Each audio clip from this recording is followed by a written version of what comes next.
A dike? Oh no!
Okay, everyone, hello!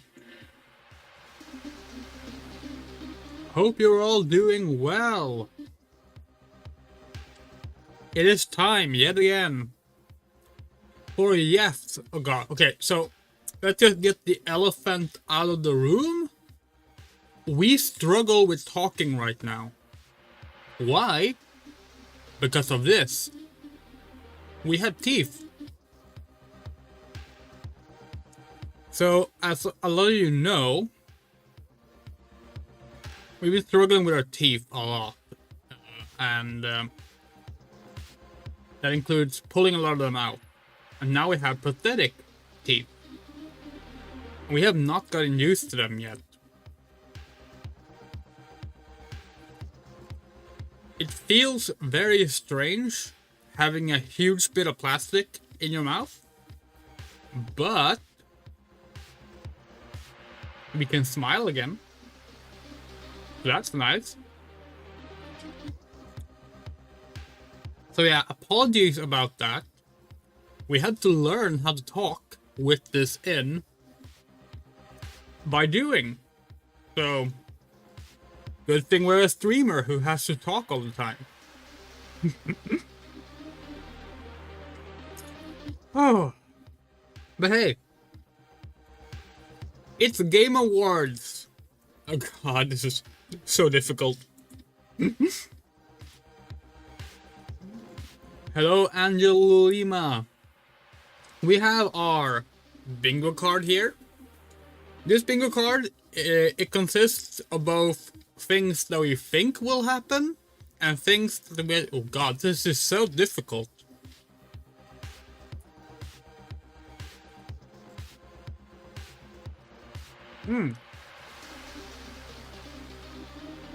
This card consists of things both that we think will happen and things... Wow.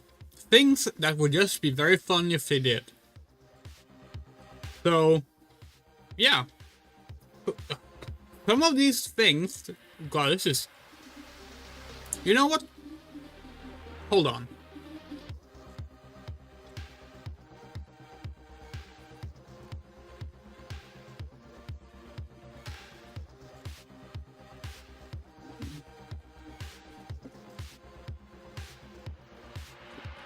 Okay, sorry about that.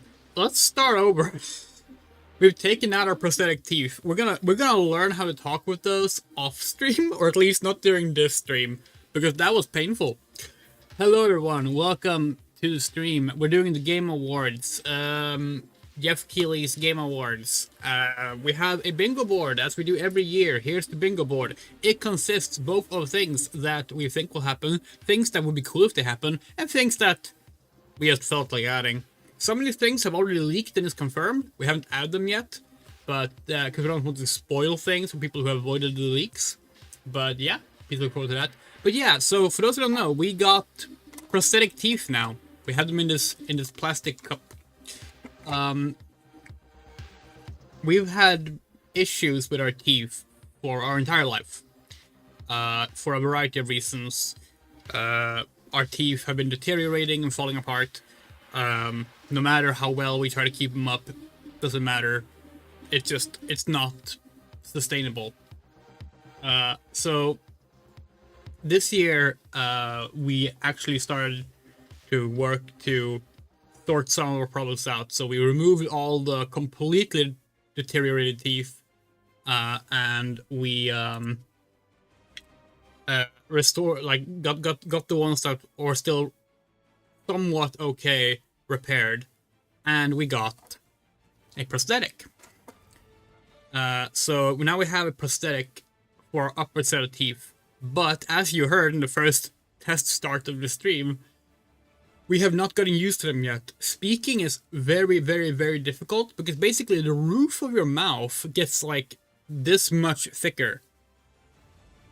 So like where you're used to your tongue moving in a certain way, suddenly there's a thick, hard piece of plastic that doesn't feel like it's part of your body, because it's not, in the way of your tongue at all times. You start slurring every word you're saying and building up saliva all the time. It's very difficult. And we thought we would be able to have it in throughout this thing, because we thought, hey, it'll be a moment to practice talking, but it did not end up working out at all. So we're doing it without it.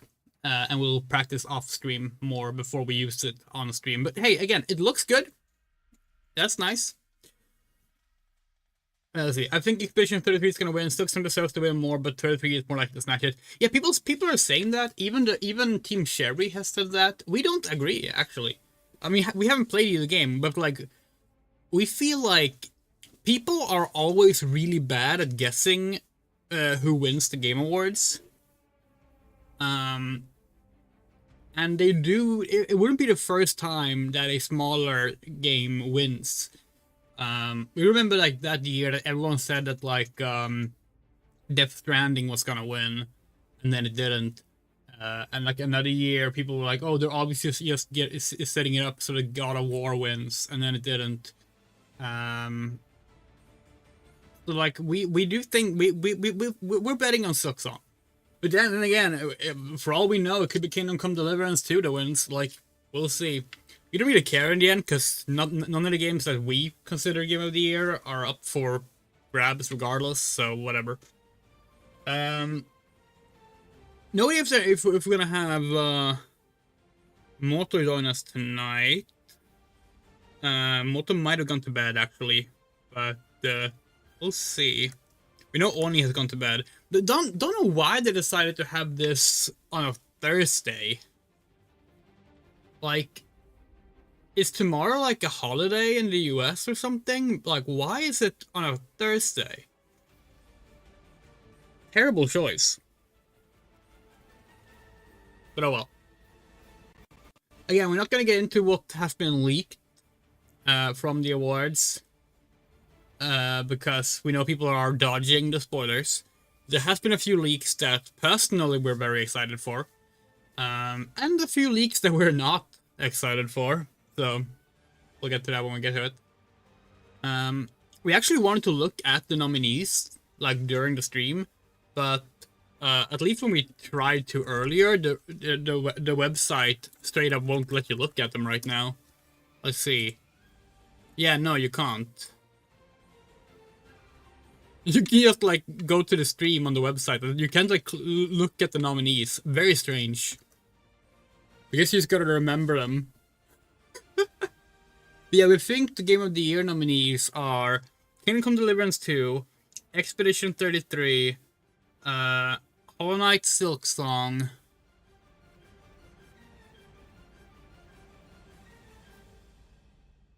What are the last two?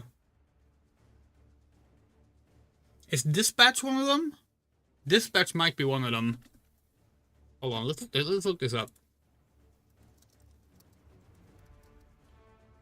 505 GOTY nominees. Oh right, Hades 2, right? Oh yeah, Hades 2. Okay, it's Hollow Knight Silk Song, Death Stranding 2, Cloud Obscure Expedition 33, Kingdom Come Deliverance 2, Donkey Kong Bonanza, and Hades 2. Let's be real, the one with the least amount of chance to win is Bonanza. Bonanza is not winning shit. we don't even know why it's there. It's so funny that that got nominated. Like, no shade against the game itself, but like, it has not been on the shortlist on like any major publication unless it's like a Nintendo publication. Yeah.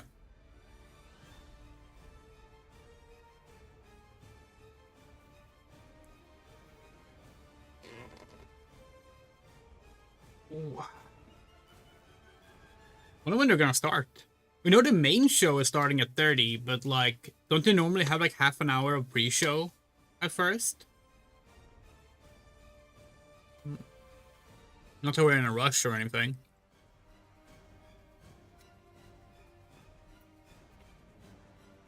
Oh.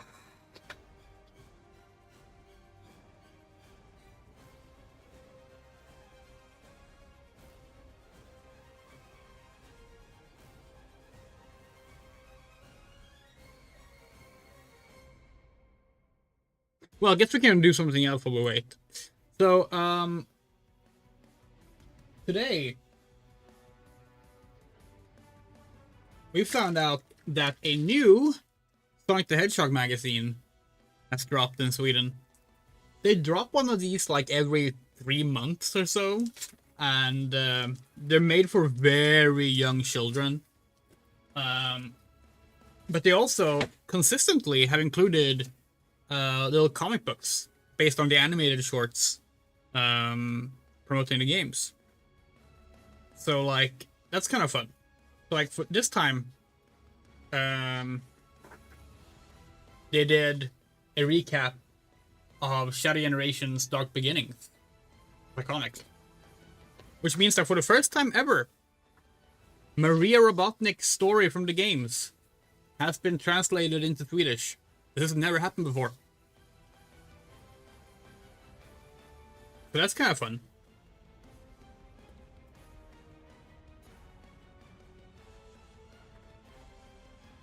Forget, do they actually... Yeah, okay, so they do kind of censor Maria's death. Like they do have the shot of like her shattering into pieces from the gunshot. They don't show the gunshot before that. So like if you don't know she's shot, you don't actually know how she died. But still, pretty cool.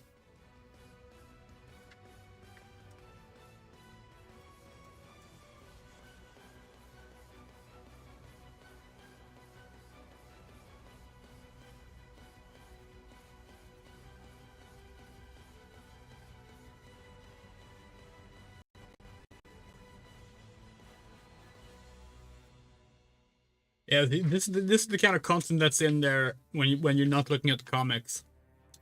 Who won the race? Shadow, Amy, Big, and Silver is competing. Big, Big raced across the goal for Silver, but behind Shadow. Neither Shadow or Silver was last. Amy didn't win, but placed two positions better than Blaze. So like Shadow wins, and for some reason.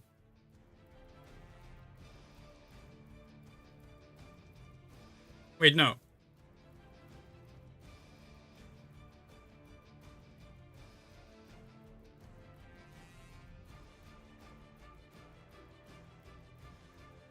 Is it Big second place? That's odd. Oh well. But yeah, this is the kind of shit that's normally in the magazine. They're kind of fun. They also always have misinformation. Like, they have, like, get to know Rouge the Bat. Which is like, okay, hell yeah, get to know Rouge the Bat, right? And it's like, Rouge first met Sonic when she was on a mission working for Dr. Eggman. But then she quickly changed sides and joined Sonic's team. That's not true. Sonic never met Rouge when she was working for Eggman. That didn't happen. Sonic and Rouge first meet each other on the Ark during Gerald's message. At which point, Rouge has already betrayed Eggman and revealed that she was never on his side at all. And she has never joined Sonic's side on anything.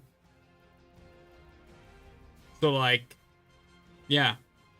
That's just not true. At all.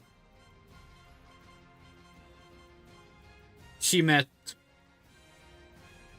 Amy, technically, before that, while working for Eggman. That would be accurate, but not Sonic. Also, here's the thing that we hate about it. They refer to the Chaos Emeralds as Chaos Smaragdena or Chaos Smaragdena, which is like a direct translation. Like, Smaragd is emerald in Swedish. But then they call Master Emerald Master Emerald. Why would he do that? Oh well, anyway. We thought that was fun. It also has posters and stickers and stuff like that, and it's 100% official. What else do we have here in our goodie bag?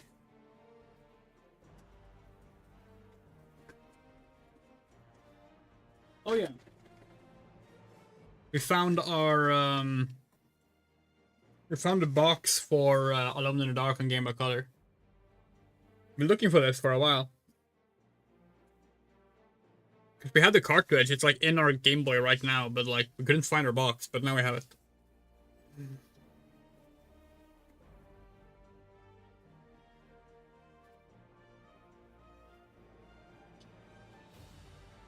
Are they not doing a pre-show this time? Normally there's a pre-show by now.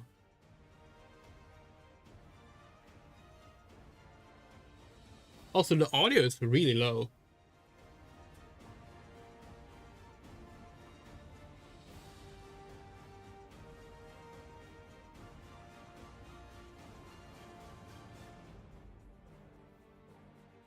All right, chat. So, what are your dream announcements at the Game Awards tonight? And don't go by leaks. Like, go by something like you're hoping could be there that hasn't been confirmed or denied. Like a really good surprise tonight. What would it be?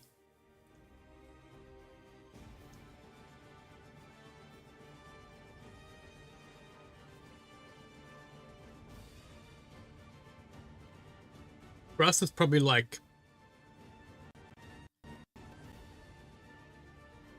Oh, there's a lot of things, actually. The new Ultima game could be pretty cool. I think, like, doing, like, capitalizing on, like, Baldur's Gate 3's success and doing, like, a new Ultima game in that style would be a really good way for EA to try and, like, win back the RPG fans. But it probably won't happen. I mean, we put it on our bingo board, but it probably won't happen.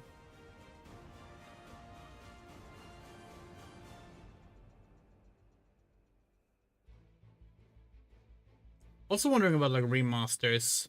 Like, there's probably gonna be, like, a bunch of remasters and remakes and whatever announced. It would be nice if they announced, a remastered collection of, the Tomb Raider Legacy... No, Tomb Raider Legend trilogy. Legend Anniversary and Underworld. Because right now, those are the only Tomb Raider games not available on modern platforms. Well, some of them are. Some of them are, actually. Anniversary and Legend are on PlayStation 4/5. And they're all on Steam. But, like... Still, like, there's a bunch of DLC that's still exclusive to the 360 version of Underworld. For no good reason. Yeah. Speaking of Tomb Raider, the new season of the second and final season of the Tomb Raider animated show released today. It's apparently really good. We haven't seen it ourselves yet, but apparently it's really good. And they all but directly confirm Lara and Sam being a romantic pairing, which, like, is less than what we wanted. We would have liked a direct confirmation, but at least it's better than what we got in, like, Inferno and the other comics from Dark Horse.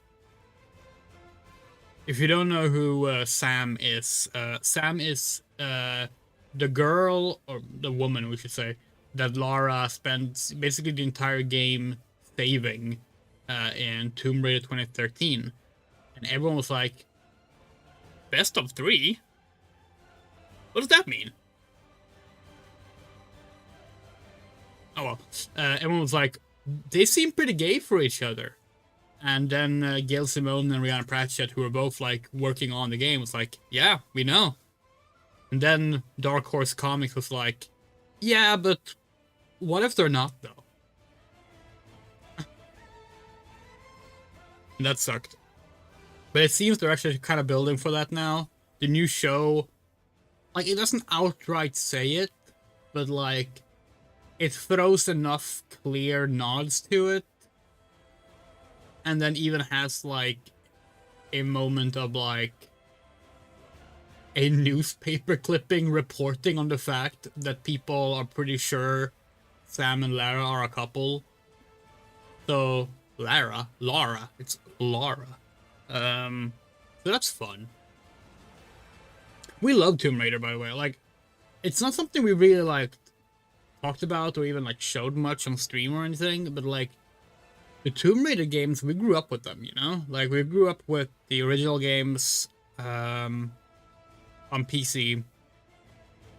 And then, like, as we followed it all the way up to Tomb Raider 2013. Like, we played them on launch, all of them. Tomb Raider 2013, we played through in one sitting. Actually, on our fucking laptop on launch day. But then, we haven't actually played any other games after that. So, Rise of the Tomb Raider, Shadow of the Tomb Raider. And the reason for that is because they launched with season passes, where they were like, oh, we're gonna, like, you know, like, pre-order for this bonus content, and then get this DLC, and get this and that. And we were like, yeah, fuck that. And we just kind of skipped them. But not only have we since bought the games for PC, as of 2 days ago, 3 days ago, all of the Survivor Trilogy games had all of the DLC just bundled in with the base game.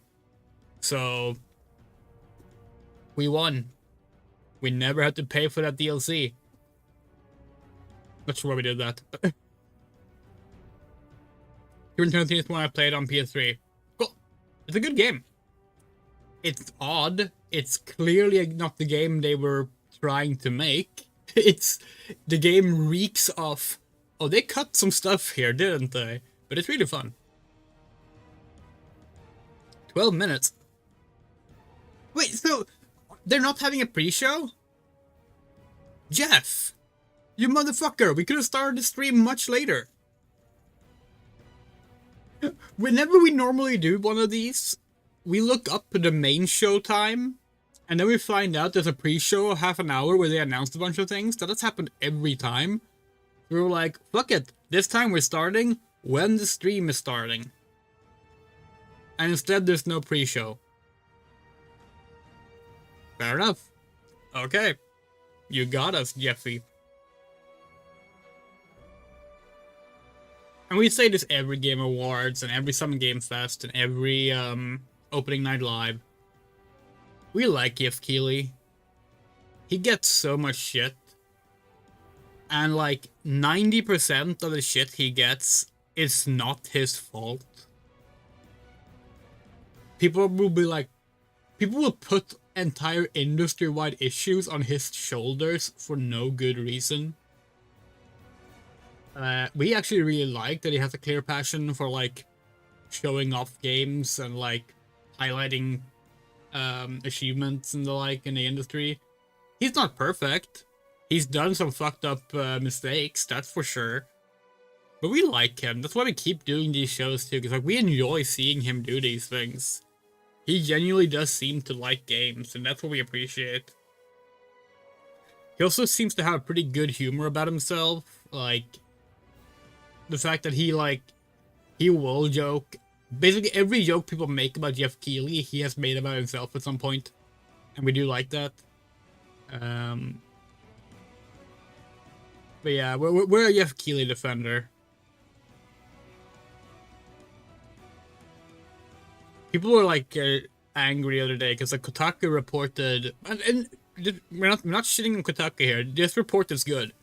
Kotaku reported that a 3-minute trailer at the Game Awards cost over $1 million to get.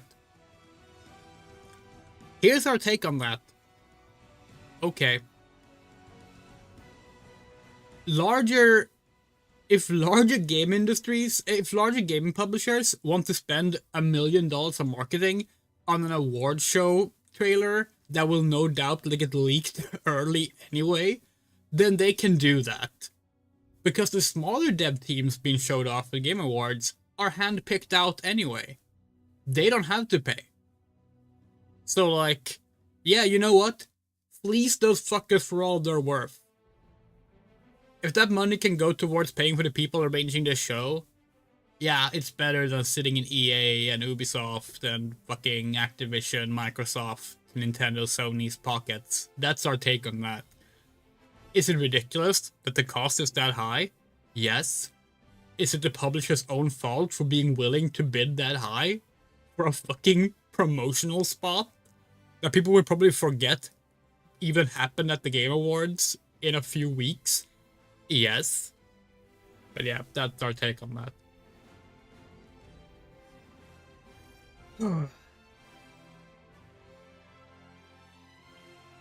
9 minutes, huh?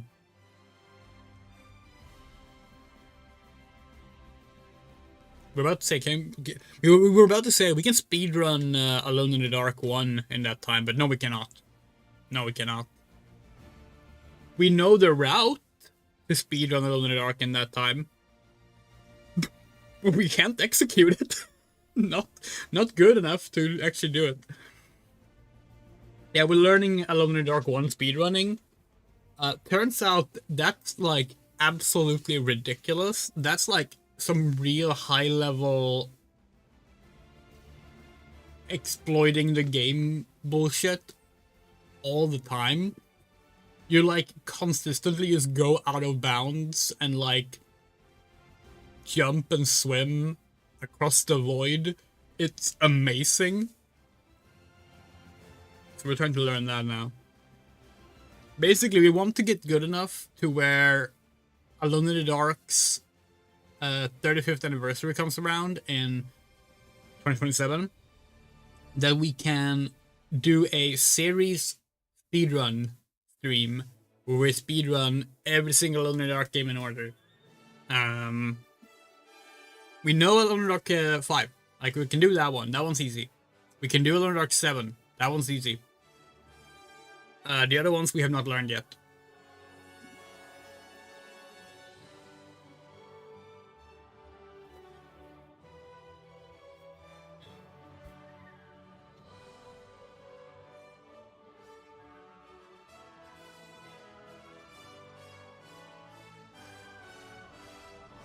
Is the audio really supposed to be this low?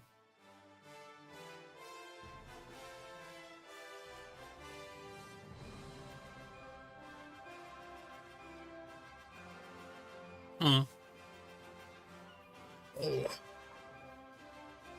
Oh, and tomorrow, chat, tomorrow we have two cool things happening. Not us personally, but like the world. Tomorrow we have Wake Up Dead Man, releasing on Netflix tomorrow. And The Amazing Digital Circus Episode 7. Hell yeah. Gonna be a lot of fun as well.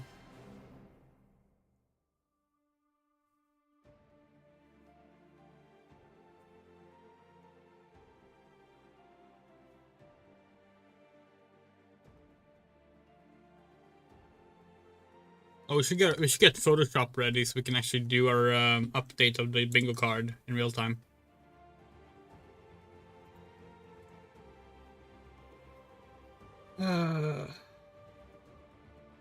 Yes, we know the screen is frozen right now. It does that when we tab out.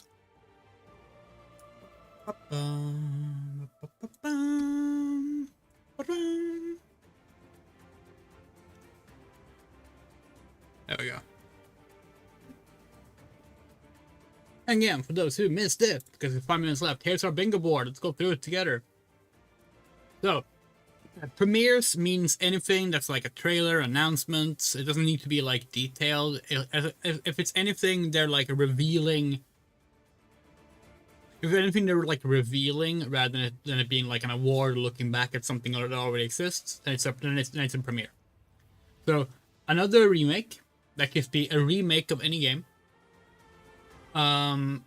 Control, that can be either Control 2 or the Control TV series or anything else related to Control. Half-Life, gotta be honest, we don't think it's gonna be here, but hey, we're just covering our bases. Silent Hill, specifically we're expecting Silent Hill Townfall, which is the Annapurna Silent Hill game that they announced like 3 years ago. We don't think the Silent Hill 1 remake will be there. Let's see. Award winner, Player's Choice, a gacha game. So that will be either Wuthering Waves or Genshin Impact. Award winner, Game of the Year, Hollow Knight Silksong. We already talked about that earlier. Premiere, Resident Evil. Most likely Resident Evil Requiem. Premiere, Quake. We're still a Quake 6 truther. Quake 6 is gonna get announced any second now. Premiere, First Light. That's the James Bond game that IO Interactive are doing. Premiere, an old IP revival. Old IP in this case means that it hasn't had a new mainline game in a decade. So like, if they were to announce, let's see, Dino Crisis 4. That would count. Beyond Good and Evil. Beyond Good and Evil 2 is gonna reappear at some point, right? Award winner adaptation, The Last of Us. That just seems like a given, to be perfectly honest. Geoff Space. That's just there because Geoff is there. Kingdom Hearts. Again, we don't really think Kingdom Hearts 4 is gonna be there, but just in case. Premiere, Tomb Raider. That will be the next Tomb Raider games. Maybe they will show the Amazon live action show, maybe? Not sure.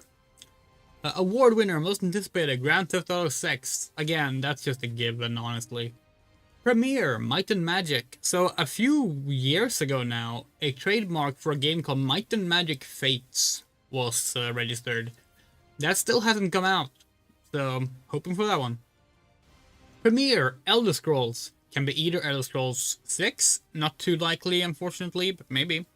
Maybe another remaster, or maybe Elder Scrolls Online expansion pack or something. We don't know. Premiere, Final Fantasy. People are thinking 7 Part 3 is gonna be there. We don't think so, but the Final Fantasy 9 remake could maybe be there. Premiere, a dinosaur game. Most likely Turok, but it could be something else too.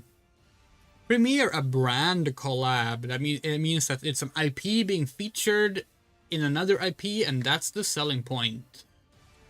Premiere, Larian game. This originally said Ultima. Guess we removed that. But yeah, so a new game from Larian. That was definitely Ultima earlier, but Ultima's still covered in the old IP revivals, so that's okay. Award winner, content creator, Sakura Miko. Premiere, Sonic the Hedgehog. Probably some Crossworlds DLC info, and maybe they'll show off the first teaser for the next mainline Sonic game. And then finally, another remaster, so that is a re-release that in some way touts enhanced features. And that's it. Ooh. Okay, that was a good way to carve out some time, actually. Okay, 90 seconds left.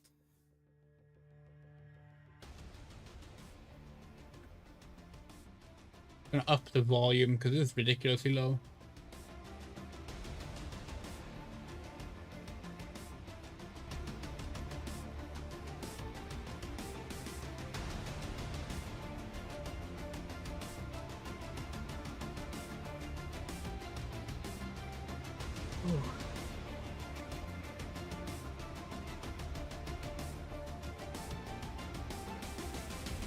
Okay.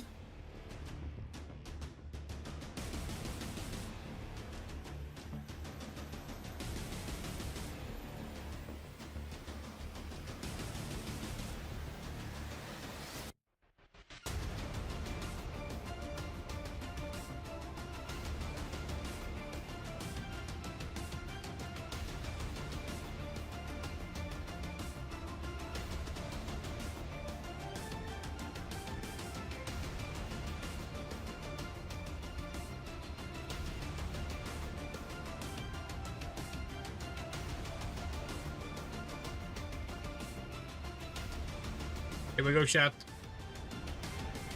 10, 9, 8, 7, 6, 5, 4, 3, 2, 1. Blast off!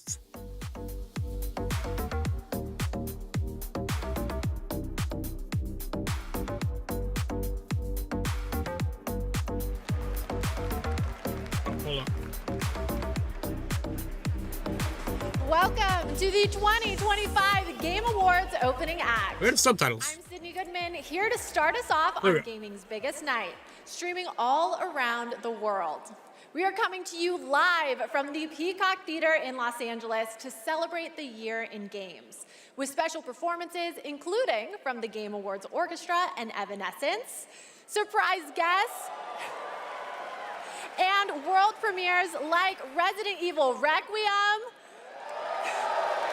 Phantom Blade Zero, that's one box. Lego Batman Legacy of the Dark Knight, and many more. Plus, over 20 brand new games you haven't heard about yet. It will make you believe the universe is conspiring for you. And you know what? I don't think I can wait any longer. Let's just get started right now. Wait, this is the pre-show?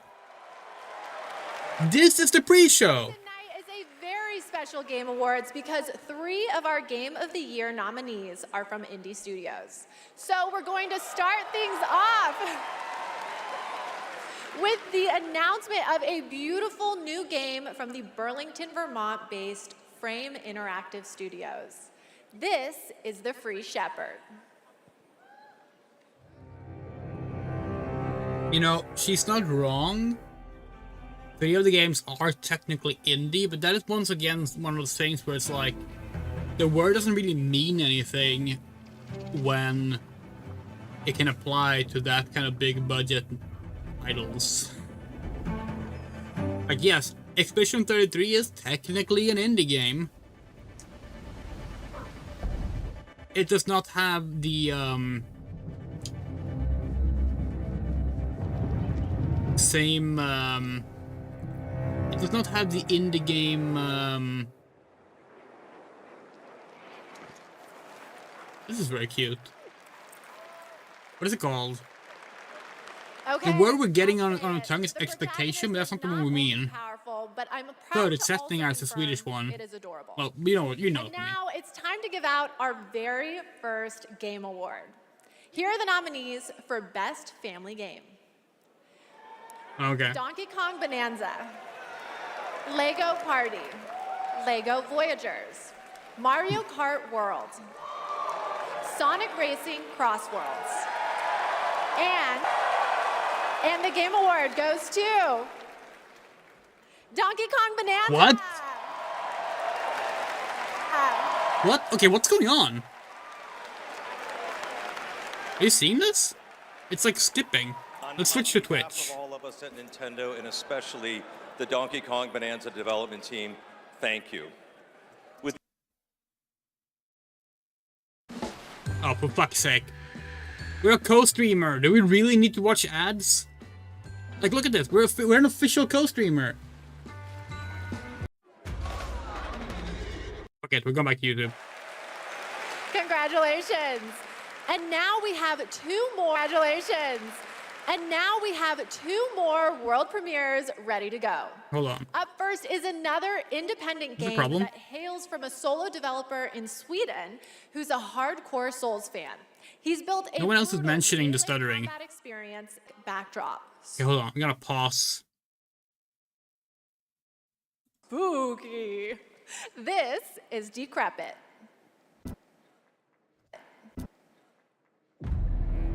Oh, God. Couldn't do an arachnophobia one before that?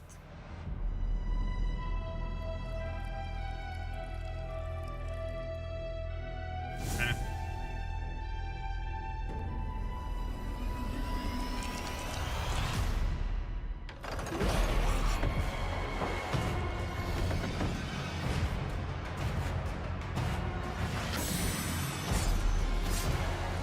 Oh, this feels a little, Might and Magic Dark Messiah.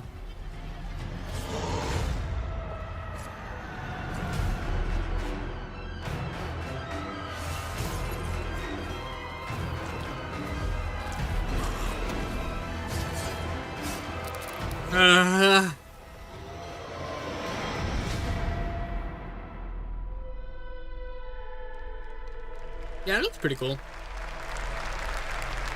Spiders aside.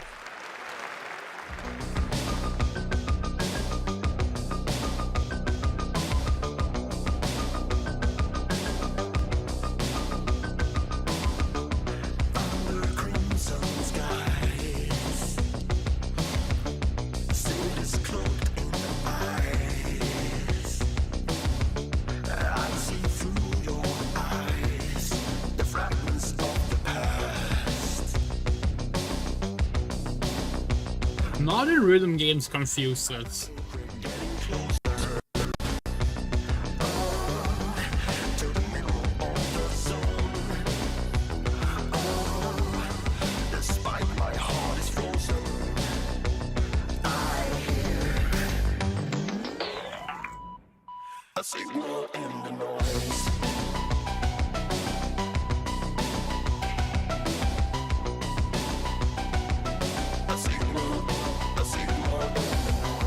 Visual design reminds us a little bit of Geometry Wars. Specifically the 360 version.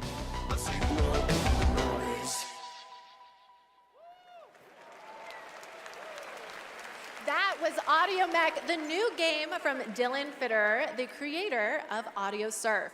And starting tomorrow, you can play an Audio Mech demo available on Steam. If you want to check out that demo, other Game Awards demos, and wishlist games showcased tonight, we made it easy for you. Check out the Game Awards page on Steam. We'd like to take a moment to remind everyone that tonight's Game Awards broadcast is available on YouTube with dedicated ASL and descriptive audio feeds. And in that spirit, it's now time for our next does the award. ASL stream Innovation also lag? Because that's not This year's good. nominees have all demonstrated their commitment. Also, once again, they're doing this thing where the fucking playable and pre-show is playable giving out by as many awards. players as possible, and they are Assassin's Creed Shadows, Atomfall, Doom: The Dark Ages. Oh, they're not gonna mention why they EA Sports innovated in FC accessibility? 26, and South of Midnight. And the Game Award goes to Doom: The Dark Ages. Okay, but what did it do? Thank you so much. This is such an honor. You know, Hugo set the vision for this with the idea of creating Doom for all Slayers, a Doom for all Slayers, and we couldn't be more proud of the team for executing on that. It takes such commitment. Thank you also to Xbox for their commitment to accessibility and the support of the game, and as well as our partners at ZeniMax. User research, QA, our dev team, our accessibility consultants. We couldn't have done it without you. Thank you so much. Okay. Congratulations, Doom: The Dark Ages. Still to come, more brand new game announcements, awards, and at the top of the hour, maybe Geoff will finally reveal what that statue in the desert is all about. I'm thinking it's probably not related to Miss Piggy, who will also be here later. Oh yeah, that We'll be right back. the statue has also leaked, by the way. We if you follow the leaks, you already know what it's for, but yeah. The best time for you to play Guild Wars 2 is now. Immerse yourself in a realm of magic, mystery, and boundless adventure. Heed the clarion call as you join a community. You know, we used to play Guild Wars 2 when it came out.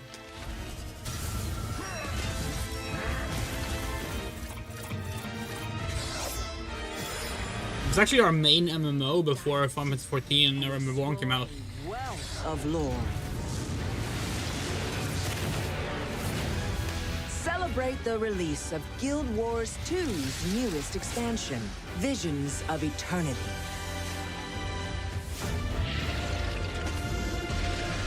Download and play now. Counts as dinosaurs? Actually, no. This is already out, so it doesn't count. We did write the premiere. Damn it.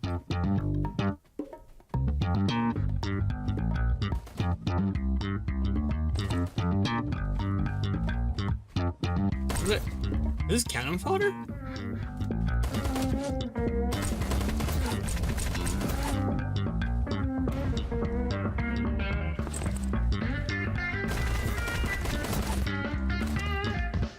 It looks like a very, very, very advanced...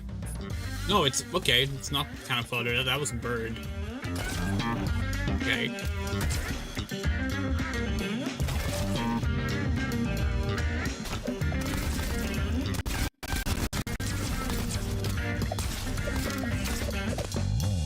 I wonder if a new cannon fodder game could, like, succeed today. Escape from Duckov. Okay. Welcome back to the Game Awards opening act. We are counting down to the big show, so I signed an NDA, but I'm going to risk it all just for you. So here's a hint about what's coming up.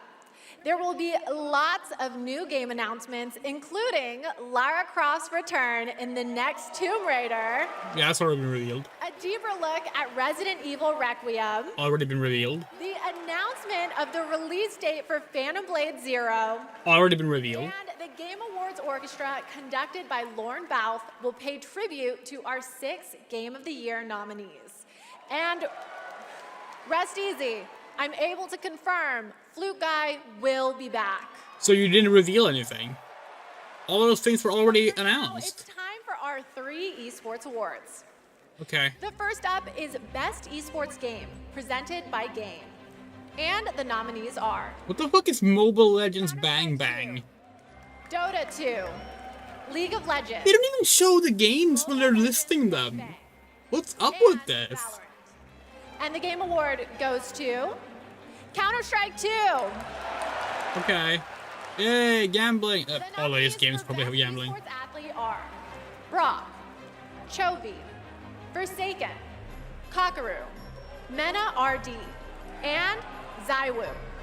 And the Game Award goes to Chovy. Wait, did she pronounce it Kakaru? Nominees for Best Esports Team are Kakaru. It's a Japanese word, right? Energy, Team Falcons, Team Liquid PH, and Team Vitality. And the Game Award goes to Team Vitality. Congratulations to all our Kakaru winners. is like pieces, right? Okay, I want to take a minute to remind everyone that we are streaming live around the world on more than 30 platforms, including for the first time on Prime Video. While you're watching, you can head on over to TikTok to share your favorite moments using hashtag the Game Awards. We can't wait to see your videos. And now I have yet No, it's to another put on. world premiere and new look What are you for all thinking you of real then? ones. Oh, Here's some Kakera more is news piece. about Okay, okay. Capcom's Pragmata. Oh hey, Pragmata. A game that will definitely release one day. To the sea before? On Earth? When did this sci-fi aesthetic, that guy's suit, where did that start? We know Vanquish was one of the early ones that had it. But like, where does it come from? We hate it. We really hate that aesthetic so much. And Japanese sci-fi has been so fond of it for the past like 15 years.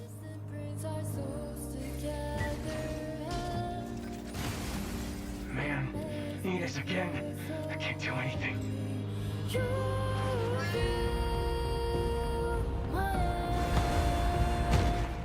Hello, unregistered guests. Your presence here is a violation of Cradle Security Protocol. Oh, actually, we think we know where it started. Catherine Sins, right? Wait, no, not Catherine Sins. No, it is Catherine Sins. Hold on.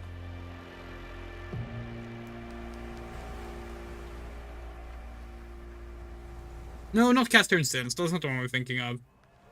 Fuck, which one are we thinking of? Catherine... Oh, the live action Catherine! That was it! Yeah, that's kind of where it started. 2004! I have the same beach in my research station back home. And surprise, you can play a Why didn't Shadow on Protect the suit as well? She's like not human. Or something like that, we think. Tonight, and trust me, there's more to come. And now I have another She's like an award. AI or These something. nominees are games that never leave you because they're on your phone. Here are the nominees for Best Mobile Game. Oh man, Musume! Oh man, Musume! Persona 5, The Phantom X. Sonic Rumble. Umamasume, Pretty Derby.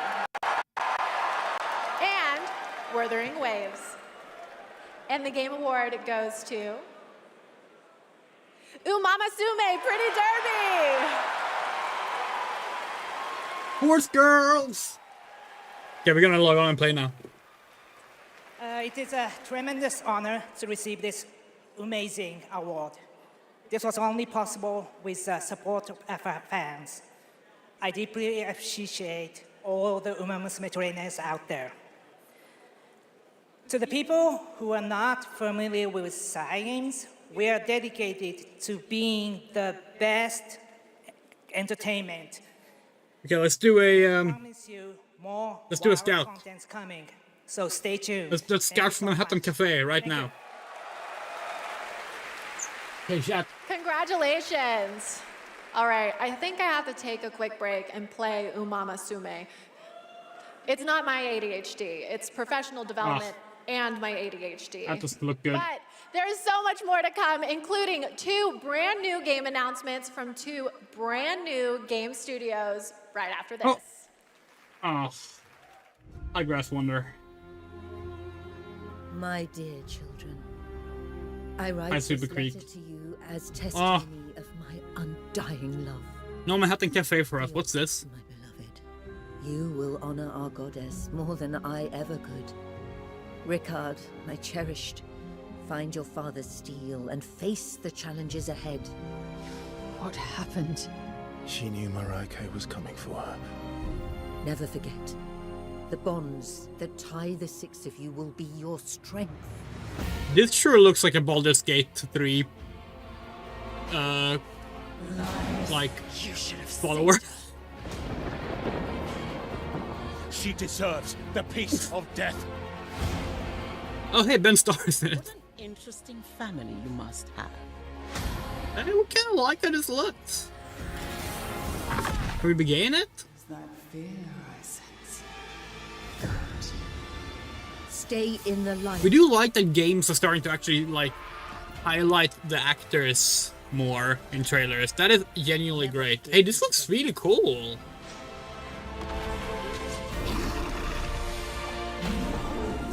I mean, it does look like, oh wow, Baldur's Gate 3 was a success. Make one. But like, that's not bad. Solasta 2. Oh wait, we saw that at Summer Games Fest, right? Oh yeah, that looks great.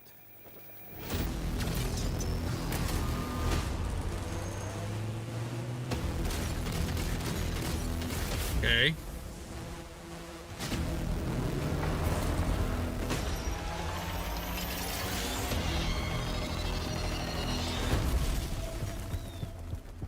I know we've never quite seen eye to eye. Believe it or not, Whitaker, we want the same thing. It's all out there in the zone. You never know what you might find.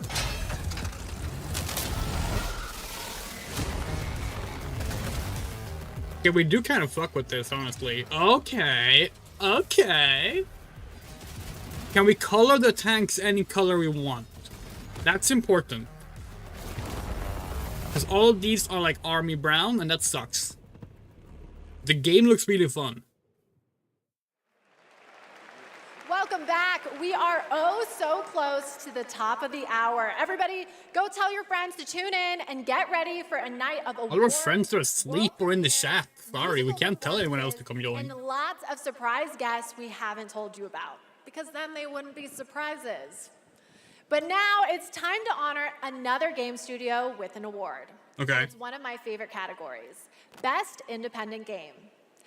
Oh, This year, we're doing that on the pre-show. Incredible independent titles from studios around the world, and our Oh wait, you just talked about how 3 games on the Game of the Year thing is an indie game now. Absolute, Ball Pit, That means that 3 of these shouldn't have a chance. Claire Obscure Expedition 33, Hades 2, and This makes no sense. And the game award goes to 82. Claire Obscure Expedition Okay. 33. See, this is hilarious, because, like, if Expedition 33 doesn't win Game of the Year now, I remember Sunfall beginnings in early... and one of the other 2 indie games win, then what did this award mean? Small office we had just rented. We wanted to make a small game then. And again, indie games generally don't have the fucking funding and opportunities that this game had. It's ridiculous to even have a category like this. It's not a category anymore. We've ever shipped. Wasn't Dispatch nominated for Best Indie Game? No. We couldn't be prouder of what this team has achieved. Dispatch is in Best to those who put creativity something first, else. We forget. It's one of the genre categories. Also to those who never make it to the release, and also to those who bring extraordinary games to life every year. You make our art form richer. Like, we don't actually want video games to... oh yeah, that too.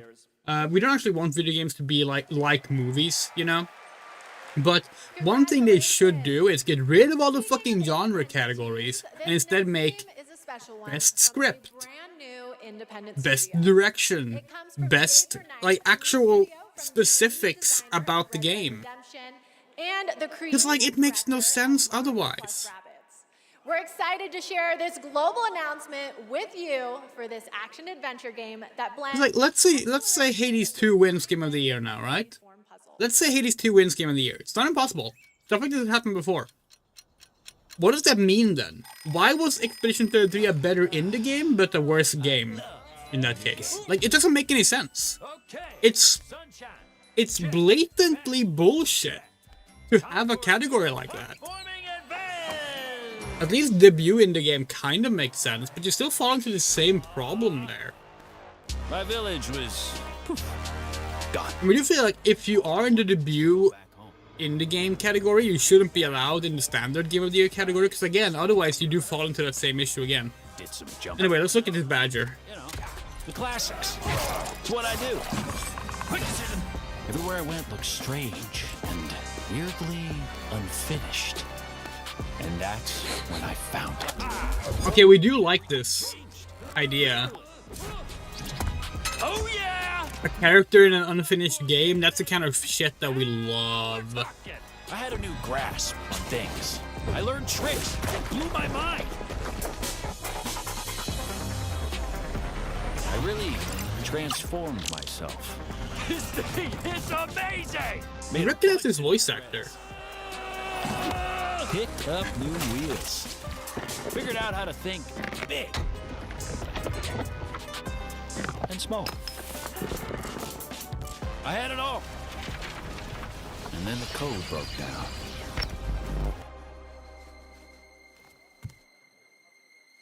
Huh?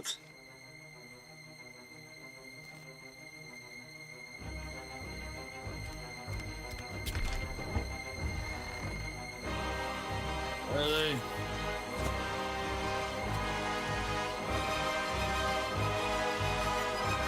And that's when I found you.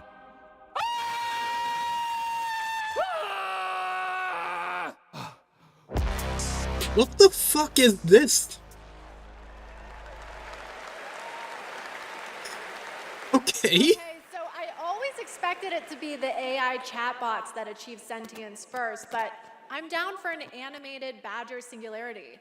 And yes, that is actor Evan Peters playing the role of Bradley the Badger. Okay. I have one more world premiere for you. It comes from an incredible brand new studio in Osaka, Japan. This is a wholly original new world coming in 2026. Okay. And we're excited to share the announcement and the first look at gameplay with you.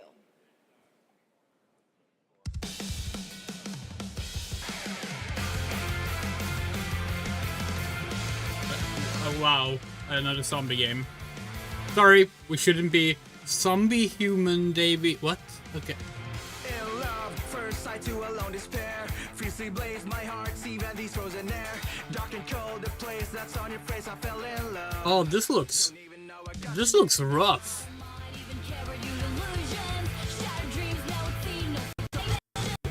And painfully straight.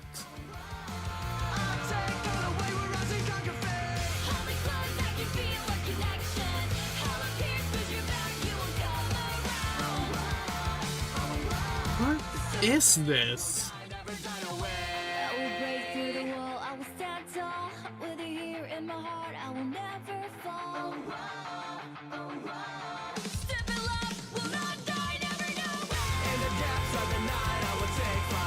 This is very 2007. It feels like someone saw Lollipop Chainsaw and was like, I can do that.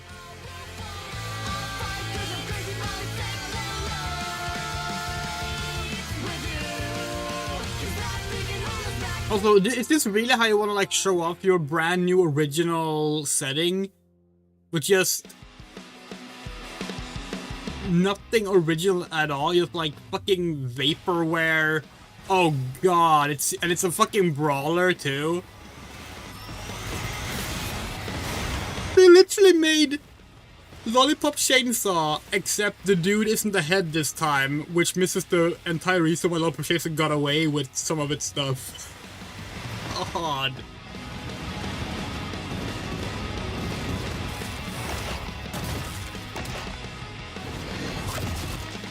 This looks terrible. This looks absolutely terrible. Don't eat humans.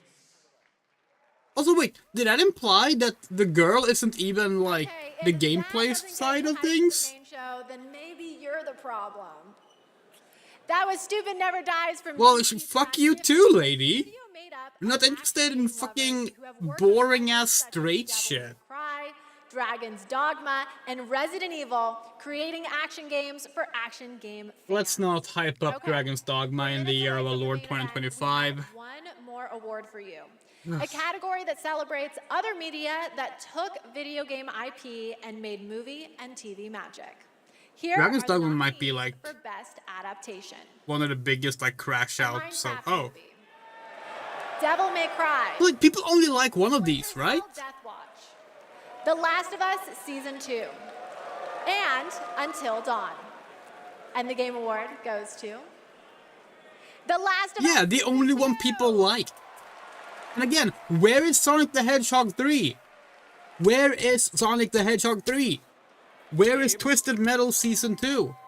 Where is Tomb Raider: The Legend of Lara Croft? All the original devs that worked on The Last of Us Part 2. All three of those are well received. The other four on that list weren't. Video game fans, this opportunity wouldn't exist without. And again, this is another thing. Why is fucking video game adaptation only TV shows and movies? Where's the comic books? Where's the novelizations? But most of all, I really want to give a big shout out to our crew, our incredible cast led by Pedro, Bella, Isabella, Gabe.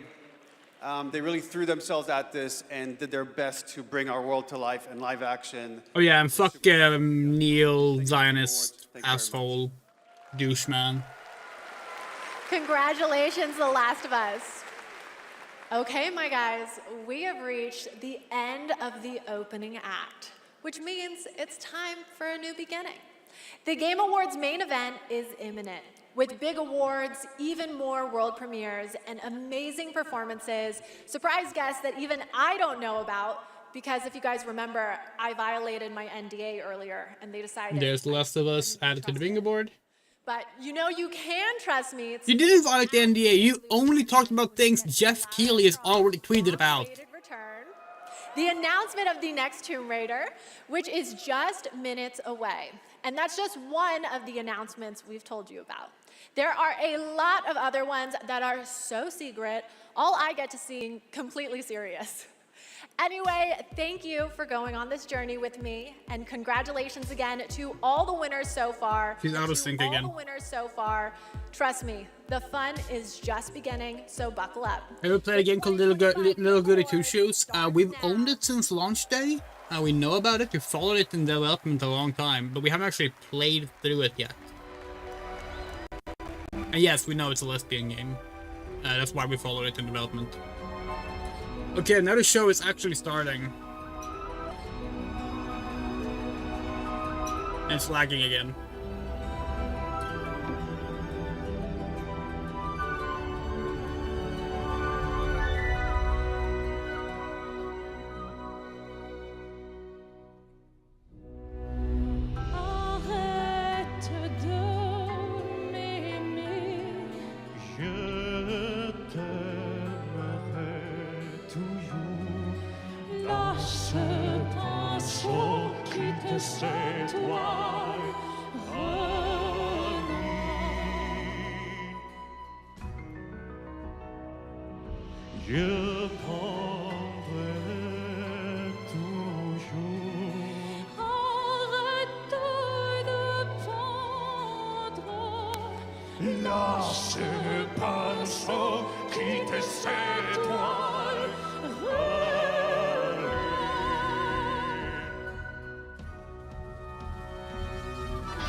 That was good, but it did not convince us that like Expedition 33 has like a soundtrack so good it should be up for soundtrack of the year.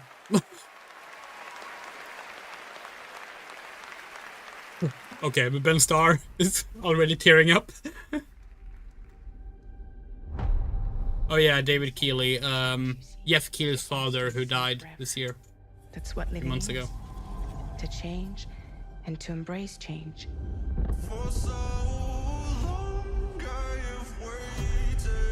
Sometimes we paint the bars of our own prison.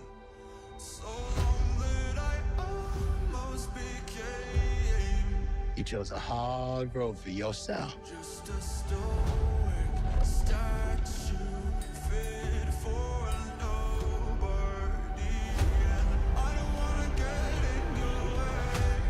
Seven people changed the world.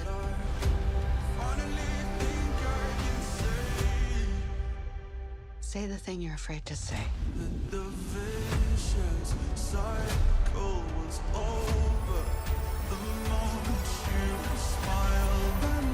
We can work with this.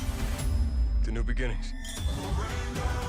Ring the bell! Shots, baby! You Fortnite. Ugh. You know me, Headmistress.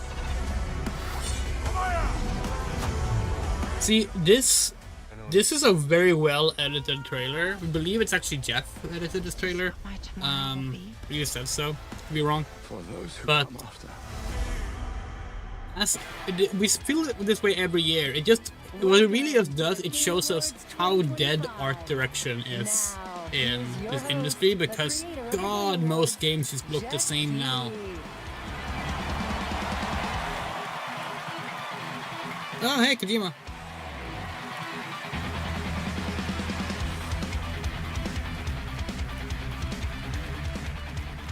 Good evening, everyone. Welcome to the Game Awards, a night to celebrate the best and discover what's next in video games. Tonight, we are connected through our love of games. Thousands of us here at Peacock Theater and millions more watching around the world in places like China, India, Brazil, in the middle of the night in Europe. I know it's late. I see you guys. Thank you for showing up for this show. And first of all, thank you to Elise Duport-Percier, Lorient Testard, and the music of Flair Obscure Expedition 33. Maybe you can start taking the Game Awards on tour and having it in different places around the world each year. That way it's not unfair when it's late. Of the Game Awards, and many members of the team from Sandfall Interactive are here Well, with it's us not tonight. even I think that, you can Sedlet, identify because them like based on their you attire can have tonight. things Welcome, look guys. Good to have realistic you here. You know, without having the same art direction. Realistic is not an art direction.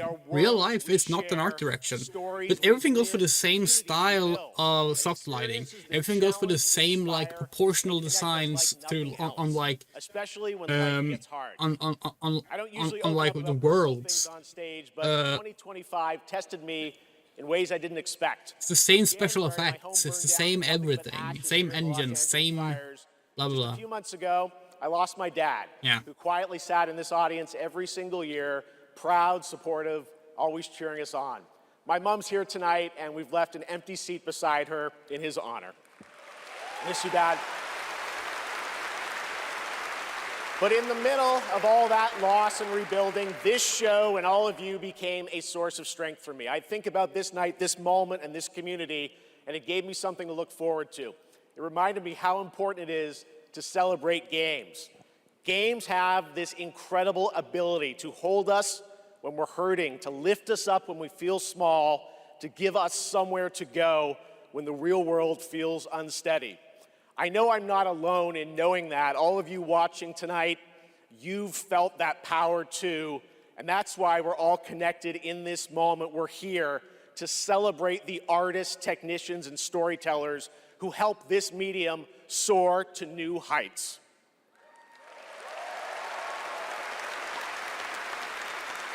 Tonight, we're going to honor over 100 nominees and celebrate a record-setting 3 independent titles up for Game of the Year. That's right. And We are going to have some fun, of course, too, with a whole slate of brand new game announcements that will hopefully get you excited about the limitless future ahead. So let's get going. To present our first award, a father and son, two remarkable actors. He is one of the finest performers working today, from Isaac in The Last of Us to Chase in Dispatch, and his son brings young Chase to life in Dispatch as well. Please welcome to the Game Awards, Jeffrey and Elijah Wright. Yeah, no, we do get what you're saying, and we do agree. It's just that, like, we don't know. Like, you can do realistic stuff and still make it stand out, but for the most part, things don't. And yeah, live action remix is a very good example of that. I'm so excited to be here tonight in the company of so many incredible artists and gaming fans. Particularly as games increasingly explore new frontiers of storytelling. But the reason I'm here really is standing next to me, my son Elijah. It was Elijah who brought me into the world of modern games, emphatically encouraging me to join the cast of The Last of Us Part 2.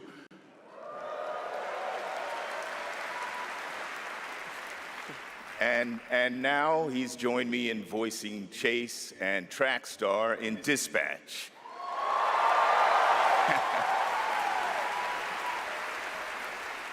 Some Dispatch fans out there, I think. Yeah, cool. If it weren't for Elijah, I'd still be playing Pong on an Atari. That's right. Keep up. I can't believe I'm standing on this stage today. As an artist, I'm thrilled. I grew up with video games, and getting to work in the world of gaming has been a dream of mine. I mean, I guess it's nice that you're here too, Dad. Thank you. Thank you, Elijah. I got you. The next award honors games that are high octane, high action, and combat heavy. Here are the nominees for the Best Action Game. Best Action Game. Yeah, so like, one example, the trailer for the new Supergirl film came out today. Great trailer. Film looks great. But we saw someone be like, oh, it's a shame that because it's live action, they can't do all this like cool dreamscape visuals from the comic book if only it was animated. And we're like, no, they could still have done that in live action. They chose not to because they wanted like grungy, standard, safe sci-fi sense. Which is like, oh, what one? Hades 2, okay, yay! Which is like, fine. But like, you can do experimental shit in live action, but that's not safe. So, yeah, it's unfortunate. Thank you. The 7 of us who worked on our first action game, Bastion, all still work together at Supergiant Games. We've been joined by so many people who helped make Hades 2. We haven't played Hades 2 or Hades 1. On behalf of the entire group of us who worked on the game, we just want to express our played gratitude Bastion to the other when it came out. teams who make such We did incredible not like work in this it, so we industry just and haven't inspire us. bothered with any And of we the wanna other say Supergiant thank you to games. our players who literally helped But make this game what it is. we do like that. So thank you so much. That like there is a clear 4 for 4 successful titles in a row from an indie studio like that. Like that is really nice to see. Congratulations, Amir, Greg, and the whole Supergiant team. That's amazing. All right, now we move into one of my favorite and yes, sometimes very dangerous parts of the evening. The moment where we look ahead at what's coming next from some of the world's most talented game creators. All year long, there's speculation online about what may or may not appear on that screen tonight. And as always, my only advice is enjoy the journey. Maybe you'll witness the birth of a brand new universe or the long-awaited return of a legend. That's the magic of this show. Anything can happen. So, let's get started. It's time for our very first world premiere, something truly special that we're honored to debut here at the Game Awards. Okay.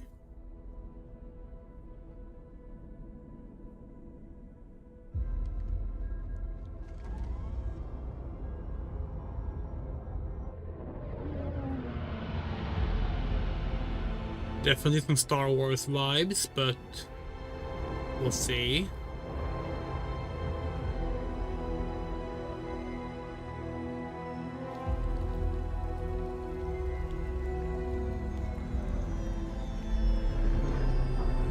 Sounds like Star Wars, looks like Star Wars. Okay. Yeah, this is Star Wars. Okay, but what Star Wars though? What Star Wars could it be?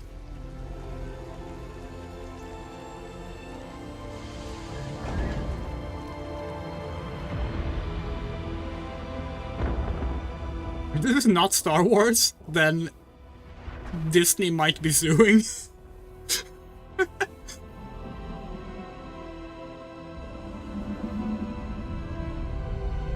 And the lightsaber, no? Oh. There's the lightsaber! That's a terrible title. Okay, that's a better title. Alright. Alright. Alright. Alright. Oh. Boom! Star Wars Fate of the Old Republic is a brand new single-player action role-playing game set in the Old Republic era. Action role-playing game. Directed by Casey Hudson, who's joining us here tonight. Casey was, of course, the director on Star Wars Knights of the Old Republic and the Mass Effect series. Yeah, we know. Star Wars are back together again. All right, we have many more game announcements to That's come. fucking cool. Come. There was a leak about an Old Republic game being shown, but everyone assumed it was going to be in the Knights of the Republic remake that was announced a while back. Miss Piggy! Oh, hi, Miss Piggy. Finally some real talent on stage. And hello to you, my little Jeffy Poo. Piggy, it is so great to have Can we just say, this is like the 4th year in a row or something that Geoff has the Muppets on. He gives them more screen time than Disney do. Like... After Bora Bora, which, by the way, was certainly not a bore, a Bora. Piggy, Geoff fucked Miss Piggy. Oh, someone's being shy. Miss Piggy, I said in the open, my mom is right there. I mean, more importantly, let's move on. This man is getting away with so much right now. That's right. Especially poor Vu. And Vu, Jeffy Poo. Okay, see, we complained about that hetero zombie game. This is the hetero shit we're here for. Just perfect. Kissy, kissy, everybody. Miss Piggy, everybody. We'll see her a little bit later, and you guys are gonna love it. All right, we have again. We can't just like Geoff. I promise you. He just had that on a stage, on a several million budget stage. Of course you are. Pathetic! Now, we've compiled some valuable training materials, so you can stand a chance. Oh, hi, Resident Evil 4. What the hell? We can just run around those, right? Silence, both of you. Out there. That's the actress who plays Lady Dimitrescu in Village, by the way. Or to pick a fight with a martial arts master. Well, I do love a good fight. But do you like winning them? She's not actually that tall, by the way. You'll face samurai and demons and viruses. I'd like to talk more about the samurai and demons. Oh, well, this is survival training, not survival talking. And lucky for all you helpless half-wits, we've cut the price on some top-notch materials. So study up, fools. Let's jump! This isn't Conquest. It's red What sex. the fuck is this? Free red sex? Do you think anyone here said sex? He said sex, you said free. Redacted sector. Really? Yeah. Is that the name? It is. We gotta jump! Am I supposed to have a big gun? No, you're gonna find big guns down there, and we might even get a tank, noob. Oh, a tank? We're not getting a tank! What the fuck is this? We need to jump. Yes! Go, go, go! Yeah, red sex! It's red sex! What? We're moving on from that fast? Okay. You know what? Good. Fine. Okay, what's this? Digital Extremes. So it's Warframe, probably.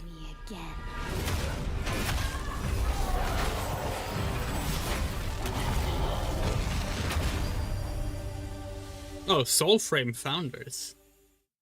No, Soulframe is the Warframe, not sci-fi version, right? Of course you do.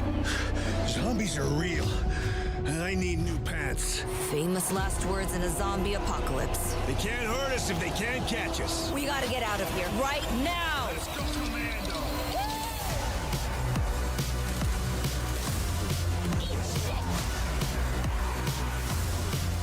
Zombie is redundant. I prefer Homo Mortis.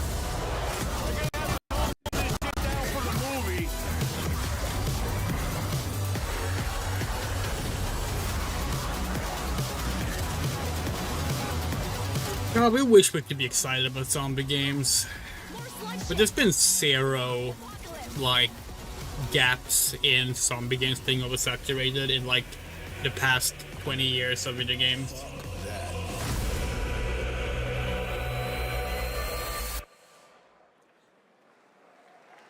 All right, now it's time to put an end to gaming's most controversial mystery.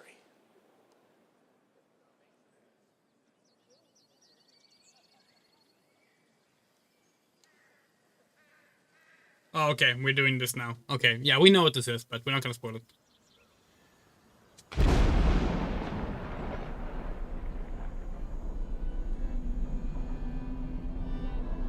Why did Geoff open it that way, by the way? Why don't you just have this happen? Wouldn't that be much cooler? Did you see the lines?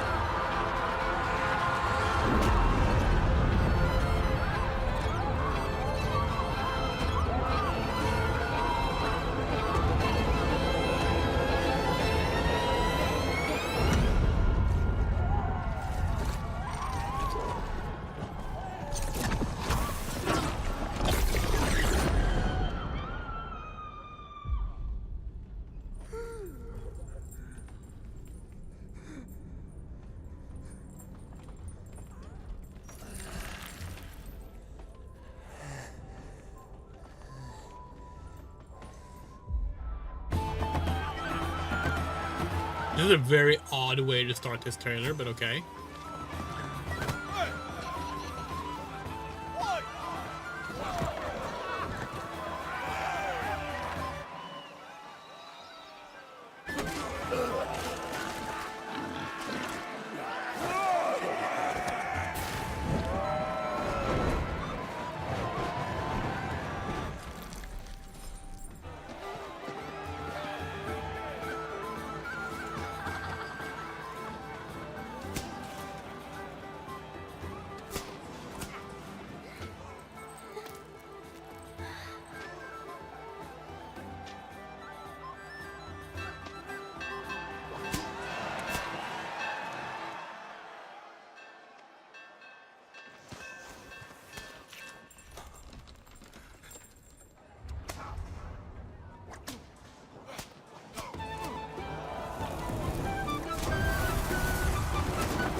There we go.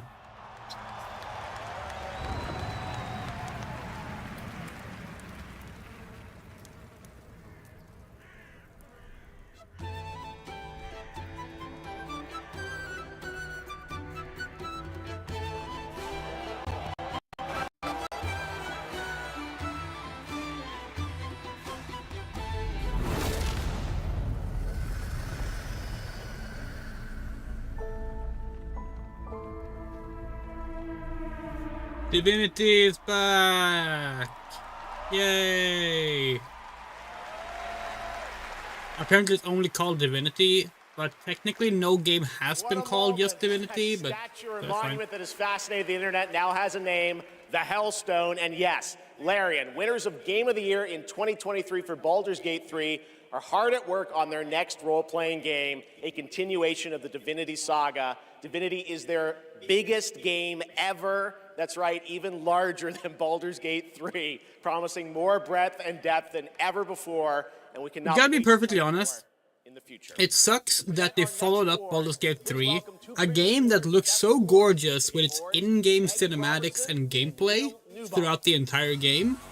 Well, technically has a pre-rendered intro that's very short, with a overly long pre-rendered trailer and a big marketing stunt in the desert.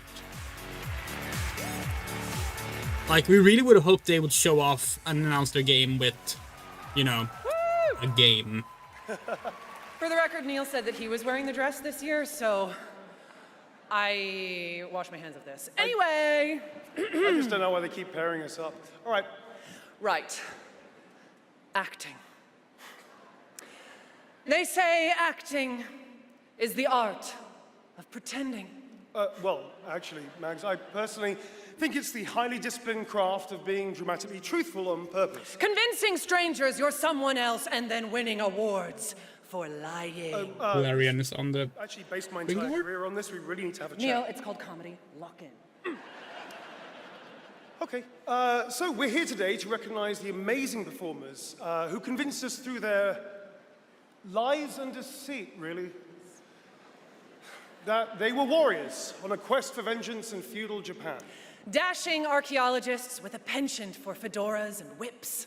Pseudo-French revolutionaries holding baguettes for some reason. And teenage girls forced to survive extraordinary psychological and physical terror. The point is, acting is serious business, and we are serious actors here to talk about acting seriously, really. Just do the thing. Okay. Here are the nominees for Best... God, she's gorgeous. Best performance. I didn't make the rules. Hey, Ben Starr! We'll break the cycle so she can't steal anyone else's future. I will find every member of the Yote Six. I swear it. I thought I was used to... Hey, Jennifer English! We haven't played any of these games, so we don't have a dog in this race. Oh, fuck you, transphobe, we don't like you. But personally, Jennifer English. Give the lesbian an award. Jennifer English! Lesbians win! Lesbians win!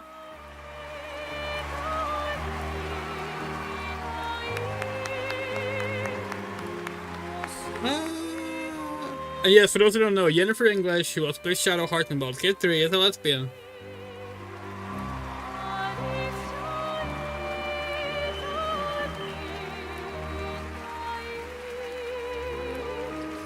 She's so short.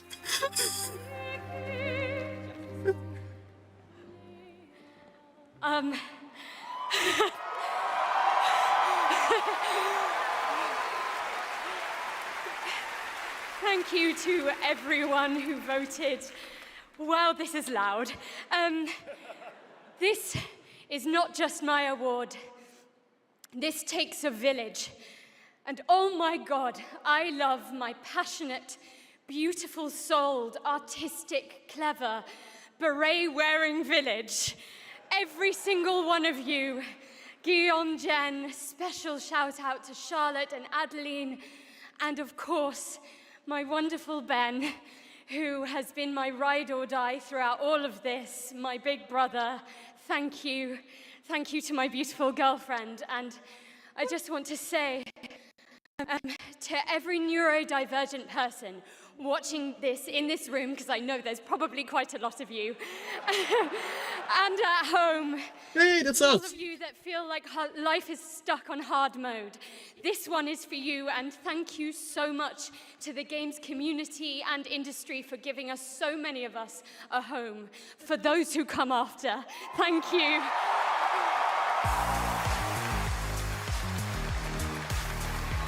I was so happy for her.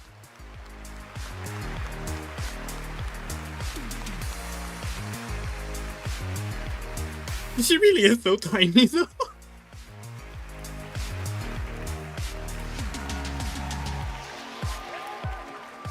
Incredible. Congratulations, Jennifer. From Bad Robot Games, please welcome J.J. Abrams and the creator of Left 4 Dead, Mike Booth. Oh, okay. Okay. Are they gonna show off their not Left 4 Dead game? This looks different, actually. Are they doing an Alien game?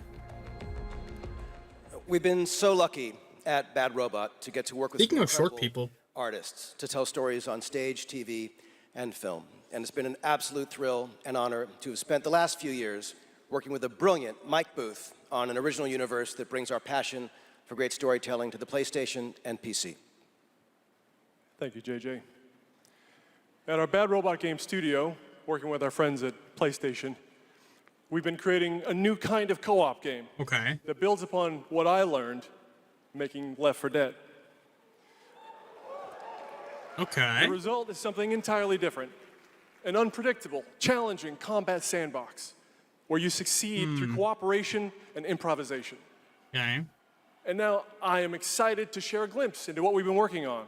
In fact, we're also inviting all of you to sign up for early playtesting and check it out for yourselves. Okay. But first, welcome to 4 Loop. 4 Loop? Welcome back, team. Now, I need you to brace yourselves. Earth was invaded. Lost in less than a minute. All of this was our fault. We're the only ones left who can fix it.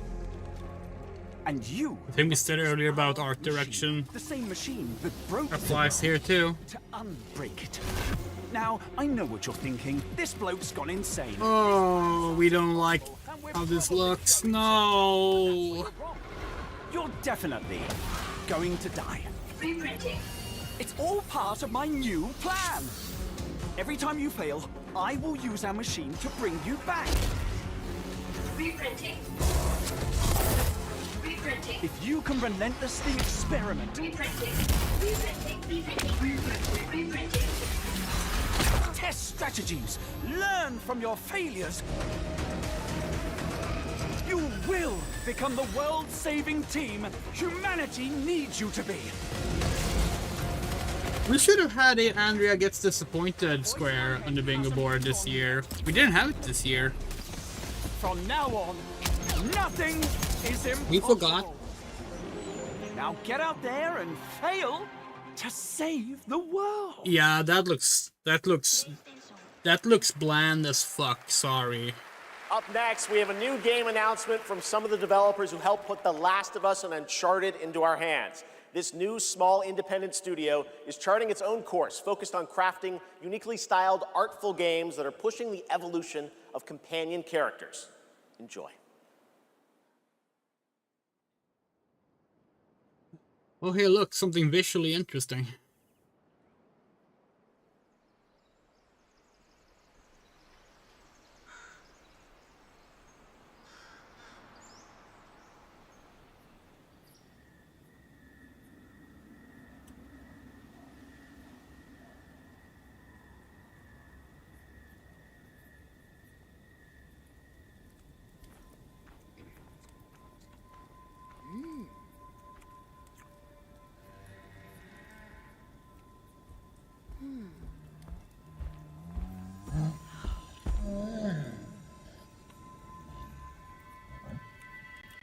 Is that like a wooden robot or something? No.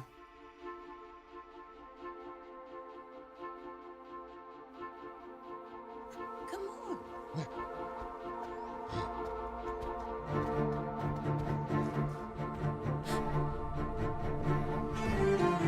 That jumping looked not good, but I love the art style, the character designs.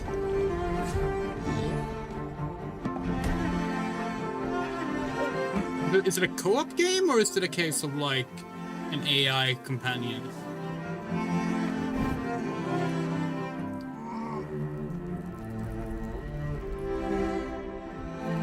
Guessing it's an AI companion because they're only showing gameplay from the old lady.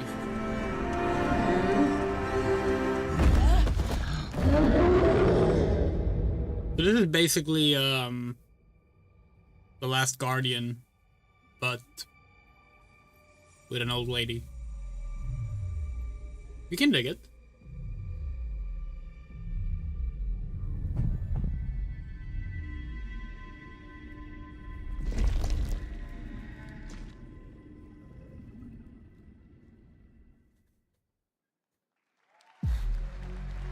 Please! Over here! Come, talk to me first! Frictional. Oh, is this the Soma? Yeah. Is this Soma 2?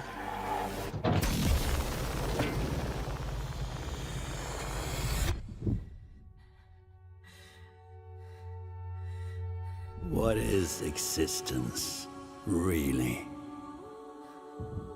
Surely a question without an answer. Your father thought he knew, and it inspired him to grant wishes. Who's there? Nightmare. Yes!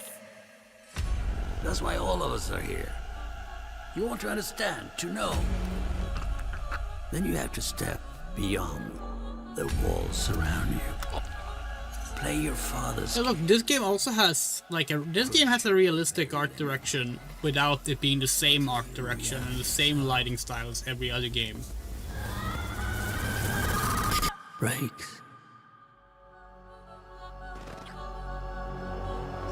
Antos. Okay.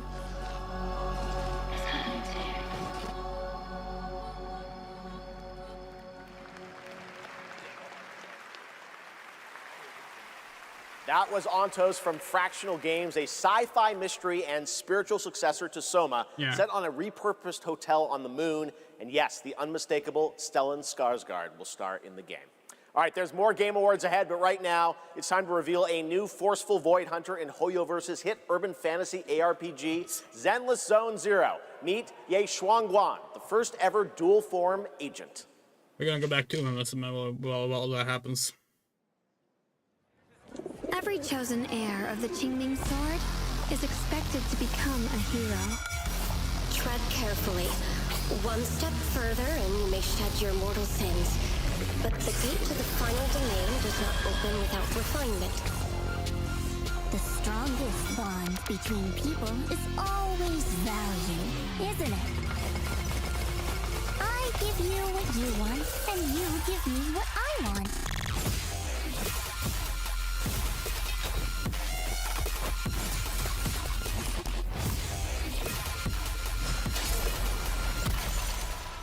It was all a lie from the start. We never had a choice. I'm not fighting alone. From within this sword, many others are fighting beside me.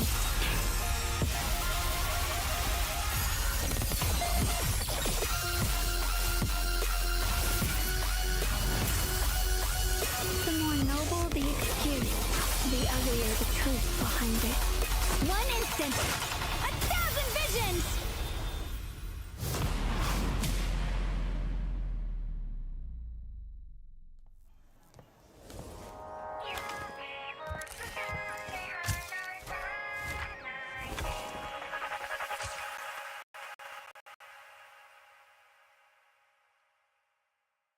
It's done.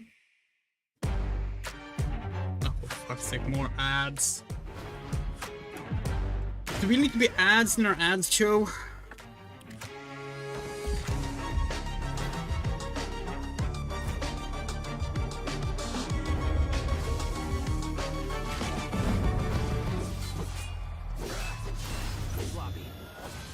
Let's finish this. Welcome to 2XKO. Let's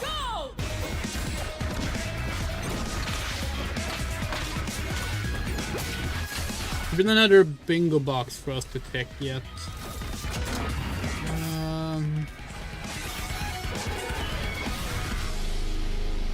No, not yet. Sheriff Kierman, sighting target. Oh! Wait, no. We were about to say, oh, but that's a brand collab. But no, it wasn't. Only Prime members can go to Amazon.com/thegameawards to save up to 25% on select nominees, including Split Fiction, Sonic Racing Cross Worlds, and Final Fantasy Tactics. From the award-winning games Journey and Sky, Children of the Light, please welcome That Game Company's CEO and Creative Director, Genova Chen.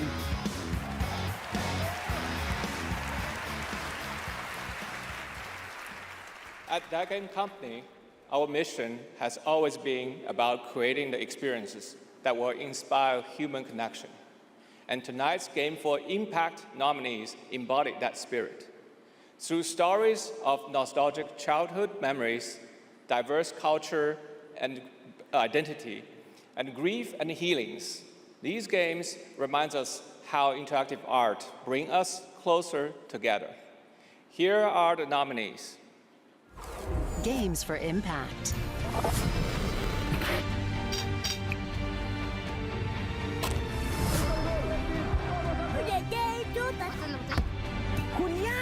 I've never had any friends like you. We forgot. I need to play Lost Records. It's not safe out there, Hazel. And South of Midnight, for that matter.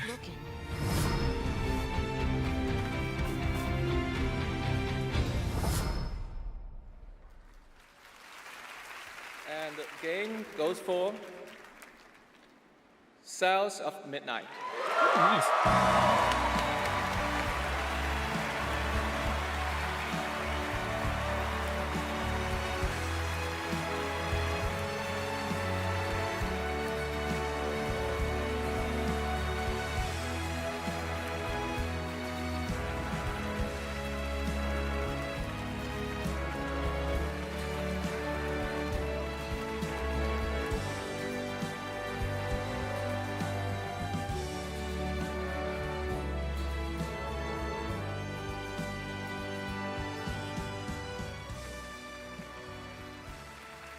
Thank you so much to all the nominees.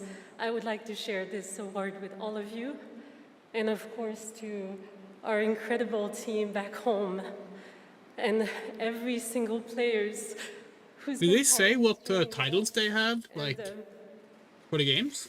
From the start, we listened to stories passed down porch to porch, kitchen to kitchen, to build a world that would feel as warm and as rich as the South. A world that would be filled with compassion, kindness, and courage. So we're incredibly excited to launch this spring South of Midnight on PlayStation 5 and Switch 2. Oh, Thank you so much. that's awesome, but didn't expect that to be part of the acceptance speech. Yeah, we wish you would have written if they like what titles they had in making the game, because like Tonight, one of the most iconic we don't know them. survival horror franchises returns to the Game Awards stage. For nearly 3 decades, Resident Evil has defined what it means to face the Here we go. unknown, to survive against Let's rip off the band-aid and get it over next with. installment. Resident Evil Requiem We is a can- nominee for most anticipated game, and tonight we're We're excited gonna to shut dive up deeper into and the game we'll and some of the explain what we surprises mean that await. after the trailer.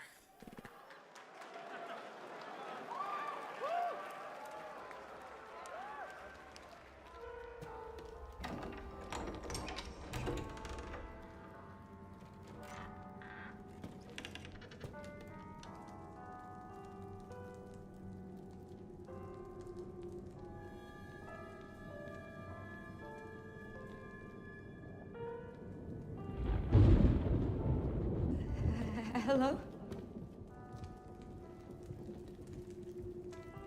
It hasn't been easy. But after much effort, here we finally are. Who are you? I know now that you're the one that I've been searching for. The special one. The chosen one. Miss Ashcroft.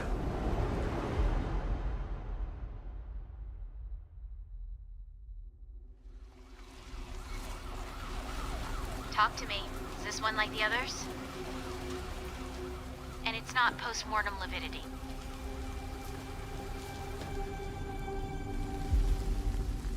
Hey, I just got a report of a missing police officer. It might be unrelated, but he disappeared near where the 5th body was found.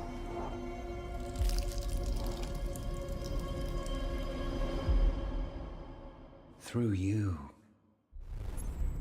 Elpis can finally be set free. The team has settled on a person of interest.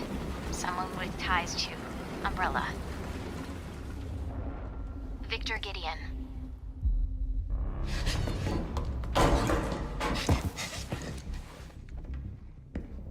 Grace! Grace! Victor purchased a building after Umbrella went under. I'll send you the address.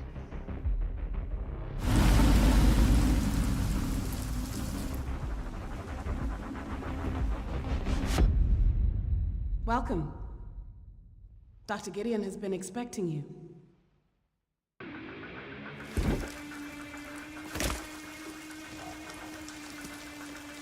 You there, Leon? Yeah.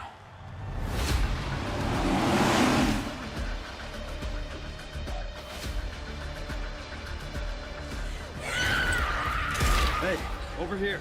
FBI. What are you doing here? Would you like to see what's hidden under the hood? Don't do anything stupid. Me? Never.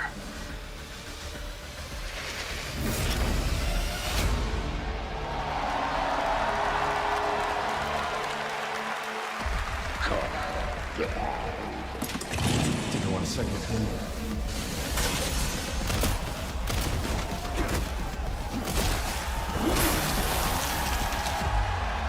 We hate it! We fucking hate it! We're so annoyed at this! Why the fuck would they bring back Leon, who is already tied for the most appearances as a playable character in a Resident Evil storyline? Why would they do this?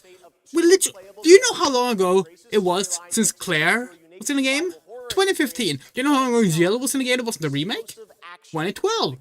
What about Rebecca? What about Sheva? What about any woman? Why did Leon have to fucking steal part of the spotlight for this fucking game when he's already been in 2 games in the past 6 fucking years? Important to spotlight those visionary projects tonight, right alongside the big franchises. This next game is a good example. It comes from a legendary name in the independent scene, someone I first met back in 2007, and it's a project that has been 10 years. God, we hate it. Let us begin. It has completely killed our hype North. for RE6. Heroes. It's so bad. It's too far. RE9. East. The mirror of Everything is just reiterations, nostalgia slop, same things over and over. West. Endless caverns, beams of light. Nobody else could get this old mine suit. Heaven forbid we get one Resident Evil game where you only play as a woman. Close to the treasure. Oh. Just a few more minutes. If you don't get back before that storm hits, we're both dead. Fuse and grow. We will it so. Who are you? And what are these? Beams. They're very useful. Watch this. Can you push a stone back across the water? That's water? Yeah, so when that leaked, we genuinely were like, yeah, maybe we should scrap our Resident Evil playthrough series, because we don't even feel like we don't even feel hyped for 9 anymore now. They did the thing we explicitly didn't want. The result surprises me constantly, but Who has done all this? And what do they want with me?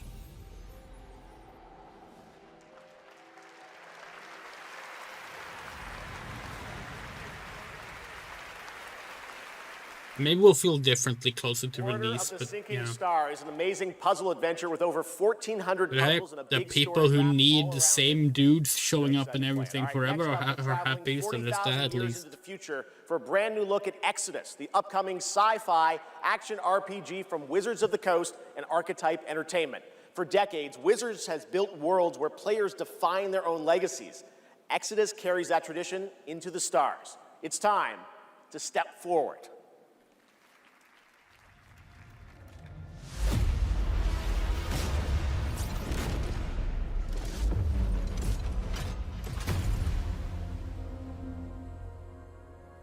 Who are you?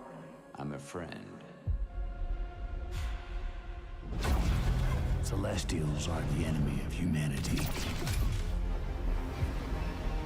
A relentless threat to our very survival.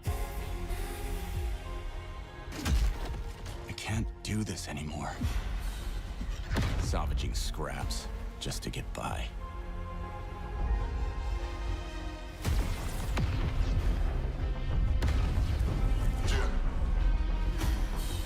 Child of Orion, fulfill the purpose for which you were crafted, and seize your destiny.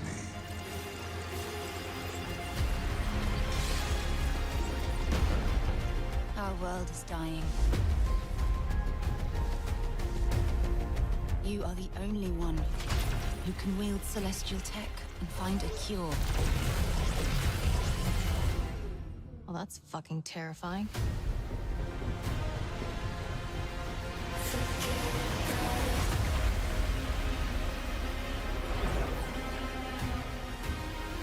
But with the right ship and the right crew,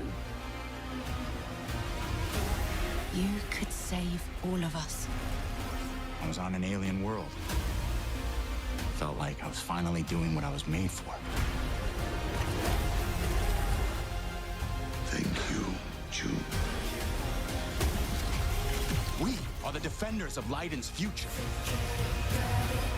And we will fight to protect it. The fight for survival has consequences. How far are you willing to venture? How much are you willing to sacrifice to save your world?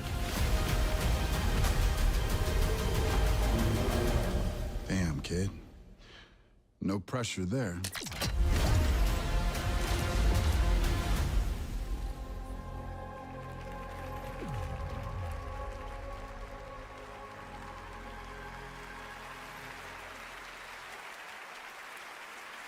Exodus is coming in early 2027, and I'm very excited to play it. But that's not all from Wizards of the Coast tonight. Now to share something brand new, please welcome Trisha Helfer.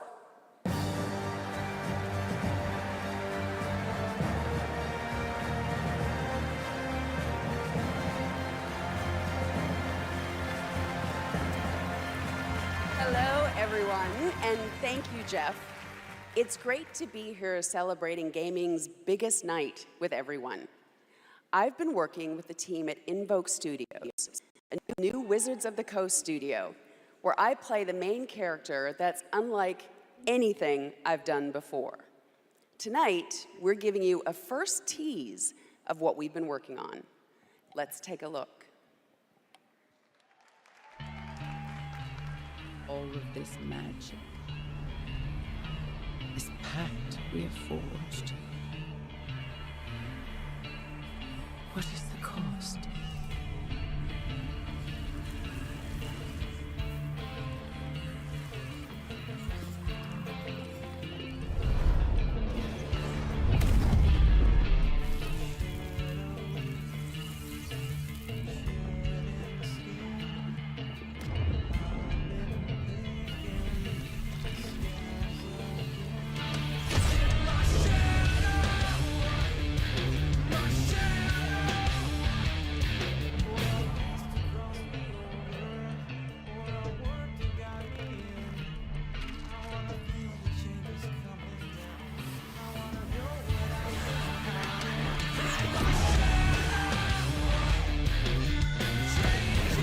Maybe we had to complain about Requiem before. The Wizards of the Coast new game, they said. Oh yeah, it's a D&D game. Okay, that's a pretty cool character. Alright, we fuck with this. Warlock. Alright. Oh, okay. Okay.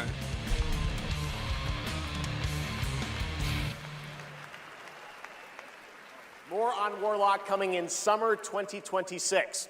All right, still to come tonight, the return of Tomb Raider, Phantom Blade Zero, and a performance That looked by interesting. Shame we're gonna have to wait until summer to see more of it. version of their hit song Afterlife today on Spotify. Well, we gotta alongside see if video it's up game-inspired on singles Steam. From Labyrinth with Sonic the Hedgehog and Bill Murray, not that Bill Murray, different one, with Cyberpunk Edge Runners.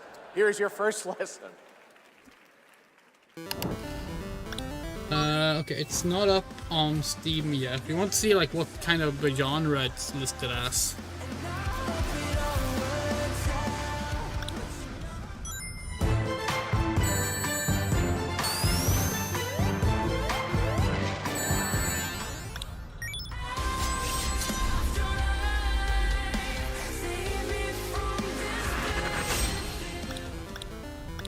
Huh? Oh, Spotify.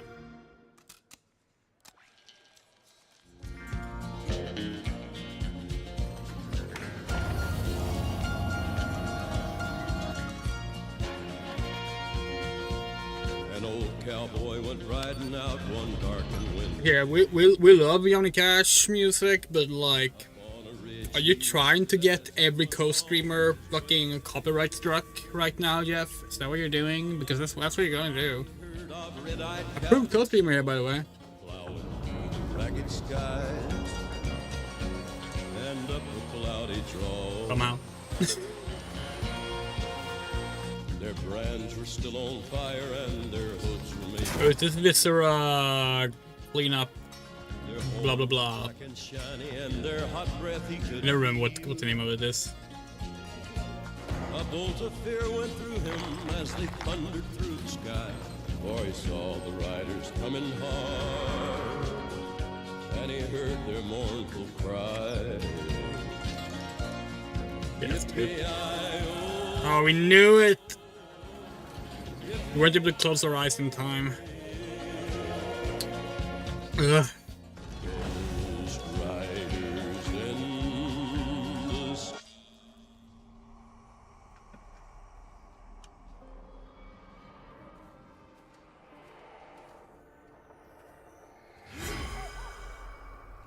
Hi, Susan.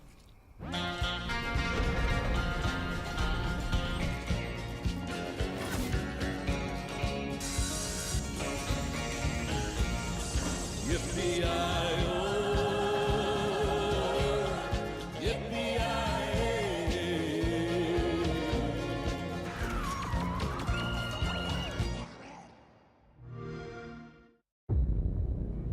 He's here. It's him. It's Gabrielle. Oh, apparently, while this was going on, this show, they announced that Karan Fukuhara is gonna be playing Sam in the live-action Tomb Raider show. Hell yeah! Sam and Lara stay winning today. We have touched your anger, tasted your fury. It has sharpened you. Who it is your greatest weapon? リツコも言いたいことある？リツコ？ A Screamer tournament is about to be announced, held by a Mr. A. Consider this your personal invitation. Burn alive, you piece of shit!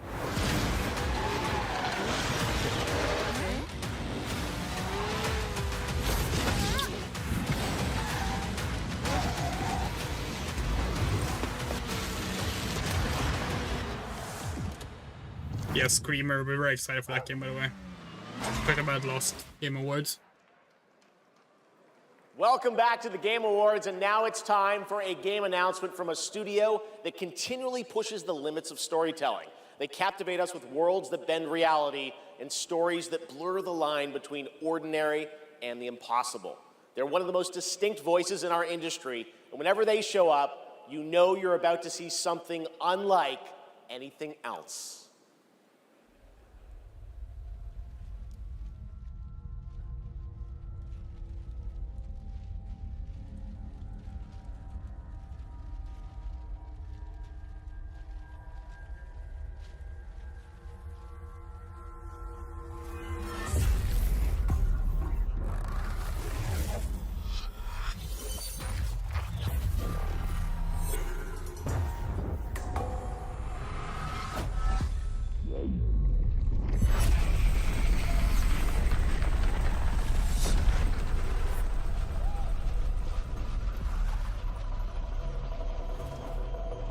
This counts as control, but we're gonna add it to the bingo board in a moment.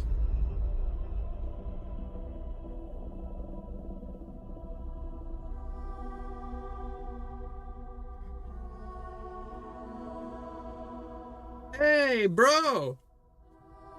Tell us about the funny writer.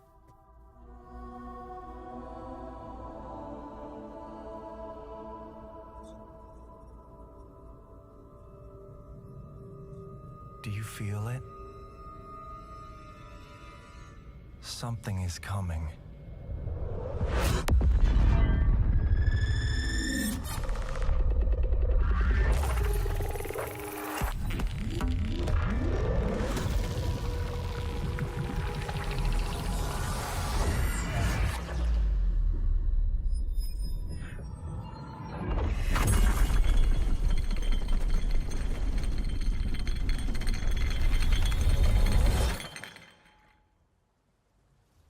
Okay, here we go. An intrusive pattern.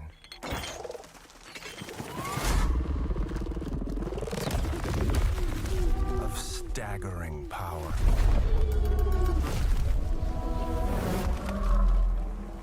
Reshaping reality. Okay, we're doing Inception this time. Everything we tried to keep inside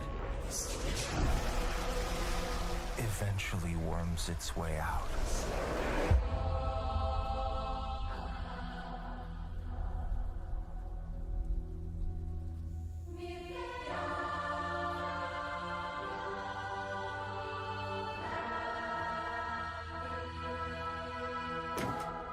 You must have had good reasons. Oh, there she is! But we were not prepared.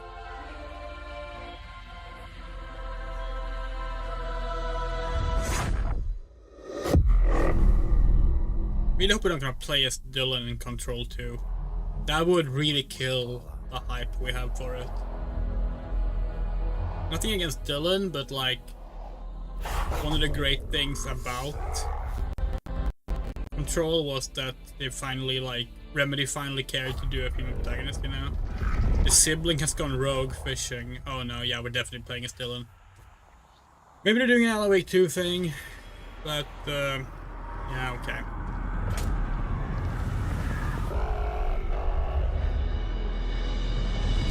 Yeah, they're absolutely doing an Alan Wake 2 thing. Okay.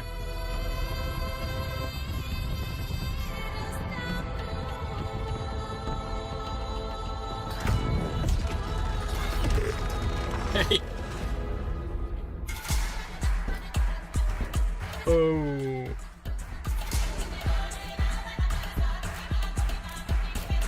Oh wait, do we only play as Dylan? Oh god, they have absolutely... Please, please, no.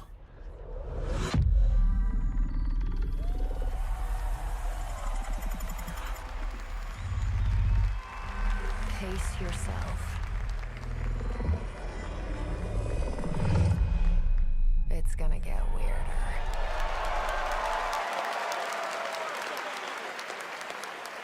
That is a good one. Control Resonant is coming in 2026 from the masters at Remedy Entertainment in Finland, whose last game, Alan Wake 2, won multiple awards here at the Game Awards. Yeah, but we want Jesse Faden. He's the one we like. Always exciting to have past TGA winners return to our show to showcase their upcoming projects.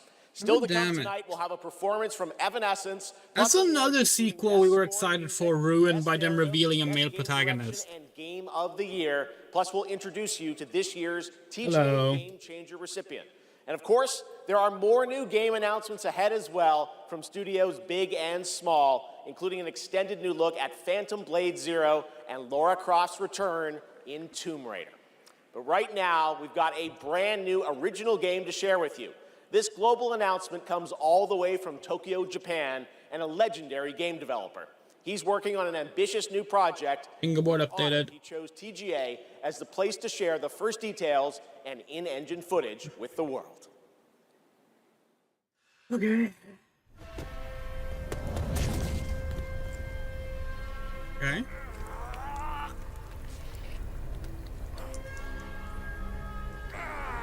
Can we say, by the way, we hate in-engine as a term?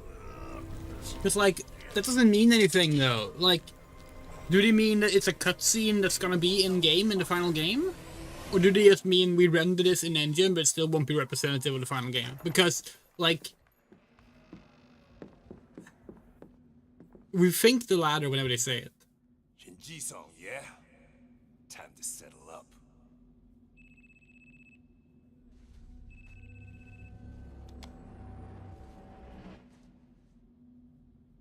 Hey, Daiki.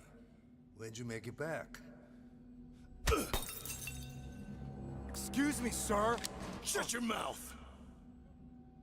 All right. Talk soon. We're trying to not say what everyone is thinking, because everyone is thinking this is Yakuza, right? Shenmue. But I guess maybe. But there was no Sega logo, and they said it was like a new thing, right? Just kill him. Boom.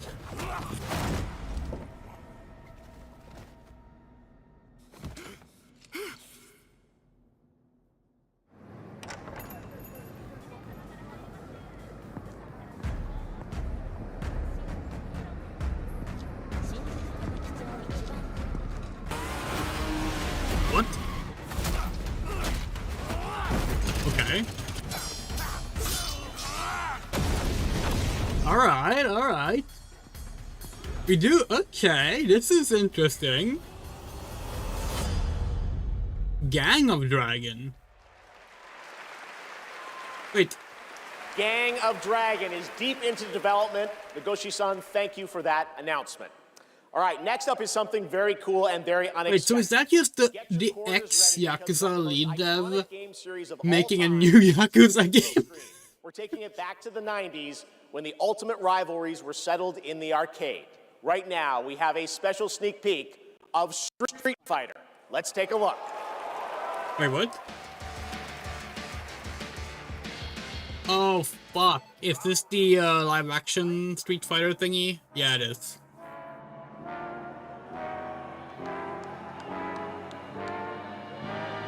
Well, they got the costumes, but you know... So did the Jean-Claude Van Damme Street Fighter. Actually, we shouldn't say that. We fucking love that film. Why? The lighting sucks. Why can no one light a set anymore?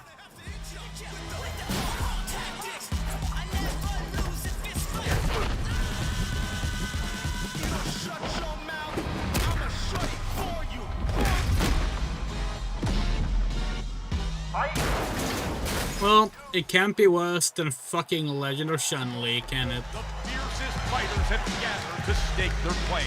Now, it's time to meet some of the warriors stepping into the ring. Please welcome to the arena, Noah Cesaneo as Ken. Right. Andrew Koji as Ryu. Hadouken! Kalina Liang as Chun-Li. Joe Roman Reigns on Hawaii as Akuma. Perfect.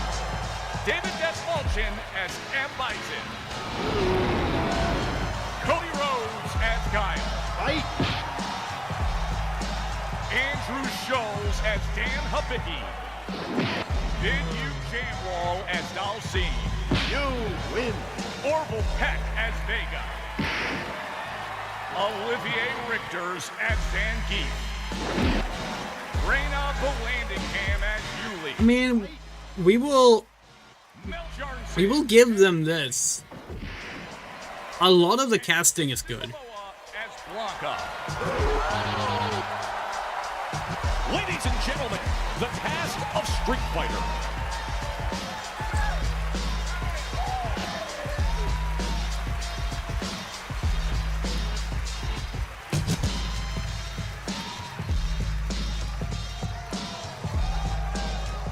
What a Game Award!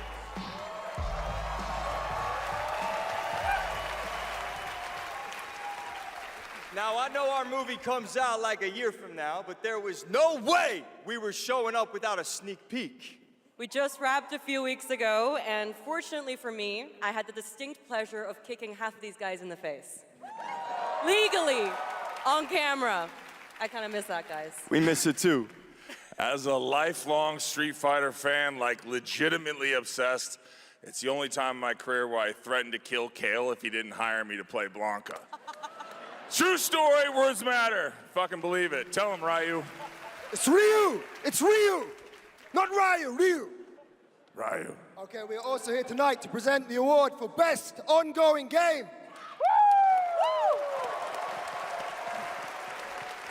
Oh, hey, it's the award that Final Fantasy 14 should win, but it won't because it never does. All year long, they keep us looking forward to what's next. Cody, I told you, the dedication, the passion, the resilience. Are we behind? Yes. We need more presenters. This ain't enough. For being great patrons of Street Fighter, okay? If you played the game, make some noise in your life. We hoped we would skip past this stuff by clicking live. This movie is not possible without you guys. We are so grateful, and we're not the only game that appreciates your patronage. There's another game out there. They also flew from around the world to be here because they appreciate you. So give it up for the whole cast of Mortal Kombat 2! Oh, hey, that's actually a film that we're very excited for. We really liked the last Mortal Kombat film. They don't care about you, they only care about money, okay? We care about money and you! Street Fighter forever! Oh. Schultz cannot be forever, baby, forever! Wasn't he, like, a controversial casting because of, like, some shit he did or said? We don't know who he is. We just remember it being controversial. As well as the fact that Dan Hibiki is, you know, not supposed to actually be a white guy, but yeah. Hey, look! Best game we've made, and then there's Fortnite too. Fortnite's probably gonna win because people just want to buy advertisements in their games now. How embarrassing. Actually, no, Marvel Rivals has a good chance of winning now that I think about it.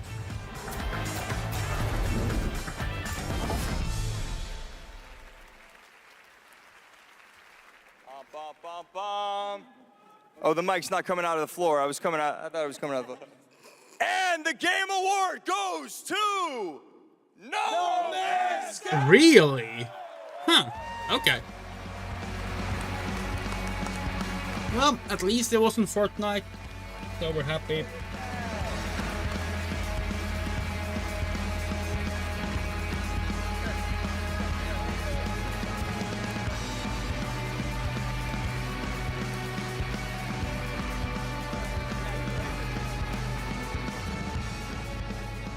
Okay, well, this is wild. I guess, so thank you. I would say a massive thank you on behalf of the whole team at Hello Games who have poured so much into No Man's Sky. I also want to especially say a thank you from Sean, who for family reasons wasn't able to be here tonight. But I know he's probably watching this in whatever time zone it is where he is. I'm slightly jet-lagged myself. And he'd be very sorry he isn't here. And I'm also slightly sorry he's not here because this is way more nerve-wracking than he makes it look when he gets up. But, you know, just that our tiny, massive, impossible space game still means something to so many people, that we get to keep on making a game that we love. That is a real privilege. You know, that we are able to be here on a stage surrounded by so many incredible games. Like, that is really special. And you think a stretch to call No Man's Sky an ongoing game? Do you think so? Thank you so much. They've been adding like a bunch of new content every year.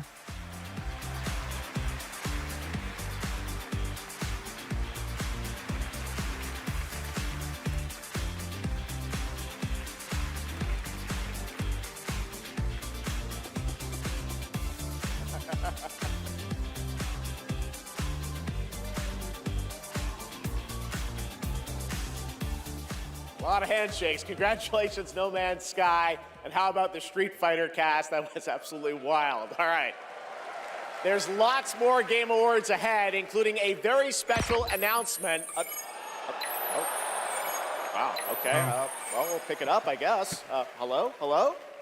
Oh, live from the Batcave, all the way from Gotham City, Batman, welcome to the show. How you doing, buddy? It's great to see you tonight. You having a good time?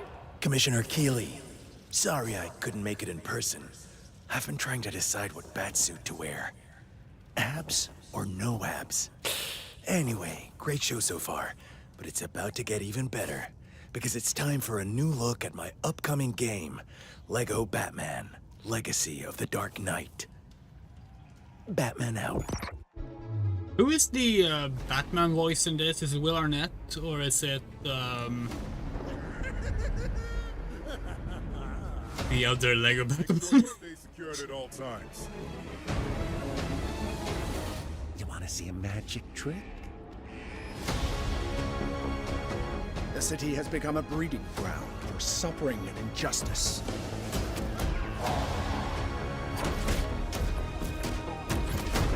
It must be destroyed.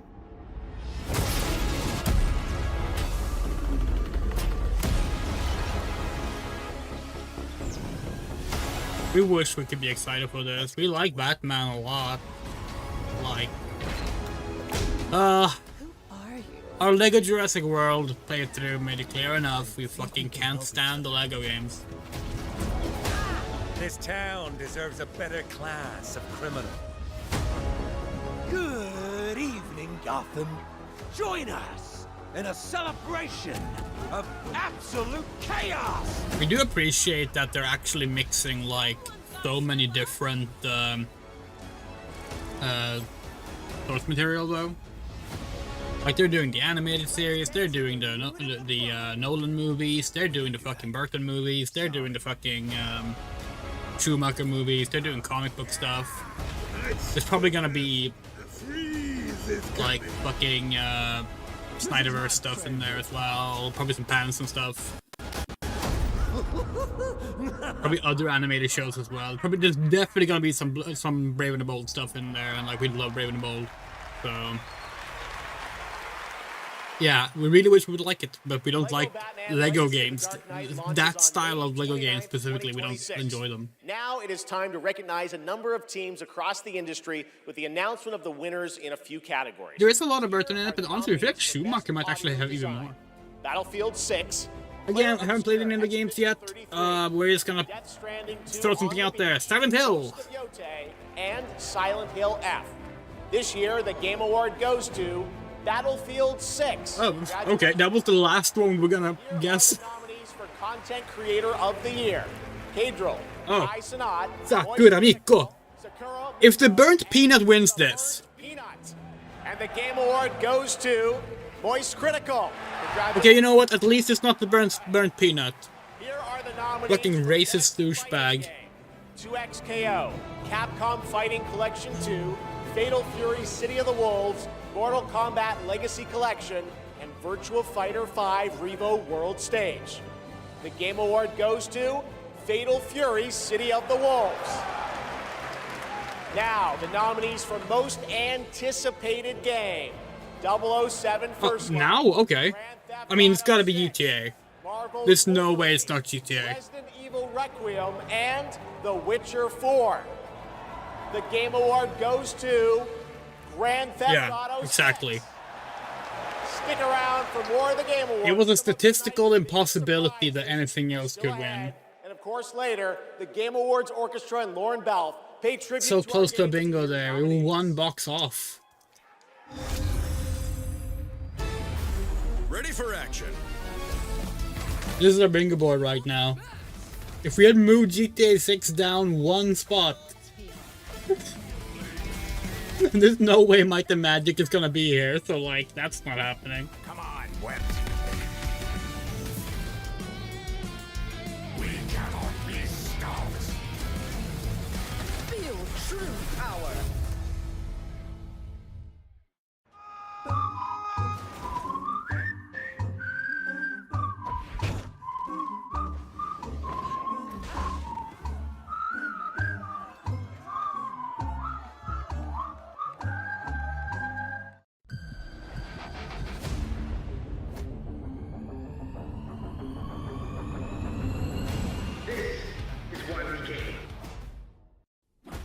Nothing beats a Bota holiday.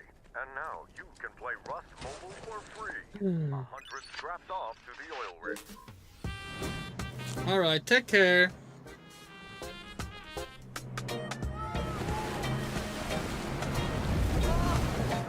Oh yeah, we should see if the Warlock thing has appeared on Steam yet. They are like putting things up like throughout the show. No, not yet, it seems. Here's my loot!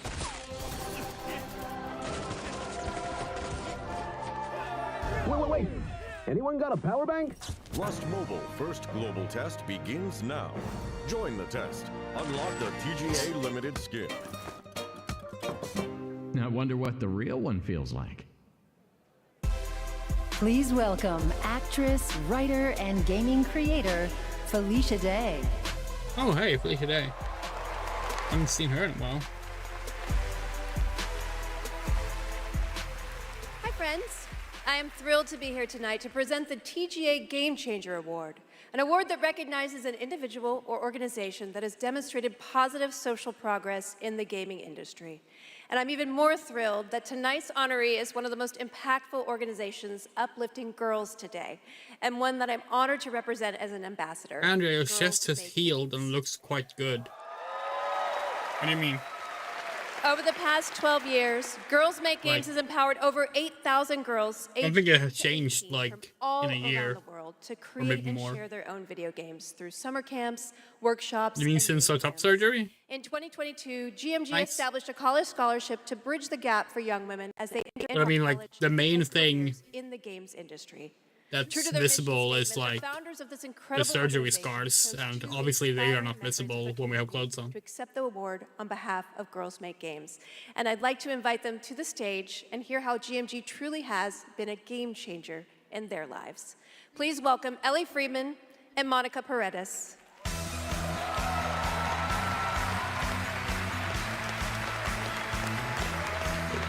The stream is gonna freeze for a second, we're just gonna check something. Okay. Hey, you guys. Hi. So, Ellie, you've been going to GMG summer camps for several years now. And this past summer, you and 3 friends created a game that won the grand prize. Is that right? Yeah, our game is called Paper Trail, and the premise is you're a kid who's stuck in the hospital with a broken arm. You draw when you're bored, and your drawings that you've made have now come to life and start attacking you. You have to go from room to room, solving puzzles in order to escape. And we wanted this game to be creepy, but not too scary, so that everyone can play. I love it. And what is next for Paper Trail? Soon we're going to start working with professionals to fully publish our game on Steam and PlayStation. Very impressive.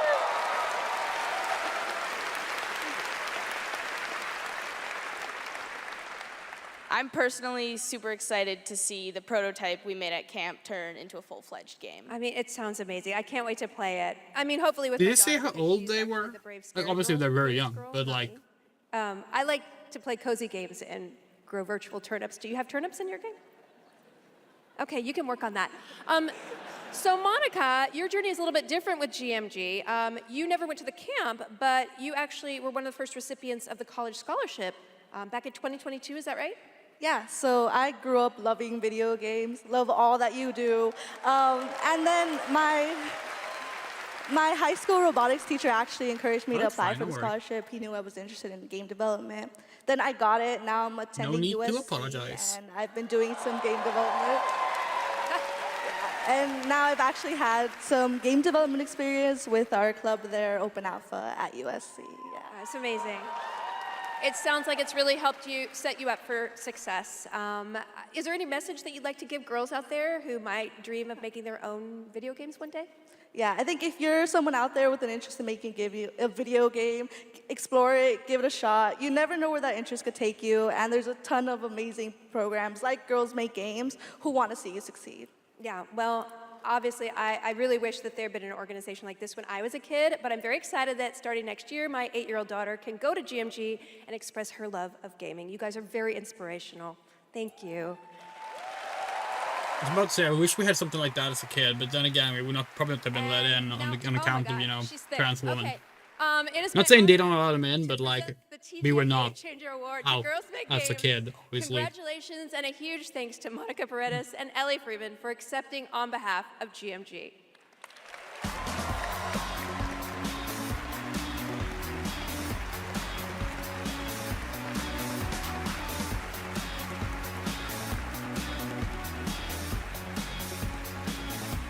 Thank you so much, Felicia, and congratulations to Girls Make Games. It's an incredible program. I've had the chance to visit their summer camps in the past, and it is truly inspiring to see the passion and the creativity that these young developers bring to the medium. Initiatives like that don't just open doors, they shape the future of our industry in a positive way. And I have no doubt that some of the girls in that program today will be on this stage in the years ahead accepting awards for the games they helped create.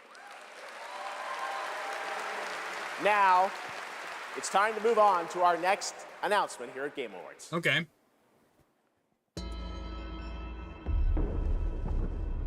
The entire world knows your legend. Beyond Good and Evil? You survived the Dragon's Triangle. Crossed the threshold Tomb Raider. to Atlantis. I've heard a dozen Yeah, tall it's tales Tomb Raider. that say you're unstoppable. So, if you didn't see the leak, the trailer might already have clued you in as to, what this is. Apart from just Tomb Raider, obviously.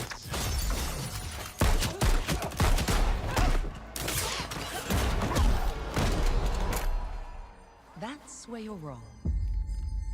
Okay, that outfit we fuck with. We didn't like the one that was shown in the leak. Because it was just, oh look, it's the same outfit she had back in the 90s. But this is a good one. That's a good, like, mix of classic and new. We like that.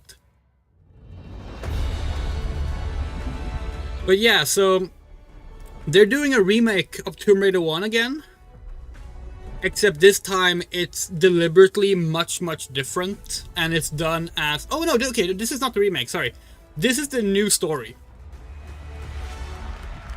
That's coming out in 2 years. Sorry, we spoiled the next thing they're gonna show, probably. My mind traveled back. Yeah. So, this is the remake of Tomb Raider 1. Everything changed.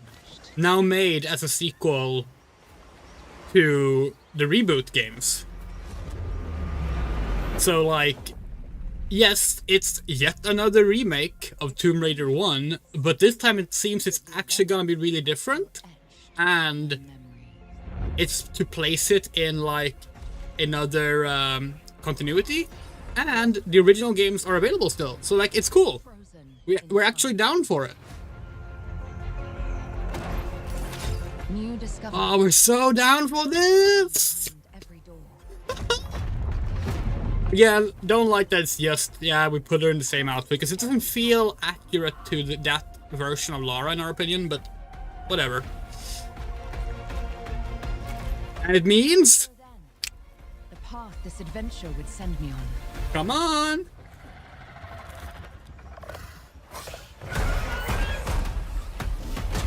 We didn't know that! The titless of fire. We got feathered raptors! Still burns. We thought it was gonna be the T-Rex. I need to go further. To uncover the secrets of Atlantis. Ah, fuck yeah. We hope Atlantis is still, like, really fleshy and gross, unlike the other remake that made it more boring, let's be honest. Ah. Are destined to be retold. Yeah, see, that's how you do a remake, though. Like, you keep the original, you maintain it, and then you do a new spin on it as well. Like, that's how you handle remaking shit. There you have it, not one but two Tomb Raider games. Tomb Raider Legacy of Atlantis, a reimagining of Lara's iconic debut from 1996 for the 30th anniversary in 2026 next year, and Tomb Raider Catalyst, a brand new game and Lara's biggest adventure yet in 2027. And now for something completely unexpected. Did you say completely expected? No, unexpected. Okay. But yeah, very excited for Tomb Raider coming back. It's about fucking time. And yes, we will be playing through all the Tomb Raider games on stream. Starting with the original Saturn release of Tomb Raider 1. Starting early in January, we're gonna get started on that. Because there are 12 games to play through before the new one.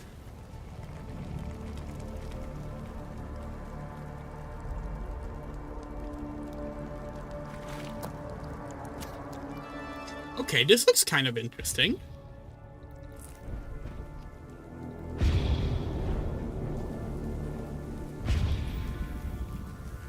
What is this? What is that?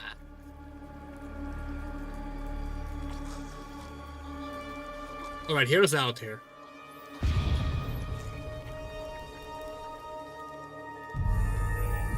Oh, there's a gun. We were wondering when it's gonna turn into another shooter. But damn, we actually... Oh god, that's gross. Sorry, what? That's the forest? And I'm here to introduce a brand new character to... Hey, Game Awards!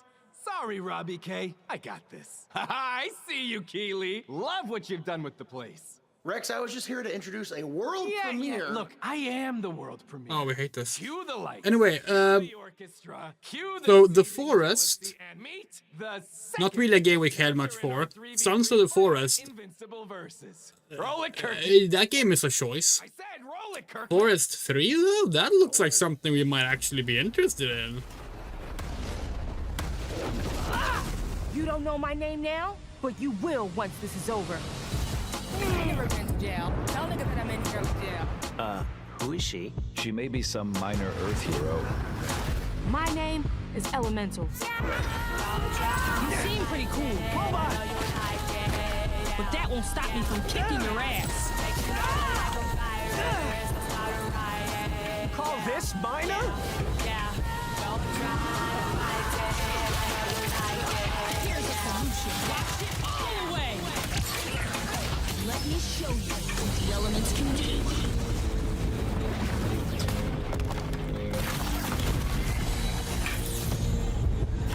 You want to escape? We've seen people say that game looks poorly animated, and we might even have said the same in a previous trailer, actually, now that you think about it, but that looked fine. All right, next we're excited to share the global announcement of an upcoming game coming exclusively to Nintendo Switch 2. Oh. Okay.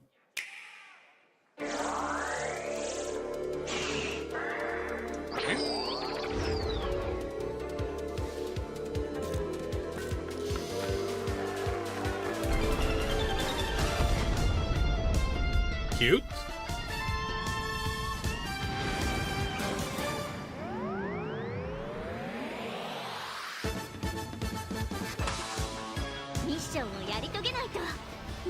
This looks really cute, actually. Kind of looks a bit like Let's Fiction, but like obviously different. That was a terrible sentence. We meant that like it seems to have a similar like co-op approach that like that game where like it has a bunch of different gameplay approaches, but it's all in co-op. That looks really nice. And we love her design. It's super cute. Doesn't that look fun? A two-player co-op game starring Maki and Omura with a retro anime universe aesthetic. Orbitals is coming in 2026. Now it's time to present some other... Geoff! Yes, Piggy? Geoff, Rolf isn't here yet. Rolf the dog? Yes, my accompanist, my accompanist, the piano player. Yeah, I thought you guys were rehearsing for later. You know, we're actually live in the middle of the show. He's not here yet. We're not rehearsed. He doesn't know the song. What am I going to do? Piggy, we have awards, we have announcements. You know what? Go with this guy. He's going to help you. Get you ready for later in the show, okay? Yeah, exactly. Right there. Right there, Piggy. And scene. All right, well, I'm sure that's going to work out. Ralph's probably just stuck in traffic. It's okay, Piggy. It's okay. All right, more of that later. Now we're here to honor another group of nominees and winners. First up, here are the nominees for Best Action Adventure Game. Death Stranding 2 On the Beach, Ghost of Yote, Hollow Knight. Oh yeah, mandatory mention that action adventure is not a genre. It makes no sense as a genre. Yeah. Hollow Knight Silk Song. See, you guys won. All right, here are the nominees for Best Art Direction. Claire Obscure, Expedition 33, Death Stranding 2 On the Beach, Ghost of Yote, Hades 2. Hades 2's gotta win this one, right? Hollow Knight Silk Song. And the Game Award goes to Claire Obscure. Oh no, okay, never mind. Now another genre, the nominees for Best Sim Strategy Game. Those are Final Fantasy Tactics, The Evilise Chronicles, Jurassic World Evolution 3, Sid Meier's Civilization 7, Tempest Rising, The Alters, and 2 Point Museum. This year, the Game Award goes to Final Fantasy Tactics, The Evilise Chronicles. It's a re-release. Now the nominees for Best Debut Indie Game. Blueprints, Claire Obscure Expedition 33, Despalote, and Dispatch. And the Game Award goes to Claire Obscure Expedition 33. Congratulations to all the winners. We'll have much more Game Awards ahead, but right now, here's a first official reveal of Wuthering Waves 3.0 coming on Christmas Day, and a nominee tonight for both Player's Voice and Best Mobile Game.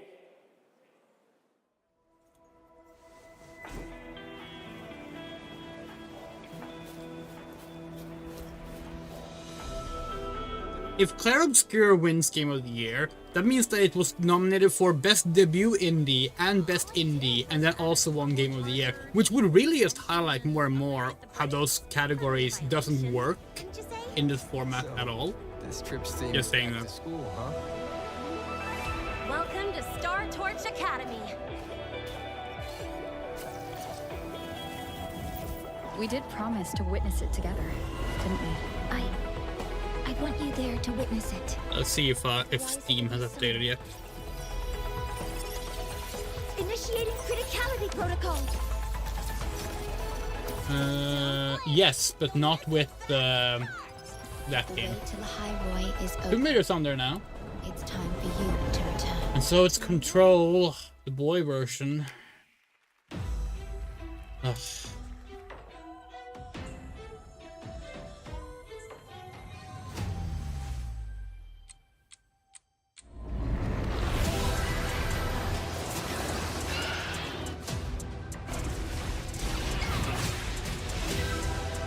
Samus! I've been waiting for this.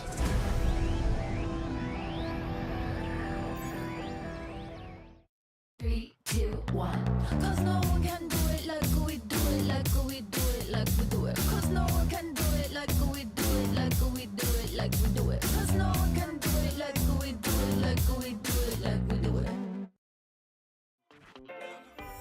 There it is, the Google Play Point, the most valuable jewel in the game. Earn them by playing the stuff you love. Then trade them in for the sweetest in-game items. Score the latest IRL swag. Or up your game with limited edition merch. Victory is yours, and so are rewards. With Google Play Points, go reward yourself. Go play.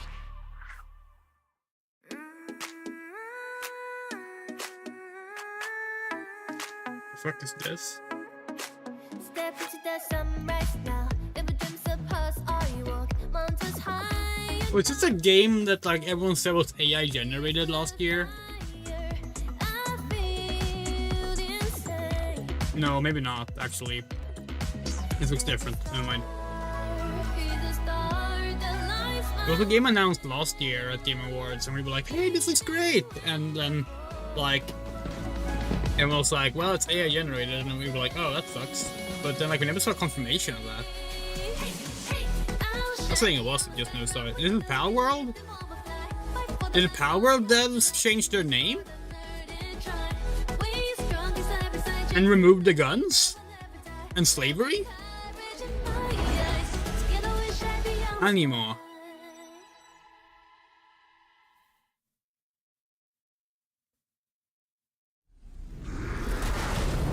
Enough! With every celebration of hubris, your hatred grows. Look around to would-be heroes, influencers, executives. You! How far would you go for that trophy? Death? Decapitation? And you streamers are no better. Riker, Shroud, you've corrupted more minds than even I can imagine. Ah, if it isn't Geoff Keighley, creator of the symbol of jealousy. Impressive. As for the rest of you, who of you is worthy of facing me? For I am Mephisto, Lord of Hatred, and you are nothing. Are we supposed to know who that is?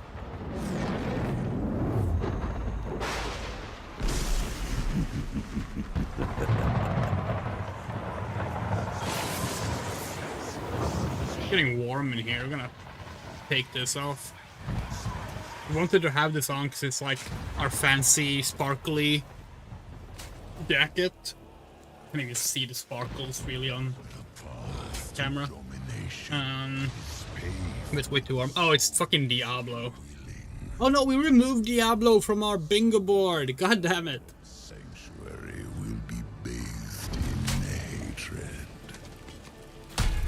and none shall escape the flood.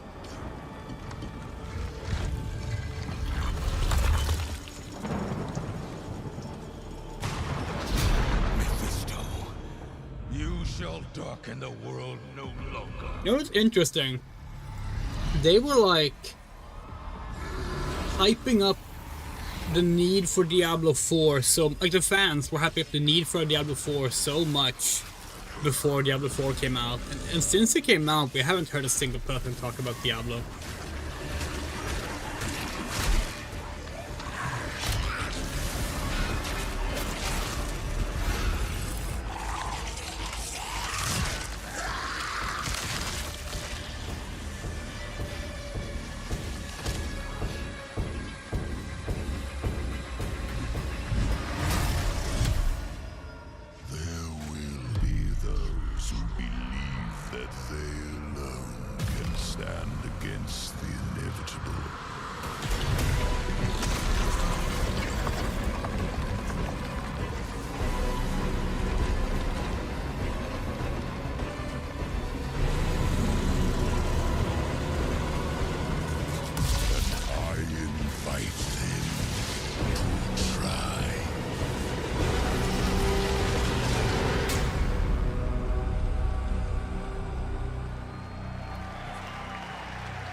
Diablo players, your wait is over. Get in the fight and play as Paladin today, and get ready for Lord of Hatred coming in April. It is great to have Blizzard here at the Game Awards.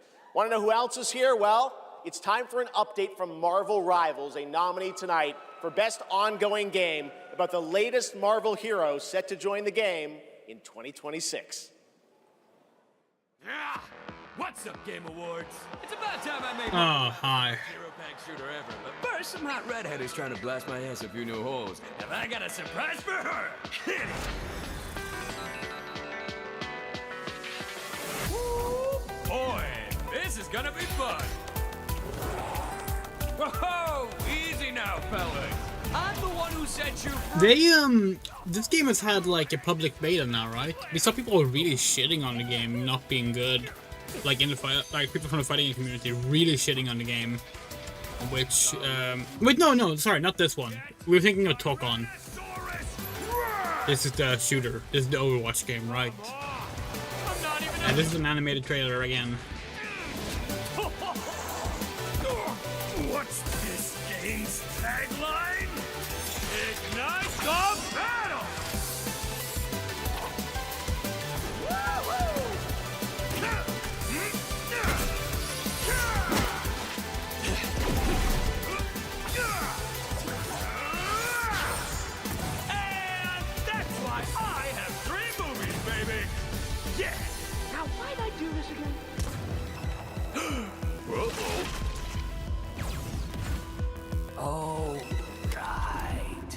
She's my rival.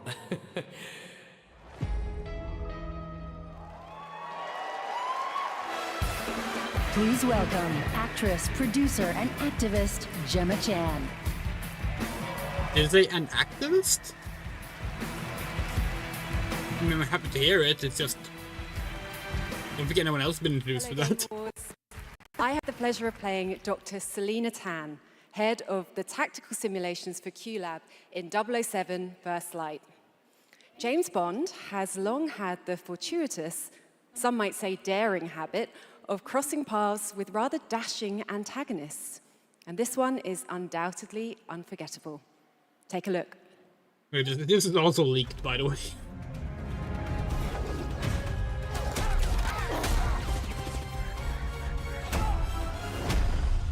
So this is Aleph. We're in the lion's den, Bond. Try not to draw attention to yourself. Me? Never. I am sometimes asked, Bafma, how is it that you hear every whisper in every corner of Aleph? And I answer, I built Aleph with my will, my blood, my whole self. This city is an extension of my being, my body. Today, it became infected. Easy, girls. Plenty of meat for everyone. Girls. Of course.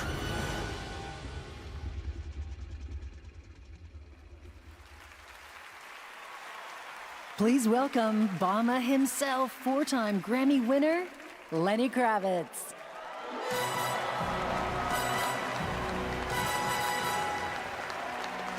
Oh yeah, that's also the First Light box check.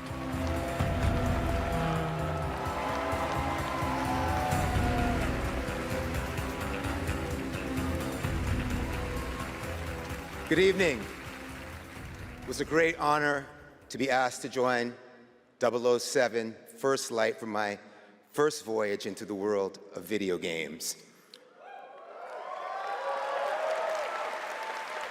When IOI invited me to play Bavma, a wild, unpredictable pirate ruler of Africa's biggest black market hub, I knew I was stepping into something special.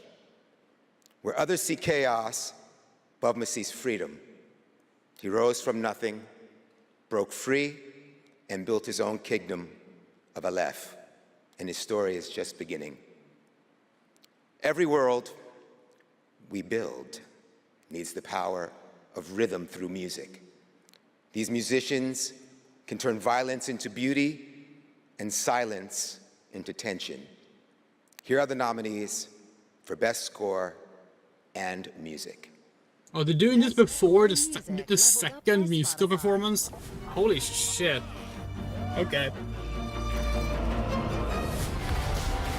Oh, we're just gonna guess Expedition 33 then, because so far it hasn't lost a single thing it's in, right?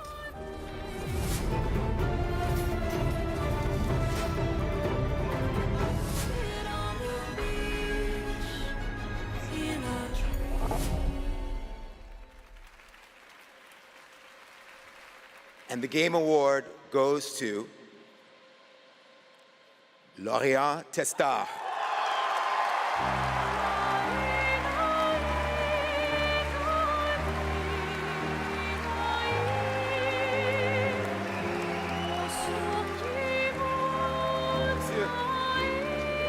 This is gonna be awkward for all the other, because it's gonna be like at least 2 more musical performances after this, and now they haven't won. Thank you. The one that's already performed won. We're so happy to be here tonight.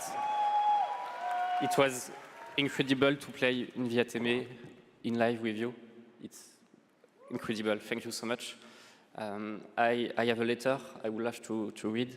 They really should put like the musical award second last, so that all the musical performances get to perform first. I would really love to start by thanking all the musicians who work on the soundtrack with us, who give their soul and their hand and their voice to the sound of the music. I also want to thank you, Alice, to standing by my side. It's an immense gift to share this journey with you. Thank you for carrying each note within you and for letting Alicia's lost voices resonate in the world of Clarobscur. Thank you, Guillaume, for lingering on one of my songs on that night when our story was aligned. And thank you to all my loved ones for their love and their support during all these years. And to all our players, thank you for letting Clarobscur and our music find a place inside you. You are the lumière that makes us want to keep painting, keep loving, and keep dreaming. Thank you for reaching out your hands to us. We don't know the colors of tomorrow, but we are ready to paint them with you. Thank you. To the Enchanted Tomorrows. I mean, don't get us wrong, we're very happy for them. Like, we're looking forward to playing this game when we find out time for it, but, like... I would like to say something. Yeah. Oh. We are so grateful to receive this award tonight. It's a wonderful recognition of our work over the past 5 years. A hug thank you to Lorient, who made this world adventure possible. And a big thank you to Central Studio for their trust and unwavering support. Thank you, everyone. Tomorrow comes. Yeah, like, we're very happy for them. Yeah. We stand by what we said about the award should have been the second to last award. For a limited time only, Prime members can go to Amazon.com/thegameawards to save up to 25% on select we're gonna go check Steam again. hardware and accessories See what other from games brands showed up. Turtle Beach, Lenovo, Samsung, and more. Please welcome from Warframe, Community Director Megan Everett and Creative Director Rebecca Ford.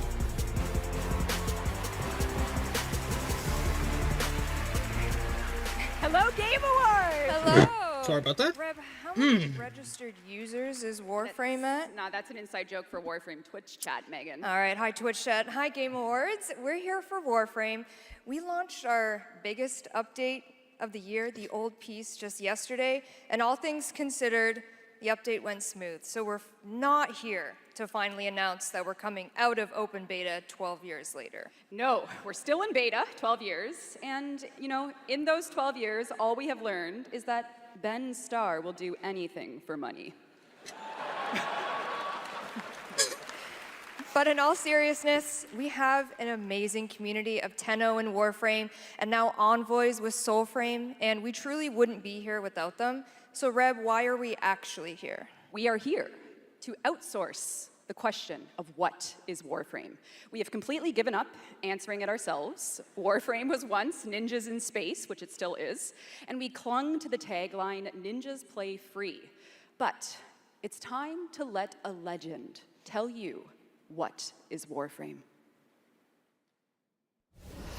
Okay. What is Warframe? Cursed to walk through this senseless universe in living metal. Haunted by dreams. Excalibur. Mag. Volt. Names that echo an ancient purpose, now lost to them. The war they were created to fight is long forgotten. And yet, they wake. They stir. What drives them? Their residual instinct, or some separate conscious force? We may not know, but there's one who does. They hear her voice, a blanket against the horror. They insist blindly upon humanity and its worth, even in the face of ultimate indifference, but with so little understanding of what they have taken, what they still owe to me.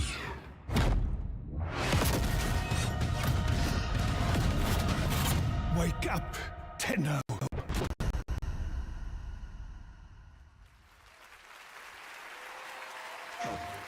After a 1,000-year-long epic battle ended, Oh, for fuck's sake. the world finally regained peace. However, the Book of Stars disrupted the flow of time, and a new darkness awakens. この不思議なアイテムはね、なんだかトリトリに懐いているみたいなんだ。この魔物って一体何なんだろう。I fucking hate Seven Deadly Sins. これはただの冒険ではないと。Now, a new destiny calls to us. For the new tale we are about to create. Together we run, bound by destiny. A co-op open-world RPG for everyone. The Seven Deadly Sins Origin. PlayStation.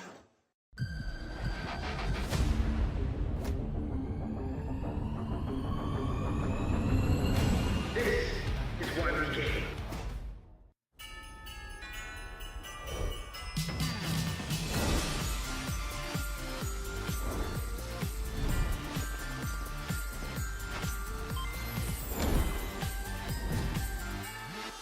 Did they really need all these ads and sponsors to fund the show with how much the fucking publishers pay for marketing?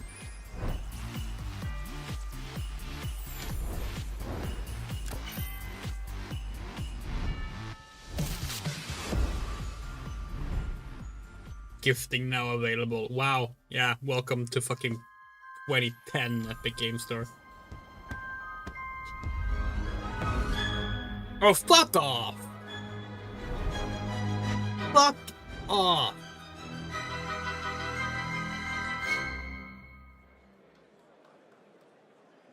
That's right, Hogwarts Legacy is free on the Epic Games Store right now, and there's even more Harry Potter fun coming later this month to Fortnite with customizable Hogwarts house outfits. Play Hogwarts Legacy on EGS before December 18th and unlock a Harry Potter chocolate frog back bling in Fortnite. It's the world we live in, guys. All right, back in 2023, Lords of the Fallen surprised and impressed players with its brutal combat, dark fantasy world building, and stunning dual realm design. Tonight we have your first ever look at the gameplay of the sequel. Lamp bearer. One must travel. Oh yeah, it's just the Lords of the Fallen 3 that's called Lords of the Fallen 2 because video games are a fucking joke. Paths through light. For those who don't know, Lords of the Fallen was a game that released like 12 years ago, maybe. Then a sequel was announced called Lords of the Fallen 2. They may lead.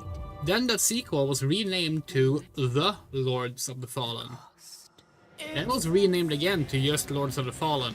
And now both games were called Lords of the Fallen. And then they announced the third game, Lords of the Fallen 2. No other industry would get away with that.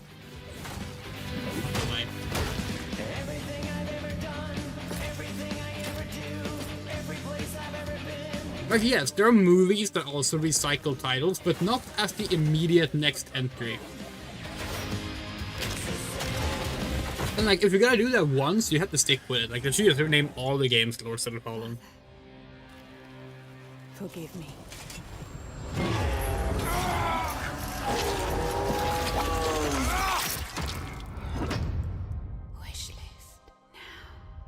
Lords of the Fallen version 2.5 with new veteran mode out today. This next set of awards recognizes a diverse set of games across a variety of genres. Here are the nominees for Best Sports Racing Game. EA Sports FC 26, F1 25. If Sonic doesn't win this, the fandom will possibly, like, and the Game Award goes to blow up. Mario Kart World. Congratulations, Nintendo. Here are the nominees for Best Community Support. Baldur's Gate 3, Final Fantasy 14. Yeah, the people voting for that are not people playing racing games, huh? No Man's Sky. This year, the Game Award goes to Baldur's Gate 3. The one that last year. All right, here are the nominees for Best VR AR Game. Alien Rogue Incursion, Arcan Age, Ghost Town, Marvel's Deadpool VR, and The Midnight Walk. The Game Award goes to The Midnight Walk. Congratulations. Now, the nominees for Best Role-Playing Game. Avowed, Claire Obscure Expedition 33, Kingdom Come Deliverance 2, Monster Hunter Wilds, and The Outer Worlds 2. This year, the Game Award for RPG goes to Claire Obscure Expedition 33. And finally, here are the final 5 nominees for Player's Voice, a 100% fan-voted award. Claire Obscure Expedition 33, Dispatch, Genshin Impact, Hollow Knight Silksong, and Wuthering Waves. This year, the fans selected Wuthering Waves. Hey, on the box. Congratulations. All right, and now we've got something great for you. Please welcome actor Rahul Kohli.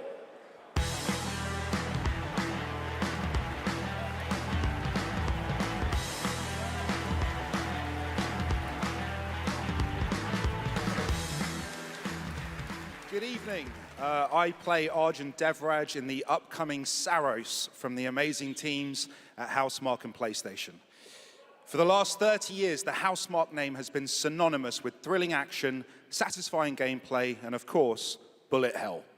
It's been an honor working with them, not just as an actor, but as a fan of Stardust, Returnal, and literally everything in between. We cannot wait for you all to play when Saros lands next year. And here's the debut of our new story trailer. Okay, here's the bingo board update. A lot of boxes, but no bingo yet. That Might and Magic box really fucked us over, huh? We promised we should have kept it Diablo.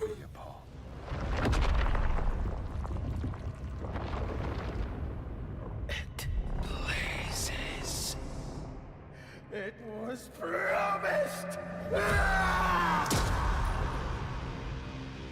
I need to know that I just made the right decision. It's me, boss.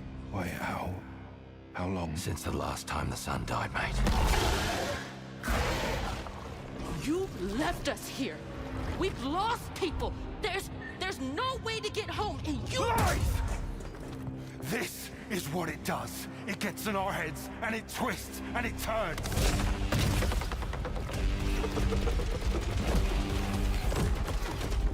I won't break our promise. I will make everything perfect again. I know you're here, and I will. Neither Sega or Square Enix have shown anything new yet, right?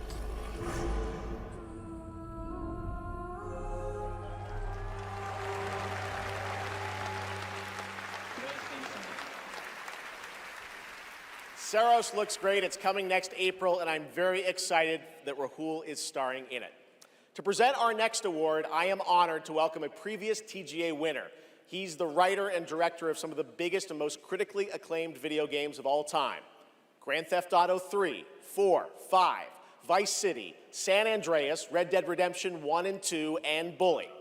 He's the co-founder of Rockstar Games and now the founder of a new studio, Absurd Ventures, where he is busy writing and creating novels, comic books, animated series, and yes, 2 big upcoming unannounced open world games. It is my honor to welcome to the TGA stage for the first time an industry icon, Dan Houser.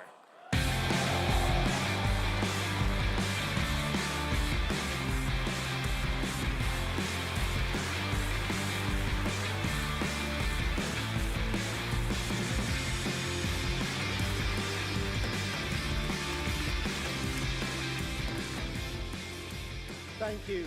Good evening. It's a real pleasure to be here. In the 29 years I've been doing this, we've seen games emerge as the premier art form of the 21st century. More than any other medium, video games have the power to take the audience on a journey, both physically and emotionally. Games don't just tell us a story, they let us live it. The story becomes the experience, driven and shared by the player's choices. It's a level of shared authorship that's unique to video games. And when that all comes together, it's almost magical. And so here are the nominees for Best Narrative.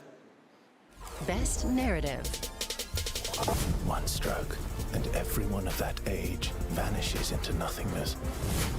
This thing between us, it was a mistake. I will find every last member of the Yote Six, and I will bring you peace. I always dreamt of leaving this place, becoming more than a peasant. I hate it all. I'll destroy it all! I mean, it's gotta be Expedition 33 again. The Game Award goes to Claire Obscure, Expedition 33.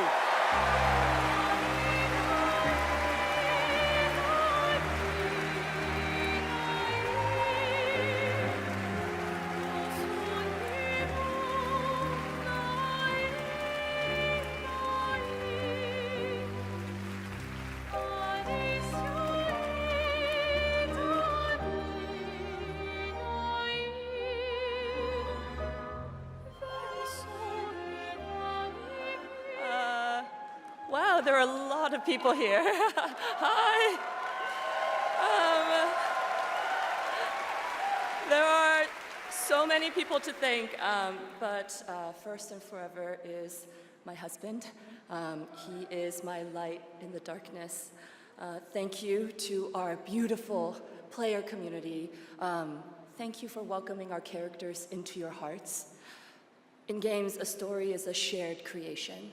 It starts with words on a page, but the player experiences it through the work of each of our teams. Character and environmental design, quests, combat, UI, cinematics, acting, music, VFX, and through localization into other languages. All of that is supported by our producing and our technical teams. The last ingredient is our players, who interpret the story in the context of their own lives, and who keep our story alive through their own creative expression and discussions. The marvelous thing about games is that we create that experience together, our team with our players. Thank you so much.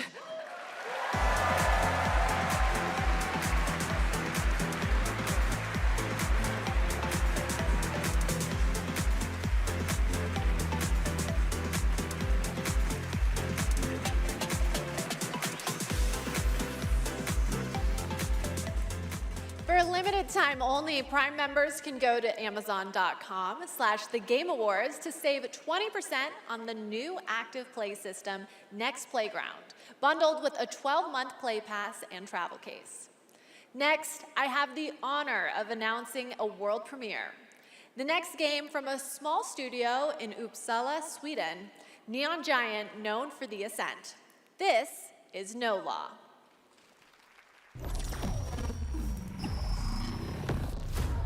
Port Desire, a city that don't belong to anyone, but everyone wants a piece.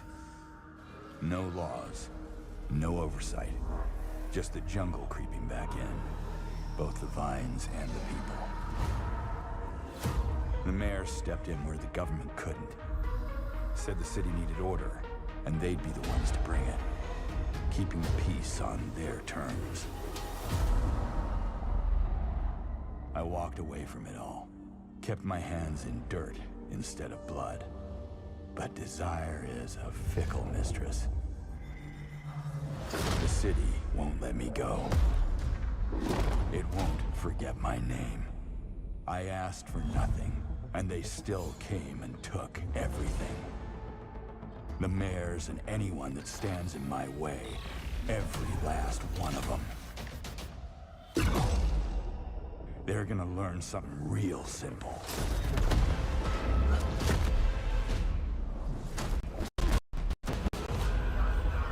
What was this? Did they say it? Or like, is it a new thing? It looks interesting.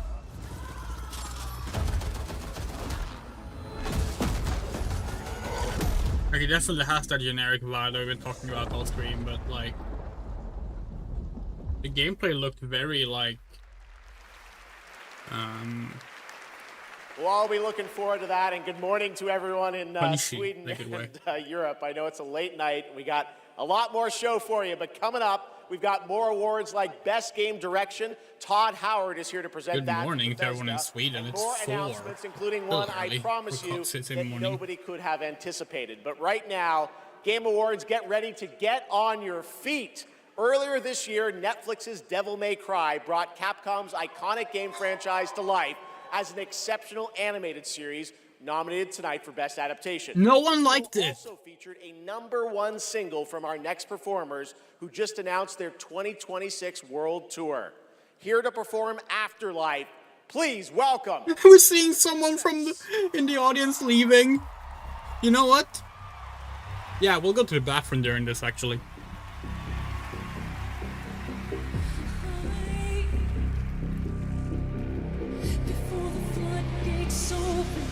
Hold on, that's 100% gonna get our stream demonetized.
Okay, it's still going on.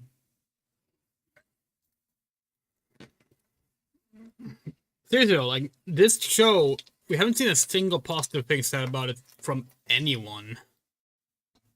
Like, not critics, not fans, not anyone. The music might be fine, but like, yeah. Let's even get into how it's Avi Arad who, like, no, not Avi Arad, Adi Shankar, who people definitely have lost their love for good reason.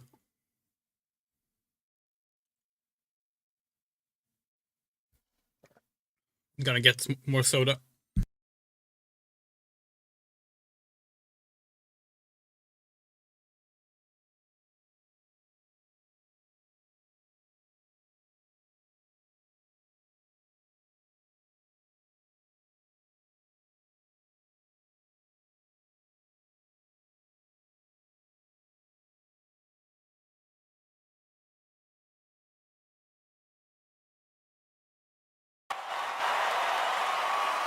Hey, it's finally over. So good. Talk about a performance. Devil May Cry Season 2 will premiere on May 12th, 2026, only on Netflix. Give it up one more time for Amy and Evan. Again. That was incredible. Who wants it, though? There is more Game Awards ahead, including more... Give us more Tomb Raider instead. Of course, Game of the Year, presented by last year's winner. Which game will take home the trophy this year? Stick around to find out. Lauren Balfe and the Game Awards Orchestra are tuning up.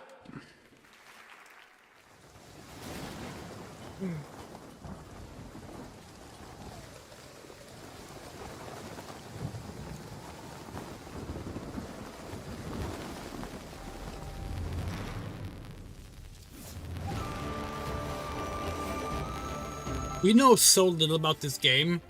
Only things we know is that apparently there's like gay girls in it somewhere.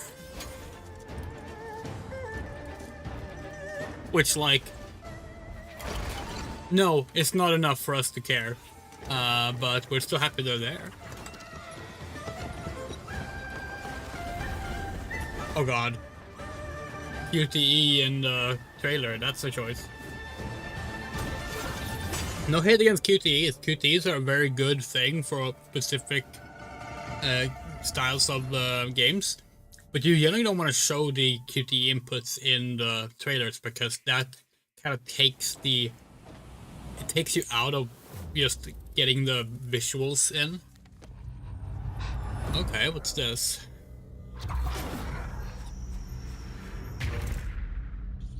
Oh, it's a port of something.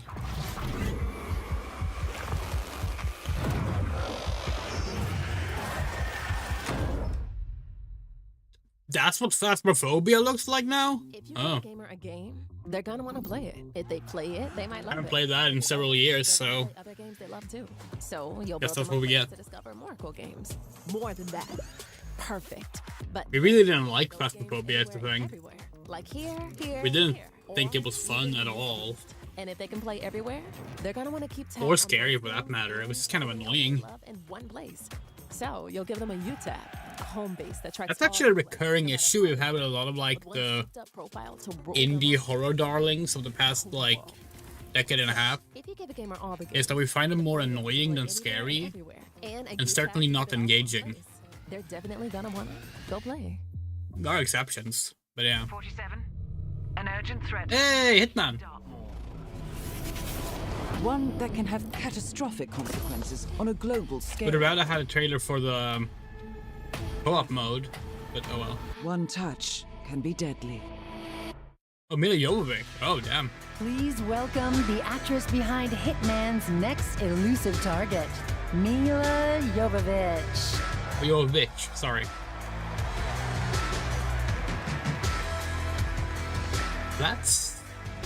Those are boots. Hi, Los Angeles! And hello to gaming fans around the world. I'm thrilled to be making my debut in a video game as the next elusive target. How is this her video game debut? She was in like 6 Resident Evil movies. Capcom didn't put her in anything? The hunt begins February. Holy shit, they didn't, did they? Not even in one of the spin-offs. The Game Award for Best Multiplayer. Wes Anderson, do you mean Paul? A monstrous challenge. Paul is the one that she married. I mean, imagine having to develop games that account for the absolute unpredictability of thousands of live opponents. Paul W.S. Anderson. Or even worse, the persistent dumbness of a human teammate. Terrible director, but It's no easy task. we respect him putting his wife and everything. That's These all pull it off in their own That's- inspiring yeah. way. Here they are. Best multiplayer game. They said the world above had ended, so you learned to Probably Arcade is gonna win this, honestly. Like, people are saying it's like the best thing ever. We have watched it and we don't understand what's appealing about it at all. But we also haven't played any of the nominees here, we don't think. We don't play many multiplayer games. Oh, Split Fiction could win, actually. That's also a possibility. Wow. I see people have a lot of favorites out here. You like Event Horizon? We like Mortal Kombat. That was one we liked by him. All right. I got it right here. And the Game Award goes to Arc Raider! Yeah, figured.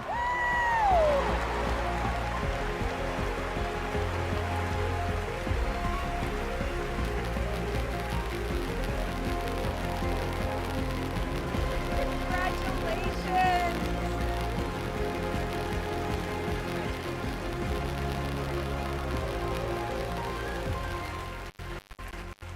Wow, incredible. With this list of nominees, who would have thought? First of all, thank you all. And on behalf of the Arc Raiders team, this incredible team, we'd like to thank our loved ones for supporting us and cheering us on along the way. Embark Studios as a whole, because... It was in the Monster film. Yeah, we know. It fucking sucked. It's one of the worst films we've ever forced ourselves through. The partners in Nexon, whose unwavering trust in us took us all the way here and made it all possible. And of course the players, whose love and engagement just means the world to us. Thank you all. We do wonder how much of our dislike of a lot of the modern multiplayer shooters has come down to the fact that they're all third-person shooters now. We generally don't like those as much. But, Congratulations, Arc Raiders. yeah, but we're You not know sure. him from the Marvel Cinematic Universe and Stranger Things. Please welcome to the Game Awards, David Harbour.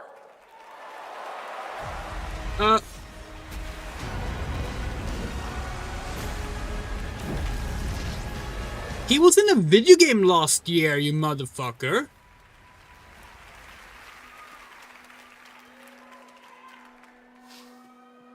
Edward fucking Carnby, you present him as the Alone in the Dark protagonist. Assembly has entertained millions of people all around the world with the Total War franchise. Today, I'm here to help announce where Total War is going next. And it'll be in a universe that is so close to my heart. Star Wars. I'm excited to reveal that Total War is headed to the grim, dark future with Total War Warhammer 40K! Oh, okay.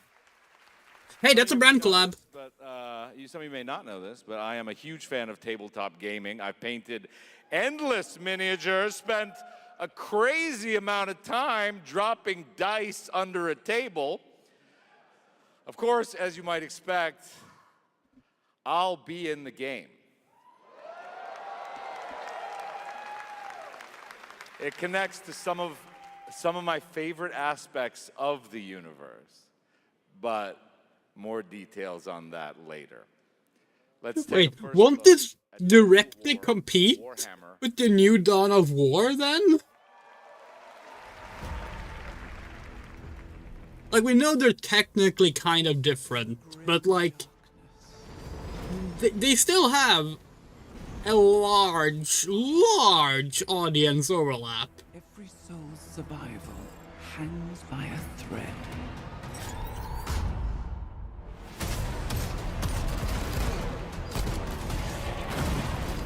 Hey, this is cool. I haven't played Total War in like forever. Can't even pretend we're a fan of it. Like, it's been way too long since we played one for us to say that. But it's a good fit. We're happy it's this and not Star Wars. We thought it was gonna be Star Wars. Then again, it's been a while since the Star Wars RTS. That could have been fun. We really liked all of them, actually. Galaxy at War, Force Commander, the one that was just Age of Empires. What is that one called? Galactic Battlegrounds? I think it's called?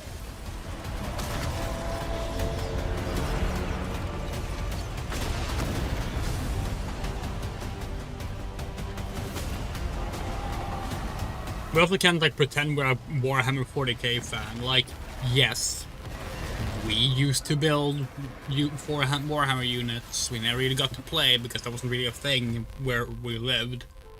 But like, we haven't followed anything Warhammer since like the first Space Marine game, which was like 2009 or something. We have no idea what the franchise is even like right now, so. For there is no peace amongst the stars. There is only war.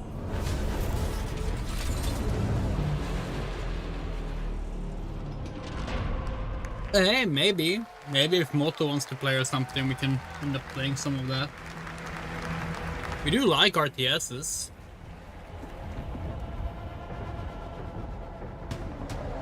Oh hey, we're getting some gameplay too? Oh, nice.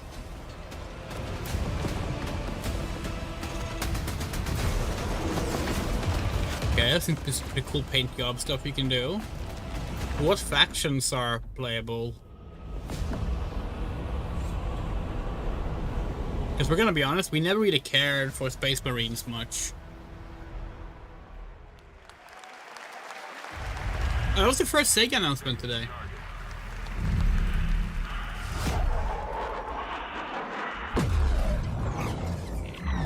Respond, bandits inbound. Okay, which is this Black Ops or is it like no? It can't be. No, it probably is. It's like Warzone or something. It's gonna be a it's gonna be a military shooter at least.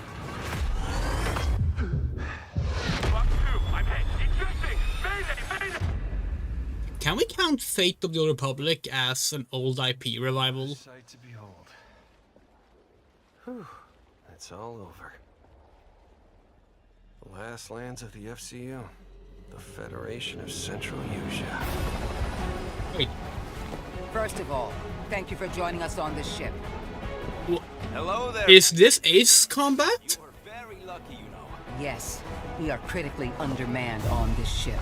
Don't worry at all. The man in front is Jan Rexco, the Wings of Thief. You're riding shotgun with the legendary Ace of Aces. He's a mass delusion fabricated by the rumor mill of social media. Radar contact. We think it's the Shadows. Our lone target is Wings. All dogs fire. Time to pull out. 22. Roger that. God damn it. Start swimming, soldier. Make it home alive. Let's keep at it, Rex. Ray, heads up. Hell yeah! To keep us alive, Wings of Thief must stay on the mission. New Ace Combat! I can make up your kill count to be whatever. From now on, you'll be the greatest ace pilot this war will ever know.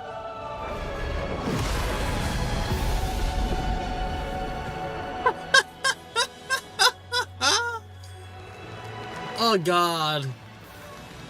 We did not see that coming. We did not see that coming. Yes, that's right. Ace Combat is back in 2026. Thanks to Bandai Namco for that. Over the past few weeks, fans have been visiting the Game Awards vote in Fortnite to help us select When was Ace Best Combat Creative 7? Island of the Year, and Genesis Squid Game came out on top. Congrats to that team, and head over to the Game Awards Island now live in Fortnite to play all the 2019, okay, not that long ago that then. you're seeing below. All right, next, from the creative minds at Fuse Games, some of the key folks behind Burnout and Need for Speed, comes an all-new racing experience. I want it back. The way it was before the Empire shut it down. Massive engines. Lightning fast. Lives on the line. The pilots were incredible. Best of the best. Oh, sorry. Star Wars is happening. United by one beautiful dream. Are they doing new racer?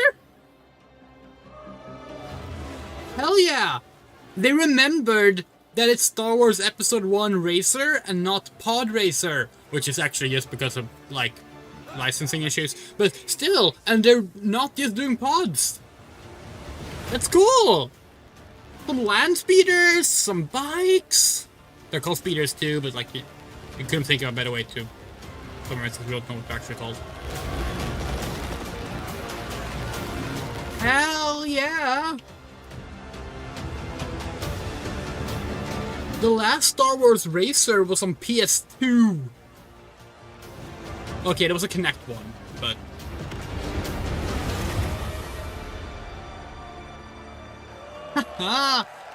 yeah, okay. 100% counts as old IP revival.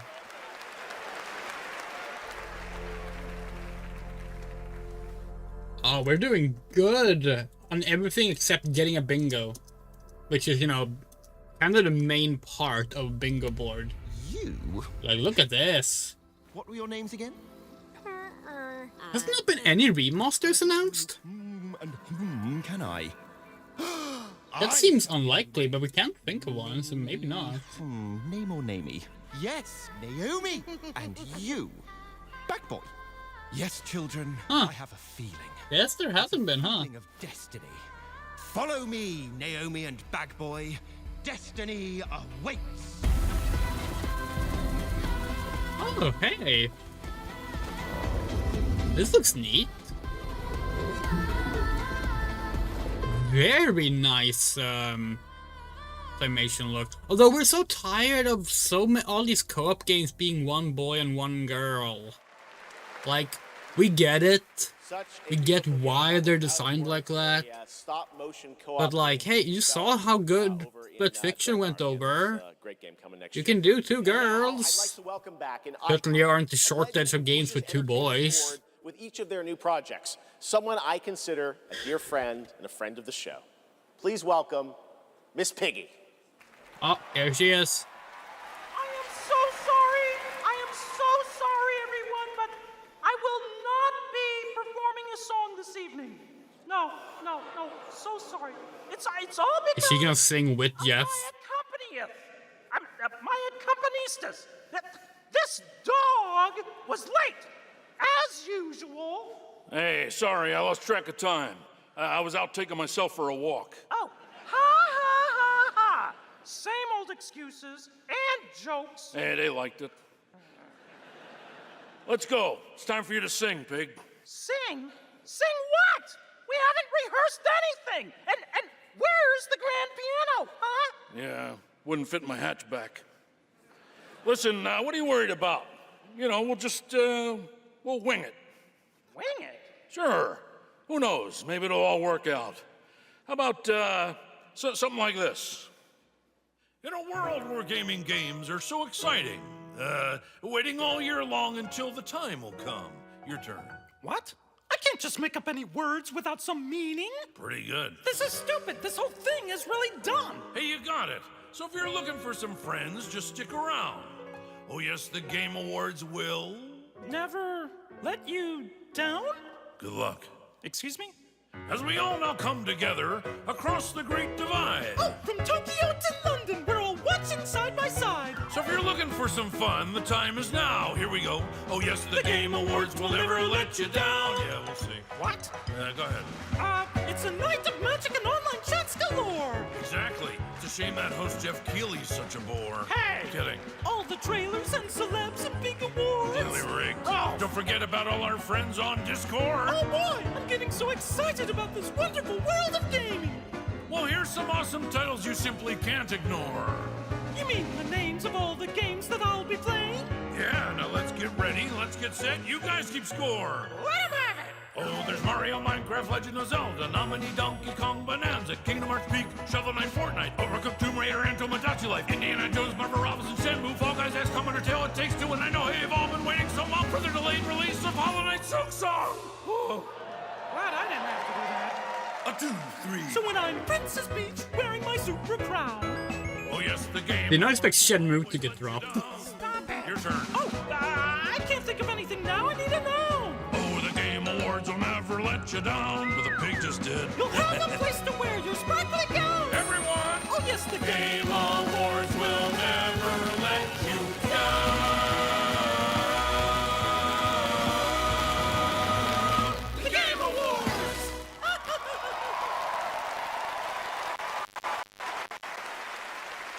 Gotta love them, the Muppets, everybody. Thanks, Miss Piggy and Ralph the dog. It all worked out in the end for them. All right, the Game Awards will be right back after this new look at Duet Night Abyss.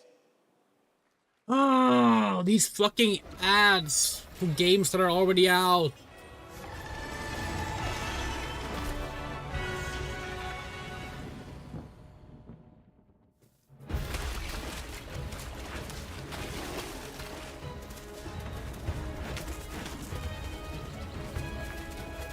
See if Ace Combat is up on Steam yet.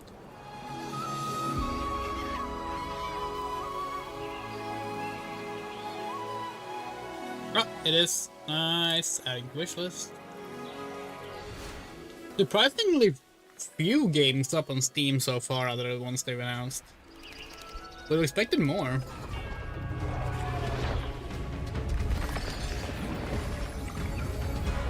Like, Warlock is still not up.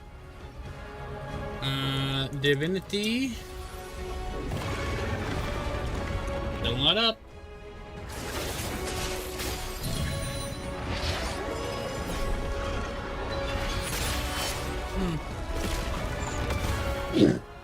Oh. Not catching a cold.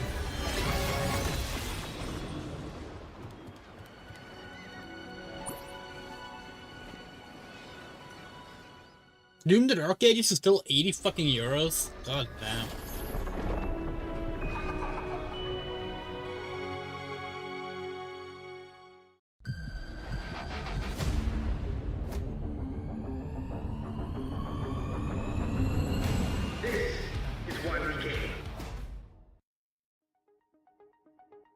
Okay, let's read more about the Tomb Raider remake. Okay, let's see. Switch the light. Oh, okay, there's not much on the Steam store page just yet. Found a mission. Break a glass. Ring a bell. Superstition. But I've been wishing. Yeah, we think the idea is basically after the events of the Survivor series up until now, which is the Tomb Raider 2013, Tomb Raider, Rise of the Tomb Raider, Shadow of the Tomb Raider, the Dark Horse Tomb Raider comics, and the Netflix show, which is like all of that stuff ended up being origin story for Lara to become Lara, basically. So now they're doing a remake of. This is gonna get us fucking copyright struck. Now they're doing like a remake of the Tomb Raider one, set after that, but before the next story. So Tomb Raider 1 now takes place in the new timeline at that point in time, which is honestly like a pretty good way to do it. It allows them. It's kind of funny because that's literally what they did last time. Because Tomb Raider Anniversary is also a remake of Tomb Raider 1, but that's part of the Tomb Raider Legend and Underworld, the first reboot they did story. But this is a good way to do it, because like establishing that adventures have happened between the stories means that they can also go back and add more stories if they want to do it, you know? It's funny how many times they remade the original Tomb Raider. It is, because there's the original one from 1996. There's the cancelled one that Core was working on in 2006. There's Tomb Raider Anniversary from 2007. And now there's Tomb Raider Legacy of Atlantis. So we have 4 remakes. One of them didn't release, but it has leaked. Oh. Now and be the first like, to join the frontier. You know, we can still play it. Here's another world premiere only for you here at the Game Awards. But yeah, Core was working on a remake for the PSP, meant to release in 2006, but then Core shut down. So Crystal Dynamics did a remake instead in the Legend engine. Yeah, so this is the 4th version of Tomb Raider 1. But, again, unlike other remakes, they're clearly trying to do something different this time, and they're keeping the previous ones available. Both the original game, the remaster, and the remake.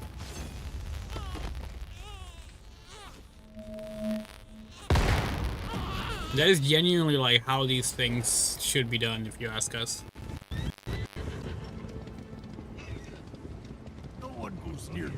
Oh, is this the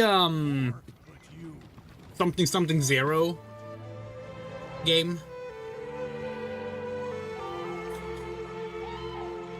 I'm so bad at remembering things. The game looks cool. You'd never break so easily. But why did you come back? The Order's blades are coming. They failed once. Phantom Blade Zero? Is that the name?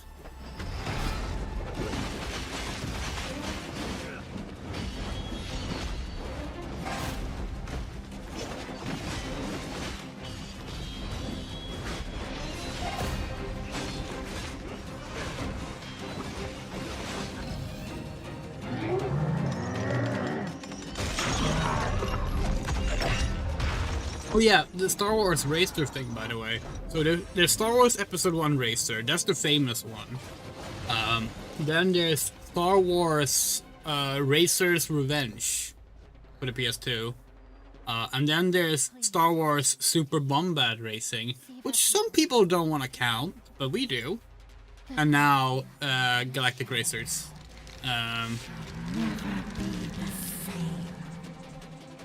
Or was it Racer Galaxy? We don't remember what it was called. But anyway, yeah, upcoming one. But we broke your spirit!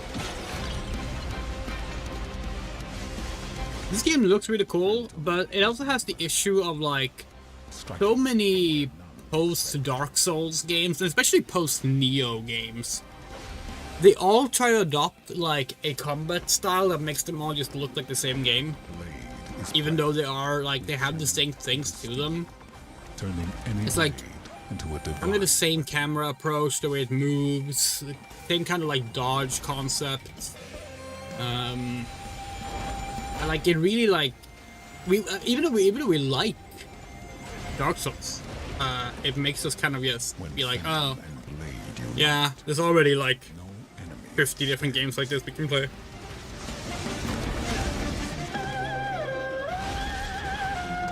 Like we look at this and we're like, okay, how does this game differ from Neo 3 coming out as well around the same time? And the answer is probably in a lot of ways, but not when you're just looking at the combat. It feels too much like the same thing. It also doesn't help that like they all have the same art direction that we talked about earlier. Towards like, yeah, specifically the graphical rendering styles being the same.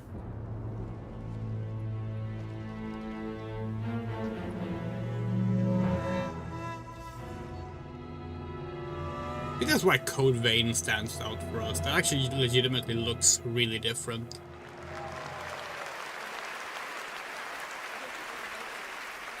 Phantom Blade Zero looks incredible, and I cannot wait to play that on PlayStation and PC when it comes out next September.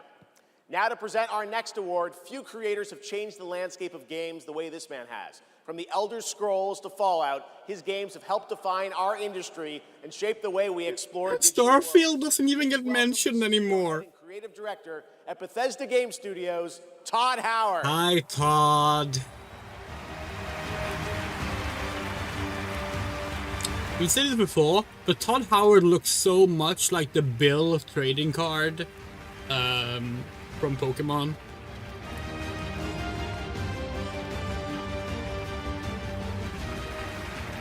Game development is the ultimate team sport.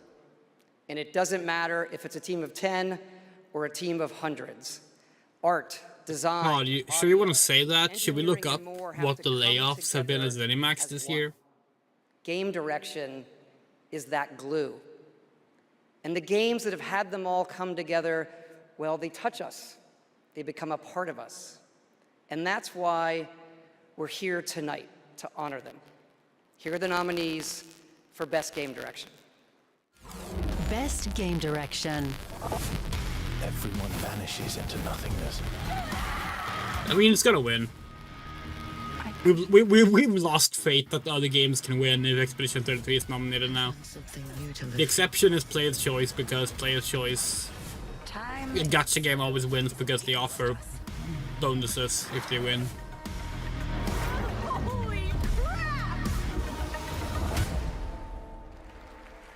At least Expedition 33 winning everything might lead to more interesting turn-based games in the future. We almost guarantee you Final Fantasy 17 is gonna be on some level turn-based. Probably more in line with Final Fantasy 13, which is already more in line with like what Expedition 33 does. Like, yes, it's turn-based, but it's also not like rigidly set to like not involve time and active reactions. Quite intimidating. Wow. Yeah. But yeah. Well, let's get to it. Yeah, so back in Brussels in 2020, I received a mail. Expedition 33's world, we're all just living in it tonight. Make a game, they said. It would be fun, they said. Yeah, what's the worst that could happen, right? Yeah. Well, fast forward for a few years. And still to this day, we still look at each other of how crazy this timeline is, for sure. Still don't really understand, but, you know. It's a timeline, however, where we're eternally grateful for the support and love we've received as well. All the ones with us tonight and the ones abroad, friends and family who believed in us and made this dream come true. And yep, I love to thank my wife as well. She couldn't make it here tonight, but I think she's watching it. She's in Brazil, so the time difference is quite quite huge. But yeah, anyway, thank you all so much. Have a lovely evening. Yeah. We really need to get around to playing this game, but we decided we were originally gonna stream Expedition 33, but then we basically landed on. Take care, Kathy. We basically landed on we don't think we're gonna enjoy this game if we stream it. We don't have time to play off stream. Tonight's show, especially for those of us who have been playing games for decades. Over the years, there have been many games, characters, and franchises we've all wished would return, and certainly many I'd hope that we'll be ready to announce at an event like this one day. Tonight, I'm excited to share this piece of news with all of you. Okay, what do we have?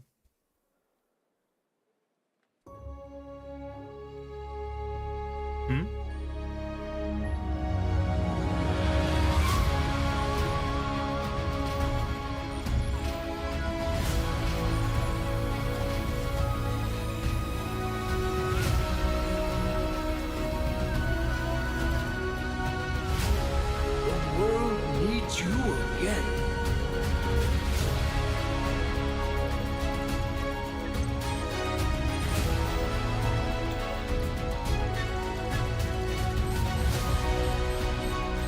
Oh, Mega Man. We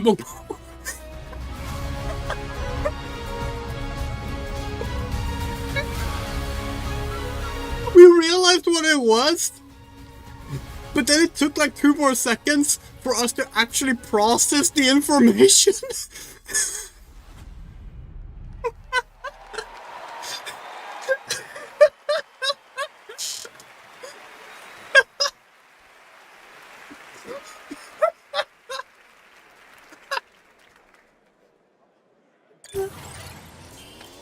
Oh, fuck yeah. Hell yeah, Mega Man 12.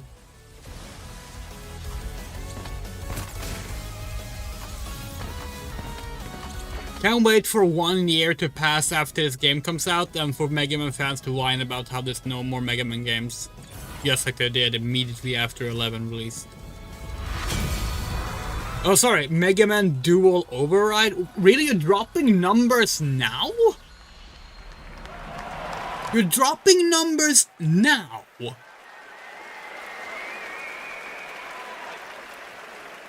Finally, I've been asking Capcom for years. This was the year, and 2027 cannot come soon enough. And even got a very early glimpse at first gameplay. The team really wanted to share that with you tonight to show the classic 2D style that they're returning to.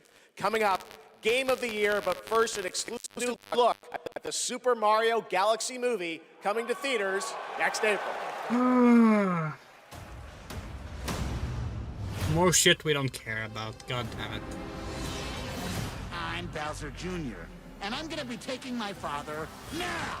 Gotta be honest, like, in terms of, like, things that interest us, this Game Awards has been very mixed bag.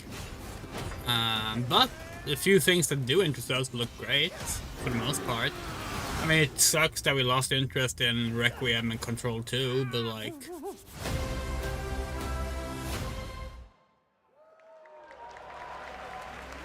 I trust you'll be able to rid us of this crucible. Oh, Neo 3. The light, who traverses time.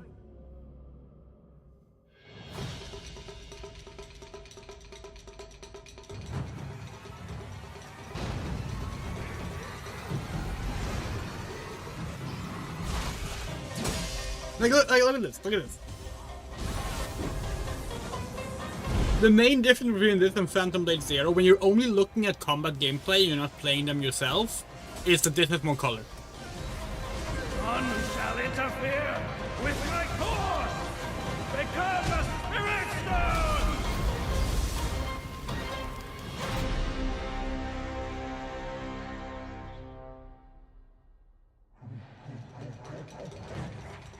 It's so funny that Neo originally was announced for the PS3 and would have released probably before the Souls-like thing became a common thing, and This war probably would not have been a Souls-like if it actually had come out. one that is only a matter of time, and the culmination of my journey.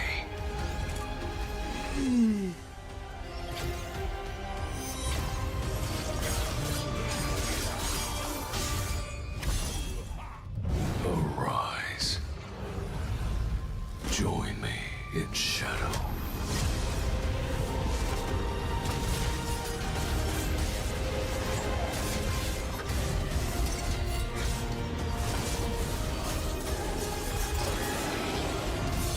I am the Monarch of Shadows. Solo leveling Arise. Overdrive. Available now.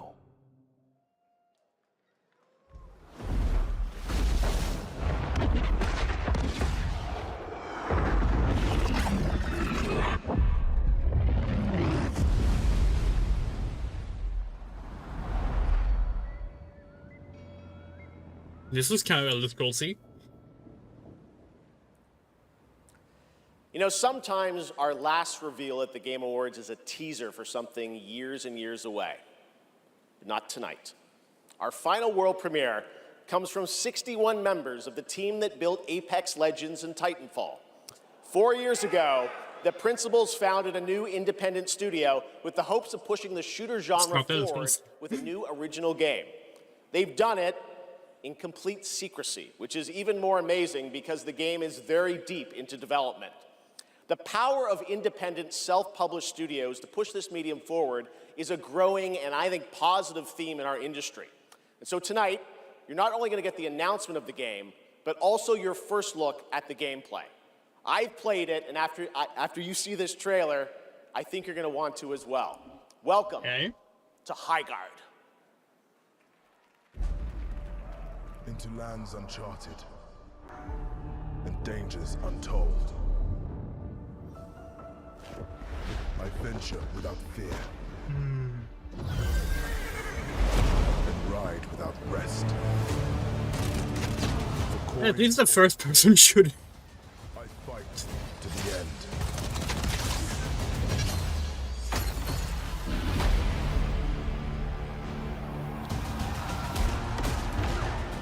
But yeah, we sure didn't get any Final Fantasy or Sonic tonight, huh? Here we go. Bringing the heat.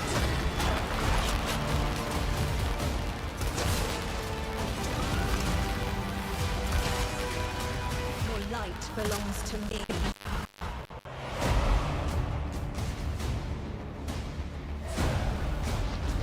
Moving in for the attack. Shield breaker forming.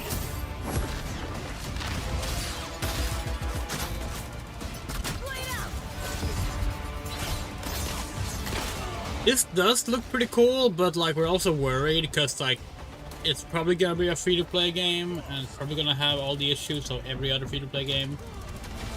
Siege tower coming in.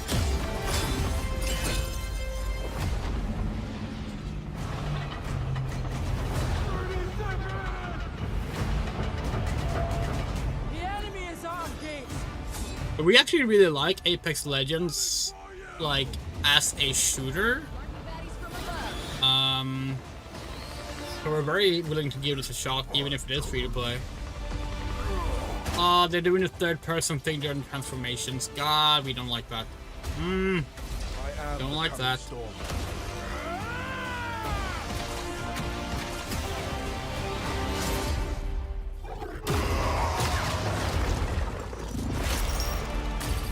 Altered Beast.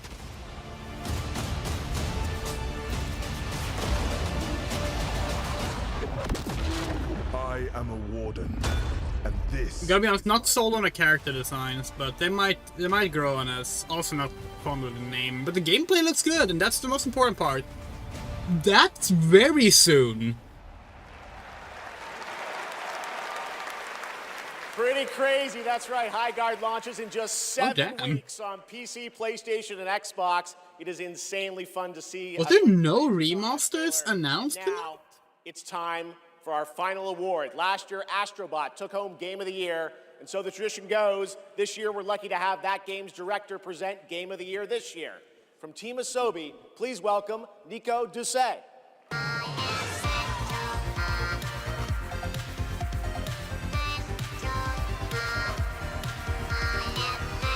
Wonder if they were originally gonna drop like Skyrim for Switch 2 tonight, and then they realized people would be upset because it's not Elder Scrolls 6, so they just did it a day early.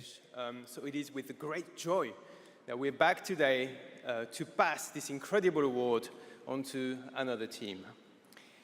Congratulations to all nominees tonight. With your games, you made us travel, dream, sweat, laugh, and sometimes, very often, cry. All right.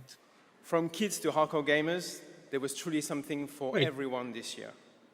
And have you noticed? Wasn't the flute guy gonna be there for a Ghost of Yote performance? What happened with that? All over the world. This is a testament that our industry feeds from various world cultures. And in this day and age, this is something we should really, really appreciate and celebrate.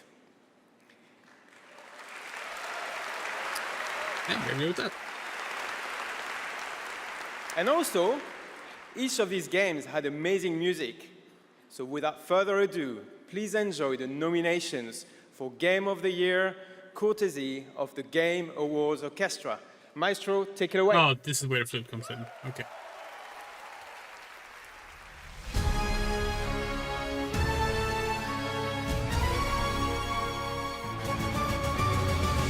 Yeah, so we know we said that we think Silksong is gonna win. We no longer think that. Expedition 33 clearly can't lose, but oh god, Poor Kingdom Come Deliverance, that has gotten 0 awards in any category, right? And it has no chance of winning here now, right? Damn, here it's a really good game.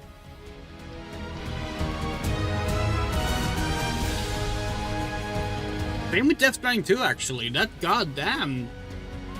There's actually some big hitters here that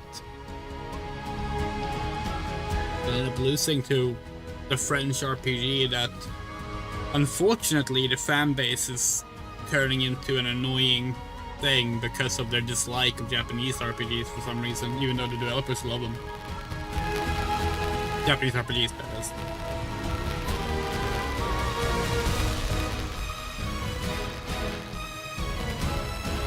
Maybe we should stream Expedition 33 instead of playing it off stream. Maybe that's the only way we're gonna get to it.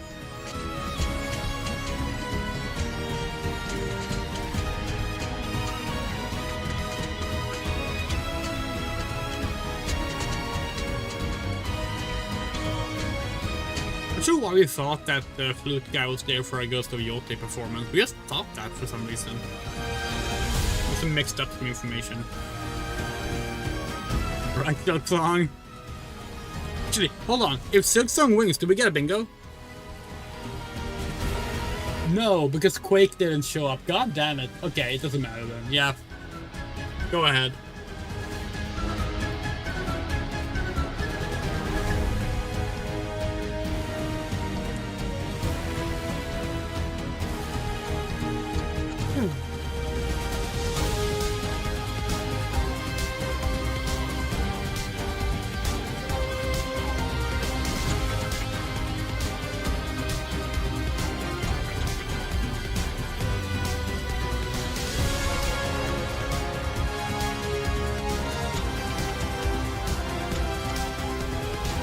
Hades 2 is still the best reviewed game of the year, by the way.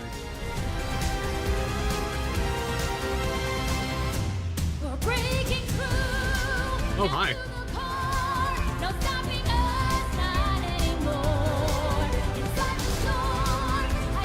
forgot she's nominated.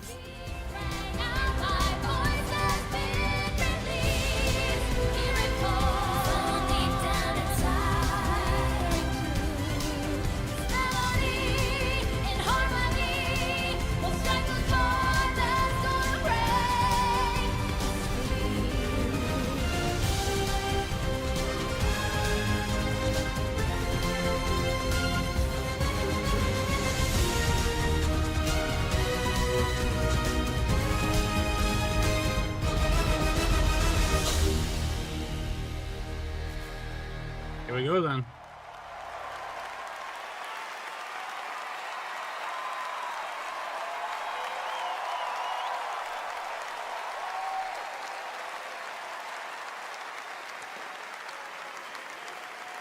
Those flutes are ridiculous.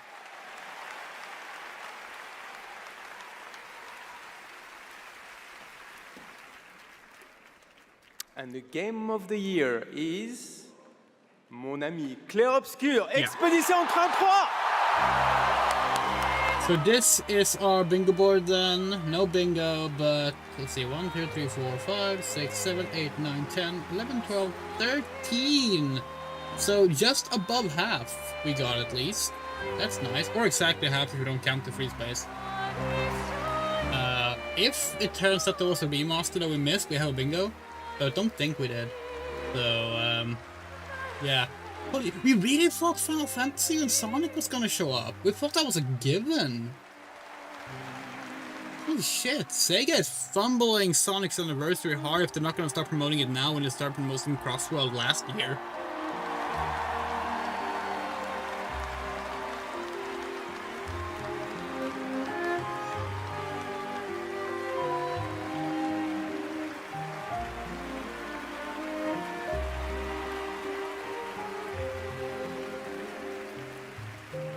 Are you all dressed like that? It's a reference to the game, and the fact that they're French.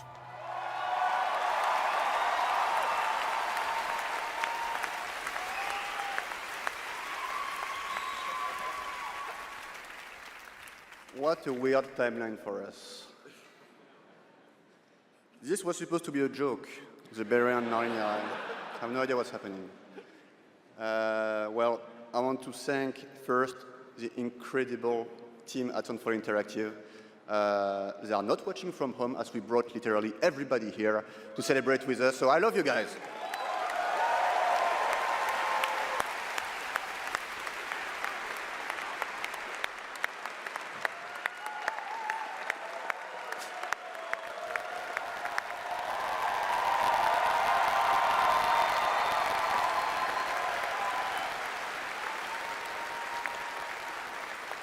I also want to thank Kepler Interactive, our publisher, but also our localization teams, our playtesters, our wonderful cast for both motion capture and voice, and all the people who worked on this game to make it happen. It's really a teamwork, so just thank you to everybody who contributed.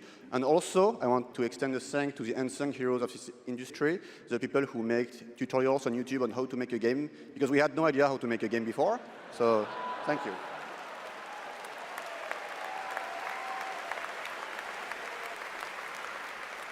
And I'll extend a personal thank you to an important man in my life, Mr. Hironobu Sakaguchi, who made me fall in love with games and inspired me to become a game dev. So thank you, Mr. Sakaguchi.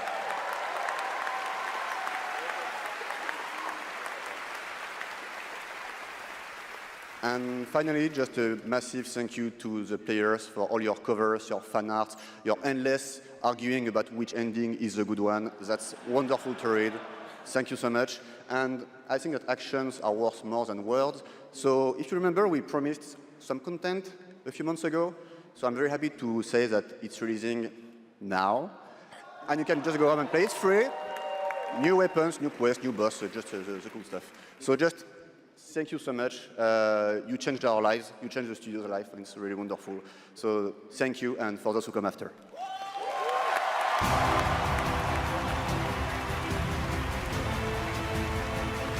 We're gonna think about it. Maybe we'll stream Expedition 33 just so we actually get to play. Because we do really want to play it. We were so hyped for it, and we've had it since launch day.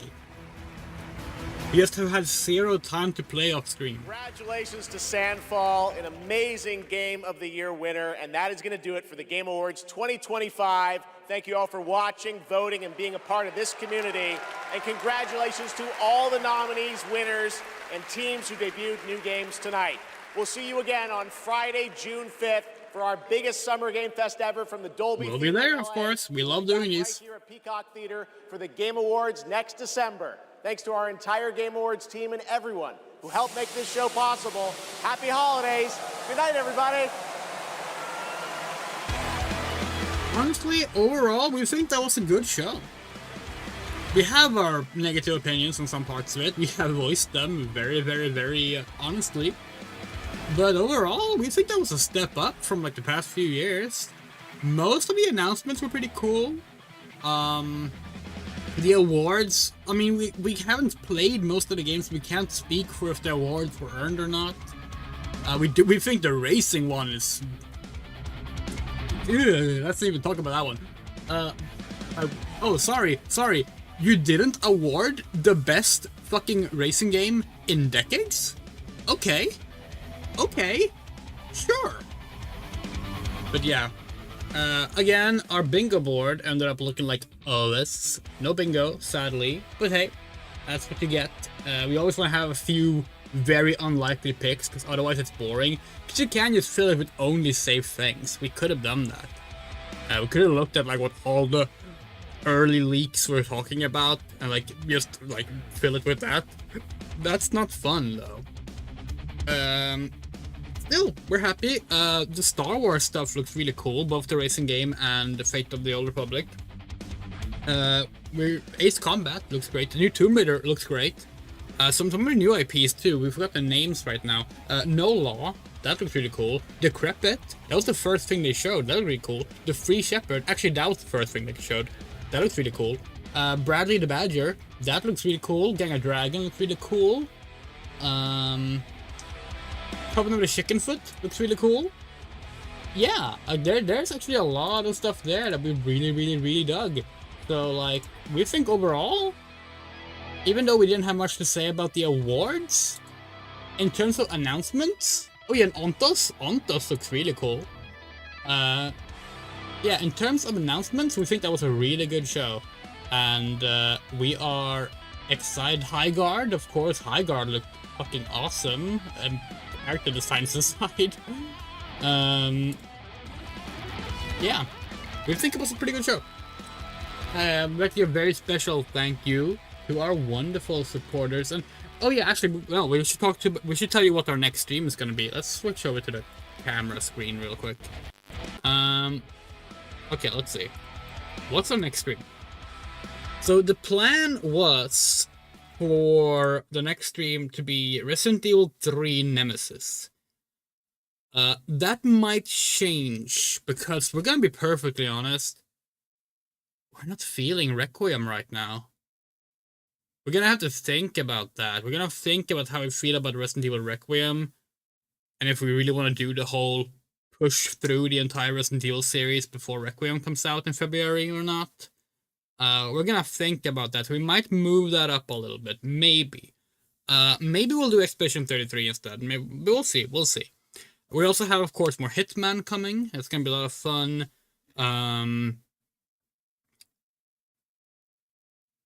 Yeah, we'll figure something out. Requiem is an overused title. You think? We don't think it's that overused. I mean, it's better than when they went with fucking Revelations. Now that's an overused title. Might as well just call it Resident Evil Resurrection at that point. But yeah, we thought it was an okay show, and we'll figure something out. We might stream on Sunday night. If we don't, then next stream is on Tuesday night. Yeah, thank you so much for watching, and a very special thank you to our wonderful supporters: Arachnopunk, Bean, Del R, Gustav, Fagleaf, Garden, Harasso, Kaze, Hutch, Jules, Case, Murbic, Lucari, Boon, Loose, Queen, Emerald, Bloom, Moto, R, Hillstone, Rain, Brum, Ray, Sagan, Music, Shadow, Inches, Sputter, News, Coyote, and Eurocha. We'd like to mention that if you would like to support us, we have Patreon, a Ko-fi, and a PayPal. Links are on screen and in the description, and it's very much appreciated right now, because right now, this is our only income. So, and it's probably gonna be our only income for the foreseeable future, because we're not eligible for any other income right now, which is unfortunate. So everything helps a lot. We're like currently making ends meet by selling things and relying on Patreon and Ko-fi funds. So any amount helps. And you get your name here in the credits for at least a month, often longer, because we do like to just keep people on the thanks list, because why should it just be a month? It's just we say minimum a month because we don't want to be like, we don't want to set a set time. But yeah, good night. Take care. Love you all. Good night.